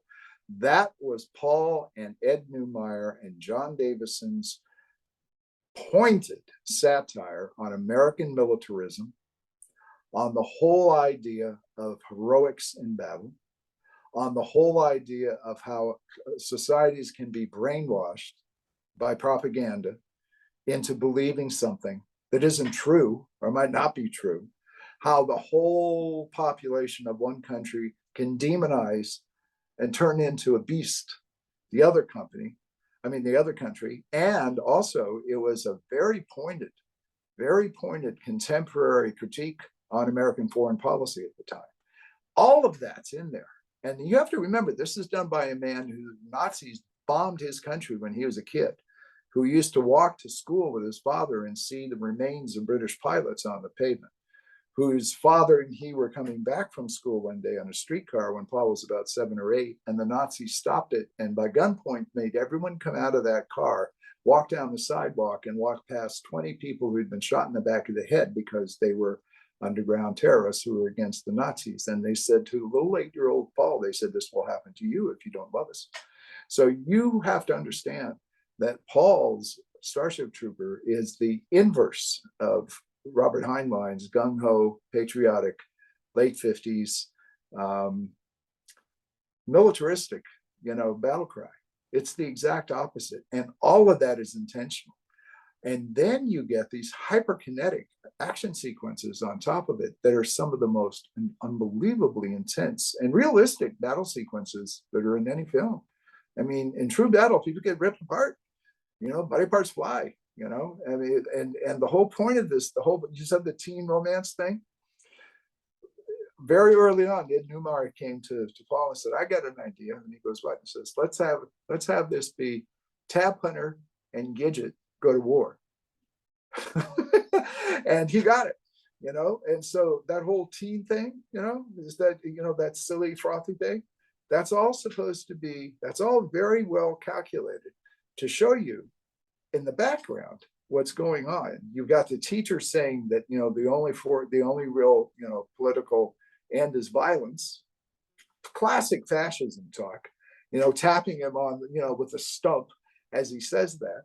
You've got the blind teacher saying, blind, by the way, biology teacher, little tip off there, showing the warrior bug, oh, they're mindless, they're just killers, they're this and that. They're being indoctrinated, these children. You've got these constant adverts coming at you. Look at the uniforms of other people around you. It's being run by a fascist government that works. That was the thing that everyone always said on the set. And Paul said, this is the challenge for people who are thinking about this movie. I'm going to show them a fascist government that works in the sense that it's got control over everyone. And it's all harmonious. You notice how everyone's perfect, it looks perfect. That was intentional. That was supposed to be the fact that, the Nazi Aryan super race had been bred. These were all the perfect people. So all that's in there, and also the fact that what seems to be over the top and clunky is actually, if you look at it in the context of what's going on at that time. Oh, the guy, when he's there, just before they all get inducted and they swear themselves into the, the infantry or into the airborne, the guy who has no arms and no legs, and he goes, infantry made me the man I am today, and come on, and then Doogie Howser shows up, about 3/4 of the way through in an SS greatcoat, so it was all intentional. And what we all found shocking was that no one got it. It was like, what? Because everyone thought it was as plain as day that there's a difference between satire and irony, and this was both. But there was a great current of irony going on through that film, and the satirical element was very pointed. No boot camp director I don't care, DI instructor in the past, present, or future, is going to sit there and break everyone's bones to show them how tough you are. Captain Dale Dye, who is the guy who was the military advisor on that, who I also worked with on Platoon in the Philippines in the mid-'80s, he was furious about a lot of this stuff. because he says, this isn't what the military would do. And Paul would always go, I know. You know? And so a lot of that, what you, and I'm just reacting to what you just said, a lot of what you saw as a movie that didn't know what it's about is honestly the exact opposite. That was a film that knew all about what it was about, and then was shocked that no one else got the joke. But now a lot of people have. And a lot of people do see it for what it is, which is an indictment of a certain mindset. I mean, it's imperialism, you know, it's just like the empire building stuff, you know, at its most basic. And I could go on about that, but, you know, but boy, it was a fun film. You know, there were, Paul was firing on cylinders. There was no real conflicts between cast and crew. There's some weather problems in Casper, Wyoming, where a lot of the outdoor stuff was shot because the weather was so changed. Almost everyone almost drowned at one point. About 300 people were flash flooded, and had to scamper to like a thing that was only 20 feet above this. We were watching what they call mules, which are these electric vehicles that are used to take equipment in and out, like go tumbling down, you know, right next to us. And, you know, I mean, there's nowhere to go. So that could have been a disaster right there. But other than that, you know, I like that movie. I saw the film when it came out. I saw it the one time, you know, so like, you know, maybe I didn't get it, you know. All I know is it didn't. Oh, you haven't seen it since then? No. Go back and see it. Go back and see it. Go back and see it with, you know, you don't need to accept what I say, although it is the truth about the intent, but go back and watch it through an adult's eyes. And in particular, or if not that, as purely as a cineast, as someone who appreciates film and the art of putting movies together, watch how Starship Troopers, from the sequence where Casper Van Dien is whipped until the end of the film, does not lose a second of momentum. That is astonishing what happens there.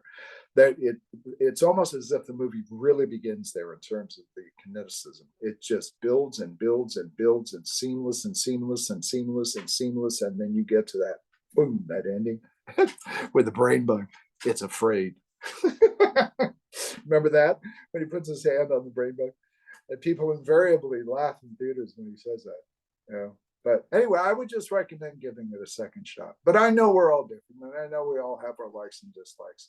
But I would say it is incorrect to have anyone think that that film was not intentionally laid out well in advance to be the polar opposite of Robert Heinlein's pro-military, pro-heroics, pro-military style government would be the best kind of way to go original.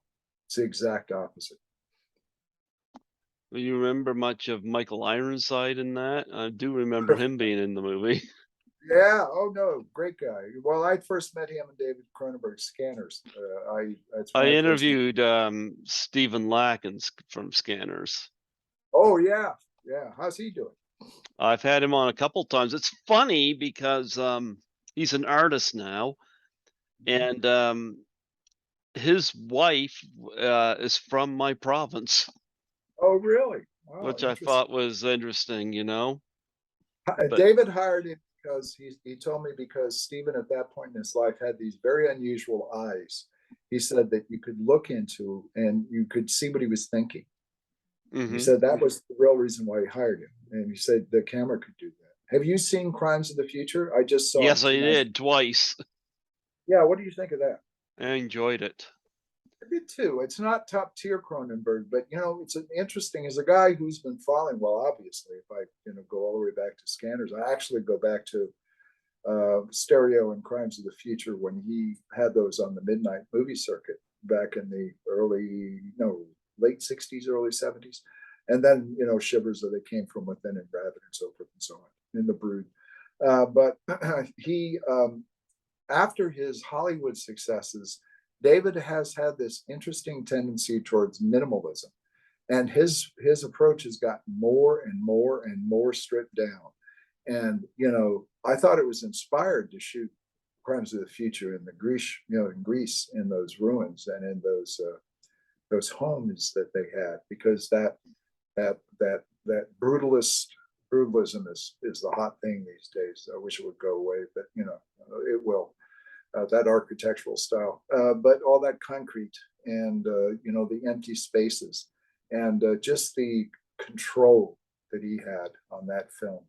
And of course, it's got that interesting, surgery is the new sex type of thing. But it's technically I can't fault it, and it's an interesting piece, and he keeps maturing, and it's a challenging movie for sure.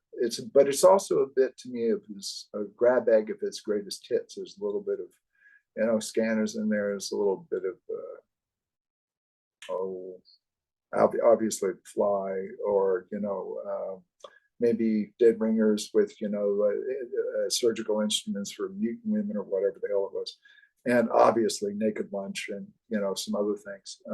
But interesting film, and the fact that it all ends up with people who can eat plastic and be happy. I thought that was a little on the nose, but I'll give it to him. I'll give it to him. Yeah, I would definitely watch it again. Oh yeah, I've seen it twice in the theater. I love Cronenberg. Oh, I do too. And he's a wonderful guy. He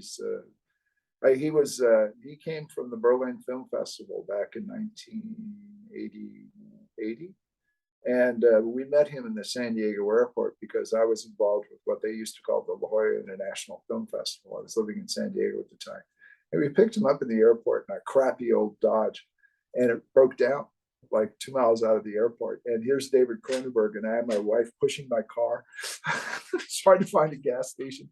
And he was fine with that. He thought it was funny, So right then I knew, oh, okay, this guy's all right, So, and I worked with his DP too, Mark Irwin, on Robo 2, because Mark shot a lot of David's early films. So he had a lot of stories. It's funny. It's all ties together. Well, let's talk about RoboCop. I know we're going a long time. You may be my longest interview. I warned you. Yep. I warned you. Oh, I'm okay with that. I mean, Craig too. Muckler from Microwave Massacre went 4 hours and 8 minutes. You're easily going to challenge that or overcome that, but do you edit any of this? No, I don't know how to do it on here, but like I said. Well, then, despite everything I've said in the previous 4 hours, everyone in Hollywood is an amazing human being. I have loved every executive I've ever worked on, and my goodness, I am so humble.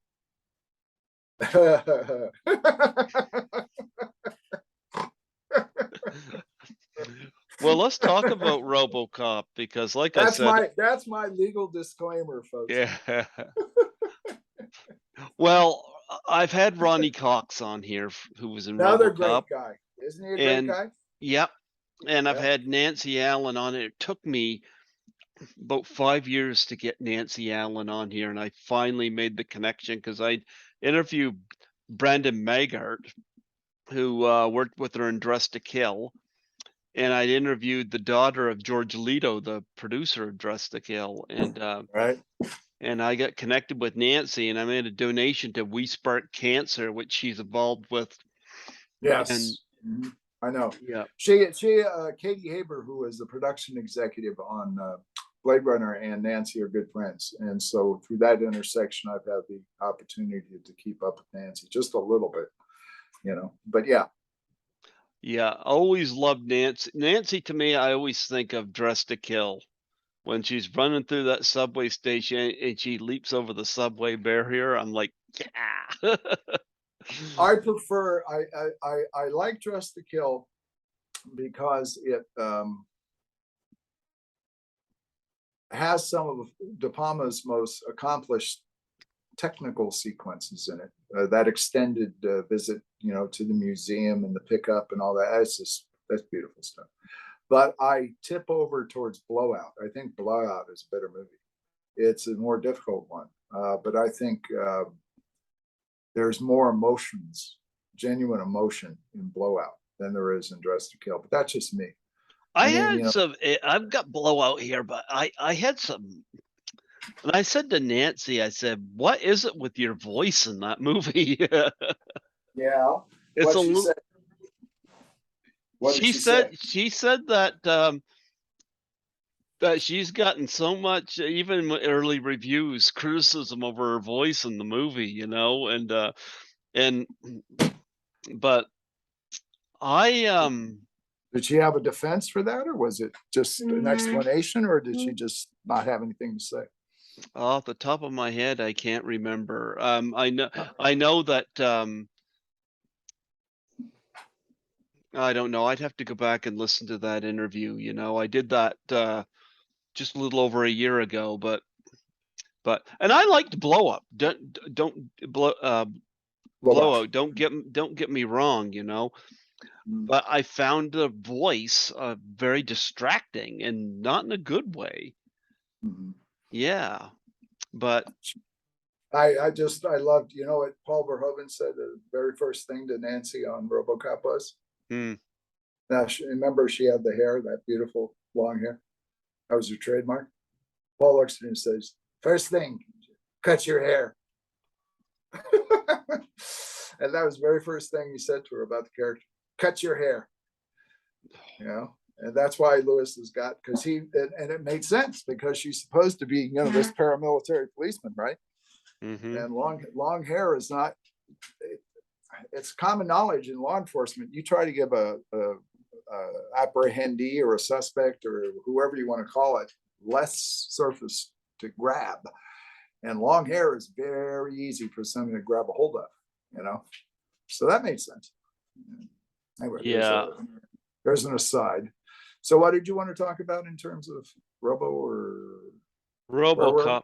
It's interesting because I know you're very involved in a lot of sci-fi and fantasy, and it's interesting because Blade Runner came out the year after Clash of the Titans, which is I one love of my Harry. favorite. Yeah.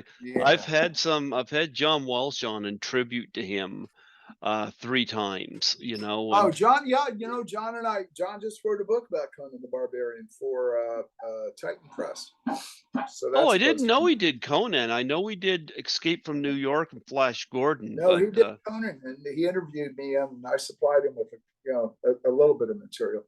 But he's got, apparently, last I heard, that's coming out. Maybe nice. November. I've had him on here in tribute to Ray 3 times. I actually got an Oh yeah. autographed picture of Ray. Oh, I used to meet Ray in odd places like Rory Ackerman's house, the Acker Mansion, before he moved out of there, was forced to move. I met him on, numerous film sets. Phil Tippett, who's a friend, as I said, I met him through Phil, San Diego Comic-Con, and when Phil was directing Starship Troopers 2, Ray just stopped by to give Phil some psychological boosting. And I got a picture of he and John and Phil together, and John and Phil with Ray were just like 2 little kids. And because they both had such starstruck admiration for him, even though they'd been in the business. And I was always pissed because I was the photographer on that, and no one turned around and said, hey, how would you like your picture with Ray? And I mean, I think I do have some photos from the early mid 70s when he showed up at the Comic-Con, and I used to be involved with that. But yeah, no, I mean, Ray Harryhausen is the guy that, as you well know, and many people of my generation have said, is probably the motivating force for us becoming involved in the motion picture business. Seven Fords of Sinbad was one for me. I mean, Jesus Christ. When that Cyclops came out of that cave so early in the film, it was like, oh, what? What?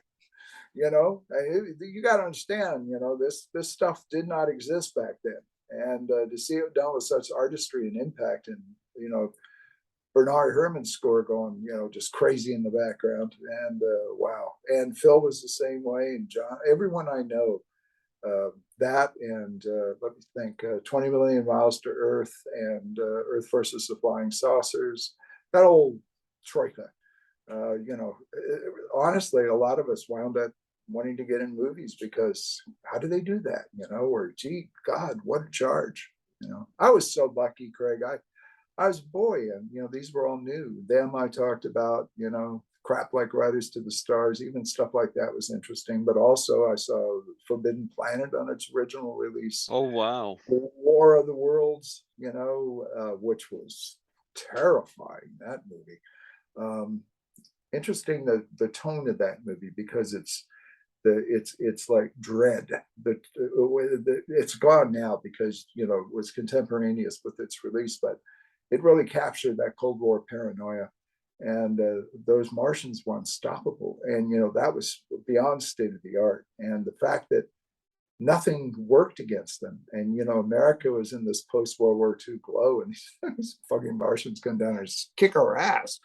And that marvelous moment when the three guys at the very beginning, all those three well-known character actors, so that we think William Phipps, Paul, the guy who is in Not of This Earth, oh God, the guy with the, I would know his name, and also Jack Crucian, who was an old radio guy who did a lot of ethnic things, and they're looking at the manta that comes out, the cobra, at the very beginning when it comes out of the pit, and they get the white flag, and the one guy says to the other, "What are we going to say to them?" The guy goes, "Welcome to California,"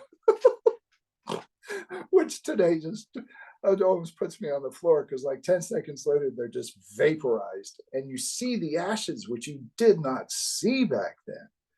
That grisly touch, in human form. And so I saw that, and I saw the Invisible Boy, which was kind of a touchstone for a lot of kids back then, and on and on and on. Just all the giant monster movies, like the giant behemoth, the giant mantis, the giant earthworm, the giant earwig, anything that was, they were all knockoffs from the Beast from 20,000 Fathoms that had been so popular, which is another Harryhausen thing. Oh, and Mighty Joe Young came back into circulation when I was a kid, and so the three genres that were out there in the 50s were the musical, science fiction, and sort of like drama, but what a time to be a child. And, right there at this transitional period, then the 60s happened, the 70s and the 80s and the 90s. And, just amazing for me to have lived through all this and to remember most of it. I was a child of the 60s. Yep. Well, I was born in the 70s, grew up in the 80s, so yeah. But, oh yeah. Oh, the 80s were, geez. Mm-hmm. Greed and cocaine. Yep. But yeah, RoboCop was something different that came out at that time. They took what could have been your typical cop plot and the whole idea of the RoboCop part, and they added a nice emotional center, because when he's being shot up, it's like, yeah, that's direction. That's Paul Verhoeven. Mm-hmm. I mean, that was in the script. That's direction. That's the artistry of Paul Verhoeven. Paul is very good at making you feel. The cliche is that he's a visceral director, and yeah, he is. He's able to convey sensation very well. But of course, you've probably also heard many times about, Paul is someone who for many years, decades, studied the historical life of Jesus Christ. He's not religious in any way, shape, or form. He's a secular person. In fact, he has master's degrees in mathematics and physics from the University of Leiden. And his primary focal study is Einstein's theory of relativity. And Paul knows more about that than, believe me, many of the professors I've met. I mean, Paul was he's a polymorph. There are so many aspects to that man. But one of the things he wanted to do, which is famous in RoboCop mythology, was to throw some parallels into Jesus Christ, to Murphy. And that was his crucifixion. There was only, in his mind, he thought that the way to really sell this emotional disconnect between the human being and the cyborg that resulted was to just show how awfully painful and horrifying that death was. And that also, of course, gives Robo a really good vengeance motive. But yeah, again, but credit must be due to Michael Miner and Ed Neumeier's screenplay, and they had worked for a while together on something before it caught Paul's eye, and Paul came in and Paul is very meticulous. It's his mathematics background. He goes through every single punctuation mark in a script many times before they shoot. And I know I've given him stuff that I've written about him and stuff, and and he's never changed anything in terms of my perceptions or my opinions. But if he catches something, he'll let you know. And if he catches something that's wrong, or if he feels that has been misrepresented, he's the first one to tell you. Not out of ego, but out of this. He's a relentless perfectionist in a way, but not to the point where David Lynch was at the time of Dune, where David would slow everything down on the production to do something. And with a production of that size, that was kind of counterproductive. But I won't get into Dune because that's a whole other thing. Another guy who I was just so fortunate and to meet and also liked working with, David, was complicated, but very sweet guy. Nice, kind. There was a kindness to him, and very good with performers, very gentle with performers, and good with his crew. I love Mulholland Drive. That's my favorite. Oh yeah. That's his hate letter to Valentine. Yeah, I mean to a Hollywood. It's the flip side of Sunset Boulevard. I mean, it is Sunset Boulevard. Updated. That's why I always thought. But I also, can see that. Yeah, but people talk about how difficult it is to understand it. No.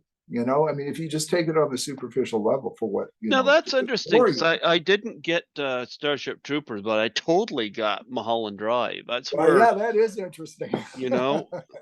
But then again, maybe I just saw Starship Troopers as just a sci-fi bug movie, and of course that was 1997. Here we are, 25 years later, so so perceptions can change, but how old were you when you saw Starship Trooper? I saw that in the theater. Yeah, but how old were you? I would have been 25. Interesting. Because I was born in 72. Yeah. Well, what did you think of the effects? The bugs? Oh, the bugs were fine. Yep.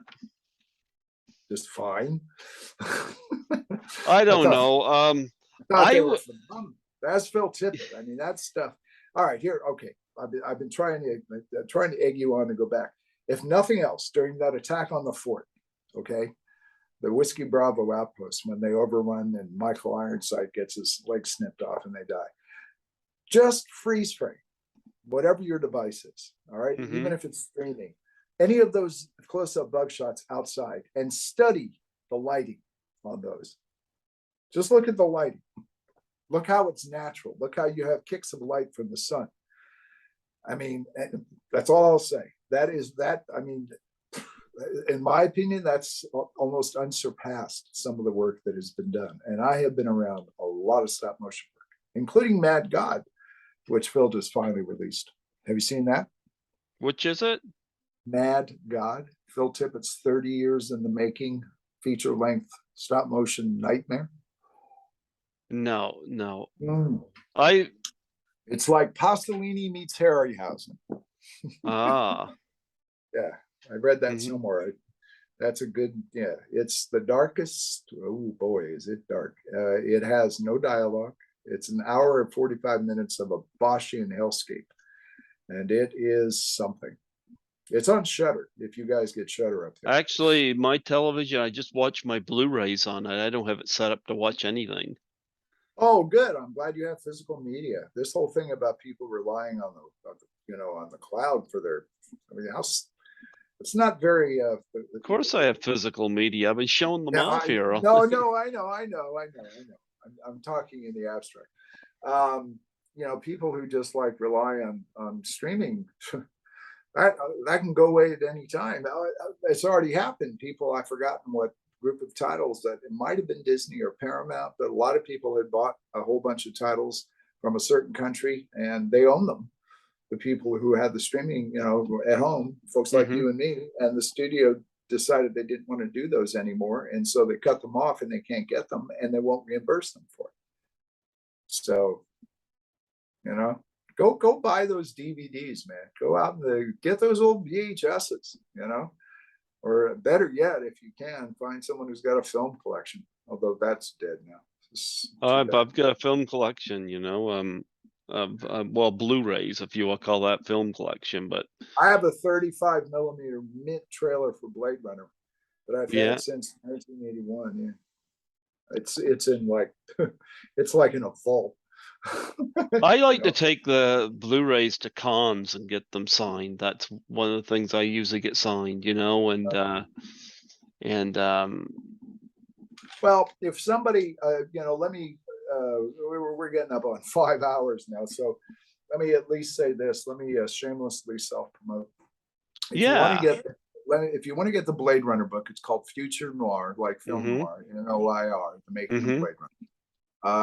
2017 is the latest release. That's the 3rd edition, and you can get that as a hard copy from Amazon or from the publisher, which is HarperCollins, or you can get it as an ebook. The 2nd edition is readily available. That one is 2007, and that's got the picture of Rutger Hauer in the rain, the very striking cover. And then there's the 1st edition, which you showed, from 1996. That book has not been out of publication for 26 years, which is just astonishing to me. I mean, that's like Stephen King stuff, But I hold it. The reason why is because of the film.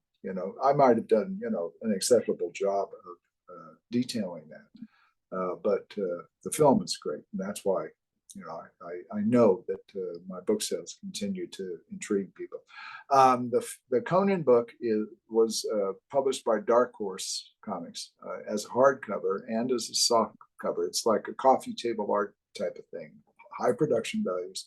It came out in 2007, and it's called Conan the Phenomenon. And you can find that online, still buy it. And it was translated into numerous other languages. In fact, I've got like the Italian edition of Future Noir and the Spanish edition here. And the Future Noir has been published in multiple foreign territories. But also, if you want to read my Dune experiences, but they were heavily rewritten. And so for years, I've been trying to get them back in print as I originally wrote them. There was a double issue on Dune that I did for Cinefantastique in 1984. So you can find that online. I've seen that. And if you're interested in hearing what it was like to be involved in Dune, Arrow Video, last year, I think it was, possibly the year before, but they did a steel case edition of Dune. And I'm one of the commentators on it. And I have my own commentary track, which I've done for a number of films. And so if you just plug in Paul and Sammon, Sammon, which is Irish, by the way, you'll perhaps be surprised. There are other titles that I haven't mentioned, but yeah. Did you like the new Dune? I did, but I found it strangely emotionally muffled. It was, when Paul's father dies, I felt nothing. I can't fault the spectacle and the way that it's been so well thought out. I was looking at Rebecca Ferguson, so. Honestly, when I found her most attractive and seductive was in Dr. Sleep. I loved her in that, yes. Yeah, and all she has got is like a hat and a t-shirt, and and she's got it, but she's also a fine actor, Lady Jessica is quite interesting in that. Francesca Annis in the original, although she in the film, David's film, comes across as extremely regal and aristocratic, off screen was a ton of fun. She just was always joking around and just laughing and, just cool, not what you saw on screen. But those three right now, I guess, would be, you can look up.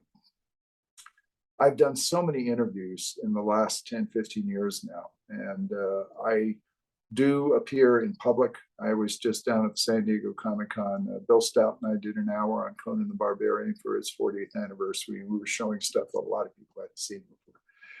And also David Snyder, who's the art director, and Charlie de Lauzirika, the restoration producer and director of the final cut and director of Dangerous Days, a 3.5-hour documentary on Blade Runner, and I did the Comic-Con. I'm in Return of the Living Dead. Clu Gulager just passed a couple of days ago.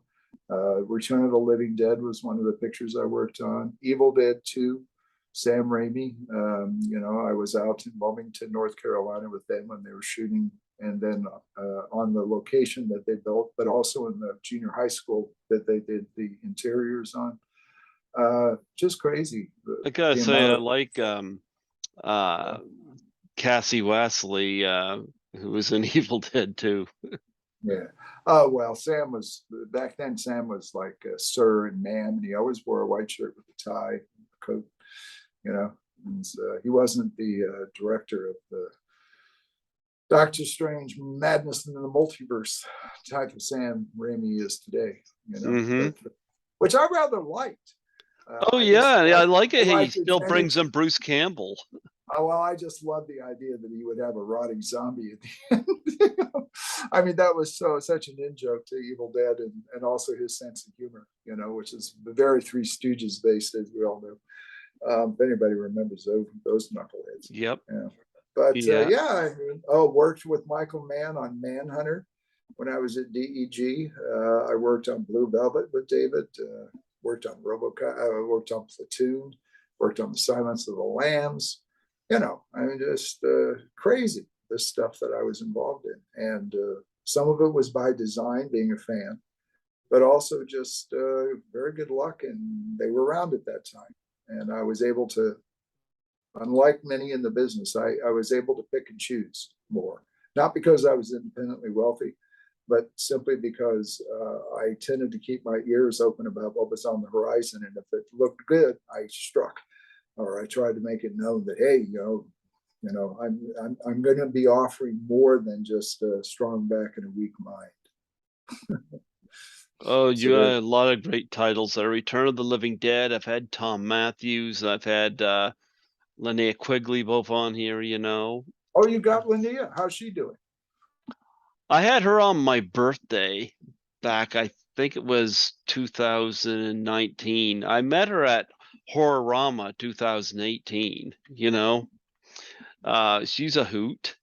Yeah, she's a trooper. She was a trooper on that show, man. She had that was cold and wet and rough. What they put her through on that, and never complained. No. Not one. And Platoon is my second favorite war movie after Apocalypse Now. Something about the Vietnam Canopy jungle that just appeals to me. And I'm not a big war movie person, but Apocalypse Now and Platoon are two that I really like.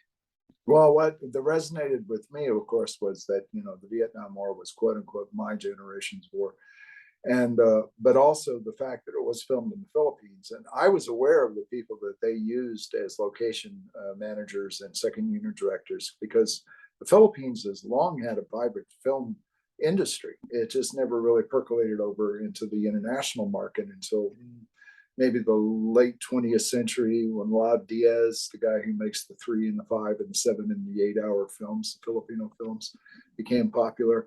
But also I just grew up there, and so when they're going down the river and in the swift boat in Apocalypse Now, that's a river that leads to a place called Paxtanon Falls, which is now is a kind of a tourist destination, but back then was for the locals. And what it is we used to do it in the 50s and the 60s, I and my brother and my family, because my dad had these contacts, that that river actually ends up in a series of rapids that are like Colorado River standard rapids. And you would be in these banca boats. Banca boats are a certain kind of wood that have pontoons on them. And you could barely fit in them. They're so narrow. And you would shoot the rapids. And these guys are just there with these poles. And, and there's no life raft. There's no life preserver. There's no any kind of safety equipment. You're not lashed in. You're getting just soaked. And then boom, you come into this incredible lagoon with this place called Paxanan Falls. And it's just like this majestic waterfall. And so, you know, when I'm watching Apocalypse Now, I'm laughing and I'm saying, well, why don't you go down the river just a bit? You know, so I've been on that river as a boy. So, and same thing with Platoon. I knew where they were shooting that, you know, and so just, I don't know, just odd. You know, life is, if you live a life, it's got a lot of linkages and coincidences and crossovers. And yeah, it's just funny. In Silence of the Lambs, you know, Anthony Hopkins, Oh, and yeah. of course, Oh, sure. Jodie Foster looking beautiful. Yeah, yeah. And Jodie, you know, also, you know, she had just, well, not just, but it hadn't been too long since the whole Hinckley thing. Yeah. I mean, yeah, that was in the 70s, right? But she was still a horrible thing to have to go through. Mm-hmm. But she's the ultimate pro too, consummate pro, you know, and she sure knows the business. And had actually wanted to be a director, you know, early on. You know, she did direct, as we all know. But you know, she was fine on that. And I remember Hopkins telling me just briefly. I only met him very briefly during that shoot. But Jonathan Demme and I had mutual contacts from his days at the Corman stable when he was doing low budget movies like, you know, Caged Heat and things like that. But I remember, because I'd read the book, you know, The Silence of the Lambs, because it was a bestseller. And I said, how are you going to do Lecter? And he looks at me, he goes, oh, I figured it out. And I go, what? And he says, I'm not going to blink. And if you look at it, he never blinks. It's really interesting, you know, it's just this one little touch. If you watch it, I think I see him blink once about halfway through it, but he just does this the entire time. Yep. You know, he doesn't even widen it, that thing, you know, and he's very still. Stillness in film has a lot of power, a lot of power. If you've got an actor that can be still, it can convey a lot. You know? Well, you mentioned being part of the cons and stuff. What's the most unique thing you've ever been asked to sign? I would say breast, but that's old hat. Oh, a penis once. Are you kidding me? No, I cheerfully signed the penis. Hey, who am I to judge? I did say that, you know, this is a Sharpie and these things are toxic. You know, what was that for? That was for, hang on a second, let me think. Oh, it was one, oh God, it was early on. Was it Dune? It couldn't have been for Dune. Must have been for Blue Velvet. I think it was for Blue Velvet. That makes sense. Yeah. They just want, I said, well, what do you want me to do? And they said, sign your name. I'm staring at this organ saying, well, thinking there's not enough room, you know? And I said, how about my initials? You know, and I did that. So true story. It's interesting because I'm hearing a lot. I hope he didn't tattoo that on himself, but whatever, you know. But the first time, I think Caroline Munro was the first one that told me about people about signing somebody's skin and them finding them tattooing the name on themselves. So. Oh yeah, I've heard of that too. Yeah. Yeah. Well, you know, in the 90s there was all of that. Well, I forgot what the movement was called, but it was basically new primitives, I think it was called. Mm-hmm. You know, where everybody started to get pierced, and really the tatting really came back, and you know, because before it had been considered to be, you know, antisocial. Only drunken sailors got tattoos, and you know, and then the Yakuza in Japan. But then in the 90s, there was this upsurge of interest in everybody. There was a whole generation that just said, we've had enough of, you know, America as it is. And they went off and went into this tribalism thing. And I remember being in, I wrote a story called Within You, Without You, because I've done fiction as well, and edited 3 anthologies. And as I said earlier, somewhere, or maybe I said it, I don't even remember now. But I wrote a story called Within You, Without You, and one of the characters was like a punk / electronica musician, and he goes into a restroom to urinate, and the guy next to him said, I think they were called not Churchills, but there was a certain kind of penal piercing where you put like 5 or 6 goodness. No. You put 5 or 6 rings on them, and Mhm. it's an English term. But the guy next, I didn't do it from the point of view of the character who had, but the guy who's next door, who's just this guy shows up, and he says, and I heard this jangling, and I didn't want to, but I let my vision drift, and dot dot dot, and and it's basically this guy's got this huge collection of metal rings that have been piercing his cock, and then God, I wish I could remember the name of it. It's an English word, but anyway. So yeah, no, I mean, whatever. I've always been very tolerant of others' behavior. We're off topic, but I'm very tolerant of others' behavior as long as it doesn't involve hurting, and involving hurting others. Because if you want to hurt yourself, that's bad enough. But when you start to hurt others, then that's a line I, unfortunately or fortunately, still have a very strong moral position on. I just saw too much of what can happen out there. So but other than that, hey man, whatever floats your boat. You want to be called they or them, or if I'm intentionally, somehow insulting you or demeaning you by using the wrong phrases, just tell me what. Whatever you want is fine by me. What's important to me is your own self-esteem. We all need self-esteem. There's Yeah. not a lot of that. We don't need narcissism. We got plenty of that.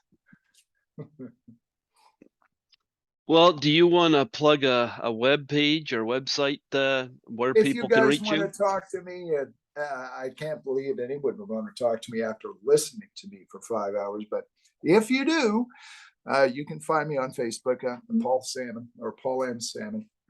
And usually I tend to be on social media in spurts because I have real world things that I do and that take me away from my desktop or my iPad Pro or my Kindle readers or my, Android phones or whatever, that I happen to have at the moment. But yeah, I like to interact, and if nothing else, you'll get a like, and occasionally I'll strike up conversations.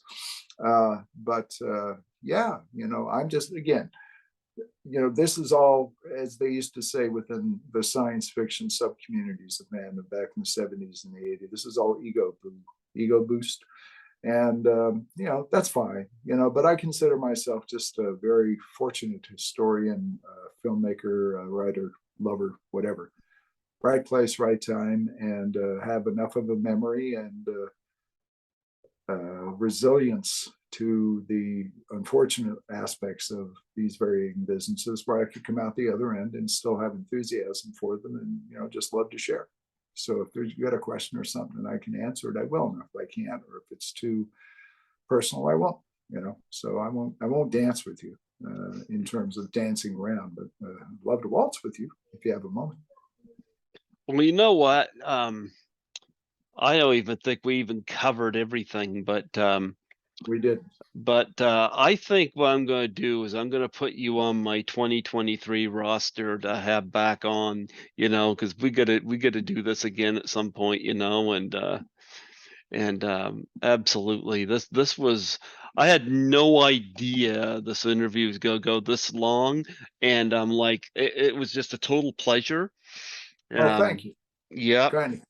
Yeah, so I work overnight tonight, so I mean I'm gonna be thinking about all this stuff here that we talked about. But this was great, and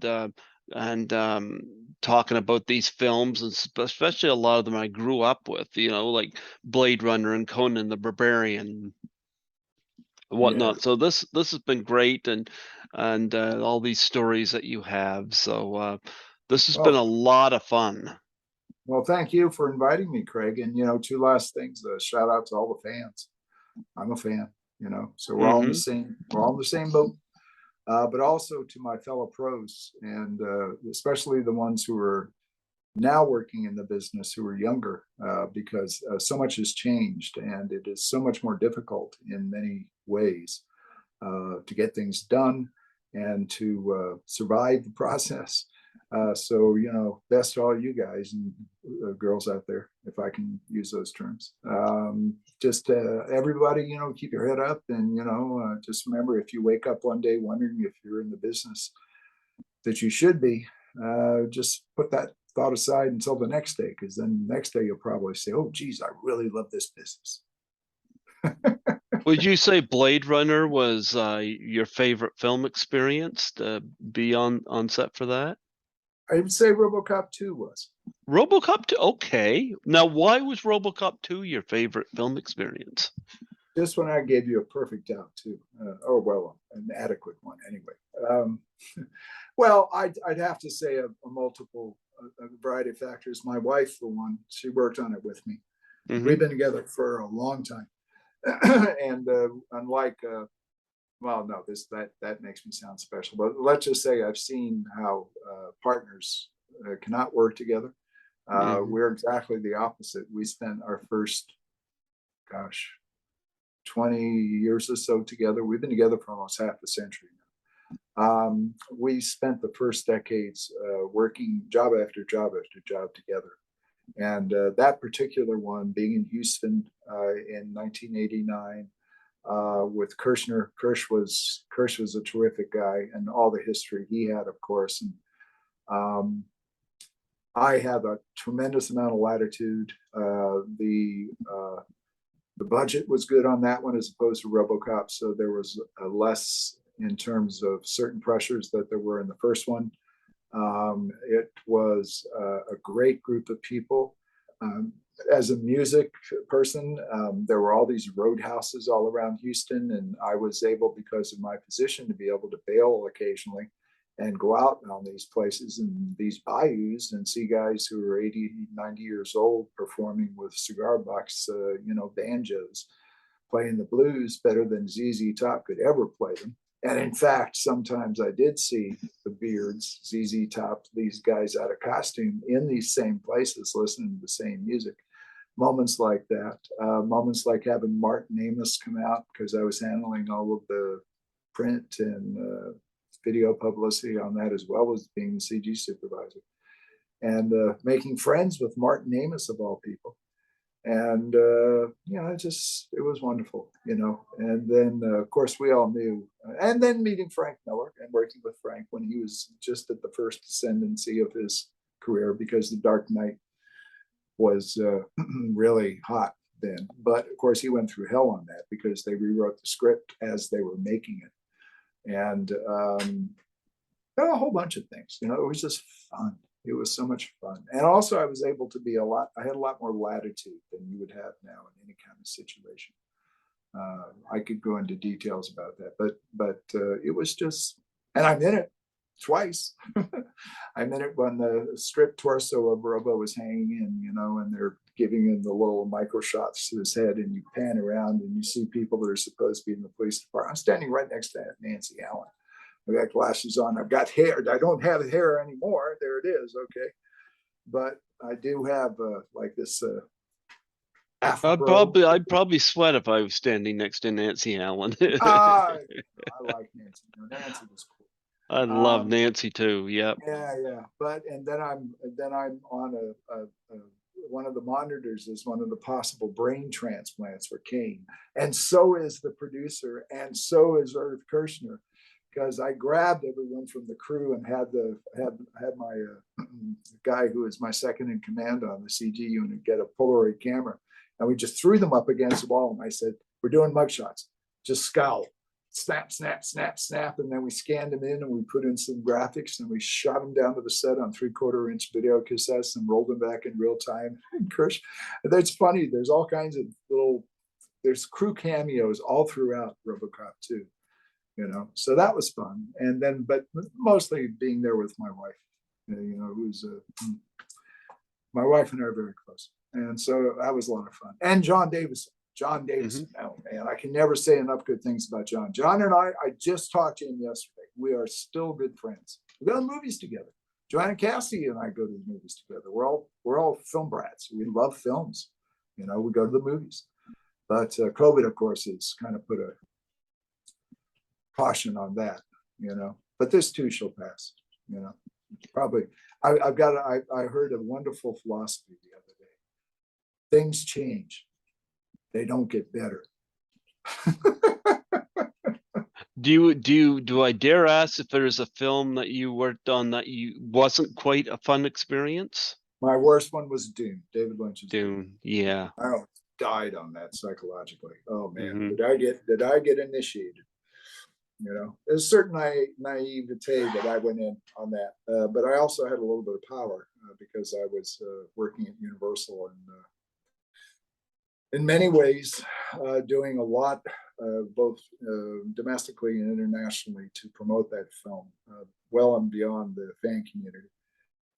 There's a featurette that I did called Destination Dune, which is on a lot of the DVDs and also out there on the internet and Facebook, YouTube, called Destination Dune, which was my little play on words from Destination Moon, the Robert Heinlein thing. And it's really, except for one other piece, the only behind the scenes thing that was ever shot on Dune. I did that. And but I had to, I was dropped into a boiling pool of piranhas, and I had to learn very quickly how to staunch the bleeding. And I dragged myself through that. It was very difficult professionally and personally, and did not end well. But what I found out was that if you survive those and you, for whatever reason, are able to get up and go into the next one was Blue Velvet, and that was fun. Well, it's like at the beginning of Conan the Barbarian, it says, "What doesn't kill you make you stronger." Yeah, which is complete nonsense, because as a guy who has a degree in psychology, I can tell you that traumatic experiences stay with you. They do not make you better, kids. Okay, that's a nice pop aphorism. In reality, ain't true. It's not true at all. Okay, so if you're feeling bad, go get some therapy. Go talk to somebody. Best thing that you can do. Just find somebody you can talk to without, any kind of repercussions. Really is, So that's my 2 bits of therapy counseling right there. You can send me your bill or whatever. Well, I'll send mine. well, Paul, this has been such an honor to have you on here, and I never expected to go this long, and I'm not at all disappointed. You provided so much information, and I'd love to have you back in the future, and talk maybe in more detail about some of the other stuff that we didn't go into quite the detail in, But anyway, before I let you go, would you mind doing a plug for my show? No, sure, go ahead. Just state your name and say you're the author of this particular book, and say you're listening to Greg Gilbert on Python's Paradise. Hi, this is Paul M. Sammon, author of Future Noir, The Making of Blade Runner, and Conan the Phenomenon, recommending that you listen. I'm sorry, Greg. I'm sorry? Greg Craig all the way at Python? Python's Paradise. Okay, Greg Gilbert at Python's Paradise. Okay, I knew Gilbert, and then I went, okay. All right, here we go. Hi, this is Paul M. Sammon, author of Future Noir, The Making of Blade Runner, and Conan the Phenomenon, recommending that you listen, and should be listening right now, to Craig Gilbert at Python's Paradise. Yes, folks, pick up a copy of Future Noir, The Making of Blade Runner. It's a fantastic read. And, of course, Conan the Phenomenon as well. And, of course, I'm going to knock on wood, if everything goes well, and have Joanna Cassidy on tomorrow. I'm going to tell her that you wish her a happy 21st birthday. Thank you. And let me do that one more time, okay? Go for it. Python's Paradise. What's the last thing again? Greg Gilbert on Python's Paradise. On Paradise. Okay, that's what it is. Okay, I'll get it. Hi, this is Paul M. Sammon, author of Future Noir, The Making of Blade Runner, and Conan the Phenomenon. Wondering why you're not listening to, unless you already are, which you should be, Greg Gilbert on Python's Paradise. Absolutely. Thank you so much for coming on here tonight, and this afternoon going into tonight. I know. Is it still, what day is it? Monday? Is it still It's Monday? Monday, yeah. Yep, I do We- an overnight at the hospital tonight, so okay. Hey, yeah. good for you. Good for you. hmm I know that can't be an easy job, you know. Last night I was the only one working in the emergency room out of housekeeping, and I was like, Yeah. I guess we're short staffed, but I was like, Yeah, that's everywhere. You remember I told you I was taking that road trip? mm-hmm, It was the same thing. I was in California, Arizona, New Mexico, Texas, and Colorado, 3,500 miles, just myself in the car. And everywhere I went, it was the same thing. Shorthanded, people having varying theories as to why that was, but everyone from the people who were waiting the tables, the people owning whatever it was, saying, man, this is like really weird, and we know people want to work, and it's not just because people have got unemployment or whatever, and they're letting it run out. We just, everything is topsy turvy because of the pandemic, and I get it, mm-hmm. but yeah, my wife used to work at a home for dementia elderly, and she did that for a while. And That's hard to watch. Yeah. yeah, it is. And I volunteered.